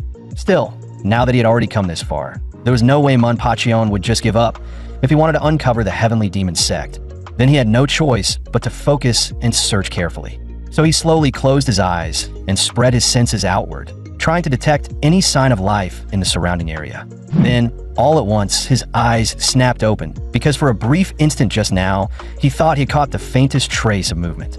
But the heavy layers of snow around him were badly interfering with his perception. Manhwa even felt that without all that snow muffling the flow of life and sound, he would have found the source much faster. And right then, a thought suddenly flashed through his mind. If he changed his approach, he might be able to force whatever was hidden here to reveal itself much more quickly. Neither the Heavenly Demon nor Awaken could tell what he was thinking. All they could do was remain silent and wait for Manhwa's next move. In the next moment, Manhwa drew in a deep breath. Within seconds, the force of his inner energy swelled violently through his body, even making his abdomen visibly bulge outward. Then he let out a thunderous roar toward the snow-covered mountain below, releasing the power he had gathered in one explosive burst. Instantly, a violent wave of force swept downward, carrying the mountain snow with it in a massive, surging blast. This strike contained a full 70% of Manhwa's power, and the result was terrifying. Even the shattered rocks embedded in the distant cliffs burst apart the moment they were touched by the aftermath of that sonic force. With a booming crash, the thick blanket of snow was driven backward like a flood being pushed away by a tidal wave. Seeing it happen, even Manhwa couldn't help being impressed that he truly hadn't expected that he had already become this strong. A little more than 2 minutes later, most of the snow covering the mountainside had been blasted away. Even the Heavenly Demon and Awaken were momentarily speechless. The Heavenly Demon couldn't help muttering that this brat's way of thinking really was sharper than the minds of the old era. Once the snow was cleared, Manhwa immediately spread his senses again and carefully searched the surrounding terrain. It didn't take long before he found a deeply concealed cave halfway up the mountain. Manhwa gave a low laugh. So I did find it after all. Without wasting another second, he rushed inside. What surprised him, though, was how unbelievably narrow the passage was. But after walking a little farther, he suddenly felt that something about the ground under his feet was off. He brushed the surface lightly with his shoe and discovered that it was strangely clean, as if it had been maintained by someone over a long period of time. More than that, he could even faintly sense a trace of warmth drifting out from deeper inside the cave. So Manhwa continued forward, twisting his body sideways and forcing his way deeper through the cramped passage. But after more than 2 hours of winding through the place, he finally started losing patience. Because when he reached the lowest level, he discovered that the whole area was nothing more than an underground maze covered in mechanisms and array patterns. There was no trace of person anywhere. Manhwa grew irritated. Where the hell are these people hiding? This is exhausting. I'm about ready to stop looking. The Heavenly Demon, however, let out a mocking laugh. What? You're giving up already? You're one step away from the end, and now you want to quit? That doesn't sound like you at all. Manhwa frowned. What? You're sure there's really someone here? The Heavenly Demon told him to go look at the large stone nearby first. Manhwa quickly moved over and found a carving of a three-headed evil spirit on its surface. IT was the unique emblem of the Heavenly Demon line, something that any true descendant of that legacy would recognize. After that, following the Heavenly Demon's instructions, he began searching the surrounding area for hidden mechanisms. Before long, he found one concealed trigger, but it clearly wasn't the sort of mechanism that opened with a single press. It was more like a complex code sequence that required multiple locations to be activated in the correct order. The Heavenly Demon called out more than 100 positions in succession before ManhwaCapped finally managed to trigger the entire mechanism properly. With a heavy rumbling sound, the ground beneath them slowly split apart, revealing a long and narrow underground corridor. ManhwaCapped's eyes immediately lit up. Looks like this trip wasn't wasted after all. But when he actually stepped inside, the scene beyond still caught him off guard. Hidden beneath the earth was an entirely different world. There were waterfalls, dense forest growth, and a hidden paradise-like landscape. For a moment, ManhwaCapped even suspected that this underground realm might connect to some other region entirely. The Heavenly Demon only laughed softly. Not bad at why descendants really do have some skill managing to build a place like this. Just then, ManhwaCapped suddenly sensed movement ahead. In that same instant, he activated Heavenly Demon's stealth art and erased both his figure and his aura completely.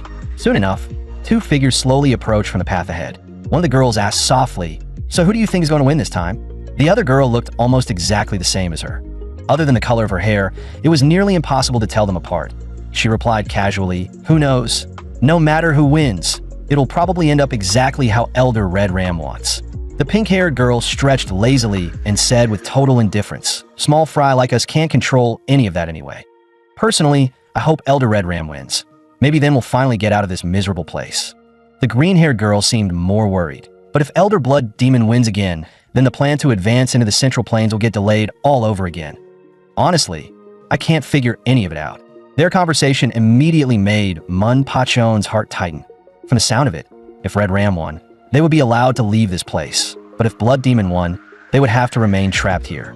And those two young girls had already begun indulging in their own fantasies, eagerly imagining the day they would enter the Central Plains and roam the Jianghu alongside that famed young Master Jade Qilin. That left ManhwaCapped a little curious that it seemed that this so-called young Master Jade Qilin was wildly popular here.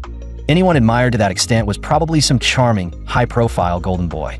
ManhwaCapped then glanced at the Heavenly Demon and asked in a low voice, "From the look of things, this really is your Heavenly Demon's sex territory, isn't it? What do you think?" The Heavenly Demon narrowed his eyes and answered in a measured tone, "If this truly is a force left behind by my descendants, then reaching this scale isn't surprising. This generation clearly isn't incompetent. Their organization has shape, and they carry themselves with confidence. Don't you think they seem very sure of themselves?" ManhwaCapped only snorted. "What is there to brag about? I'm going to take a proper look around and see what this place is really worth." But after only a few more steps, his attention was suddenly caught by a building ahead of him. The structure had an elegance to it, with enough style to make even ManhwaCapped want to go inside and have a closer look.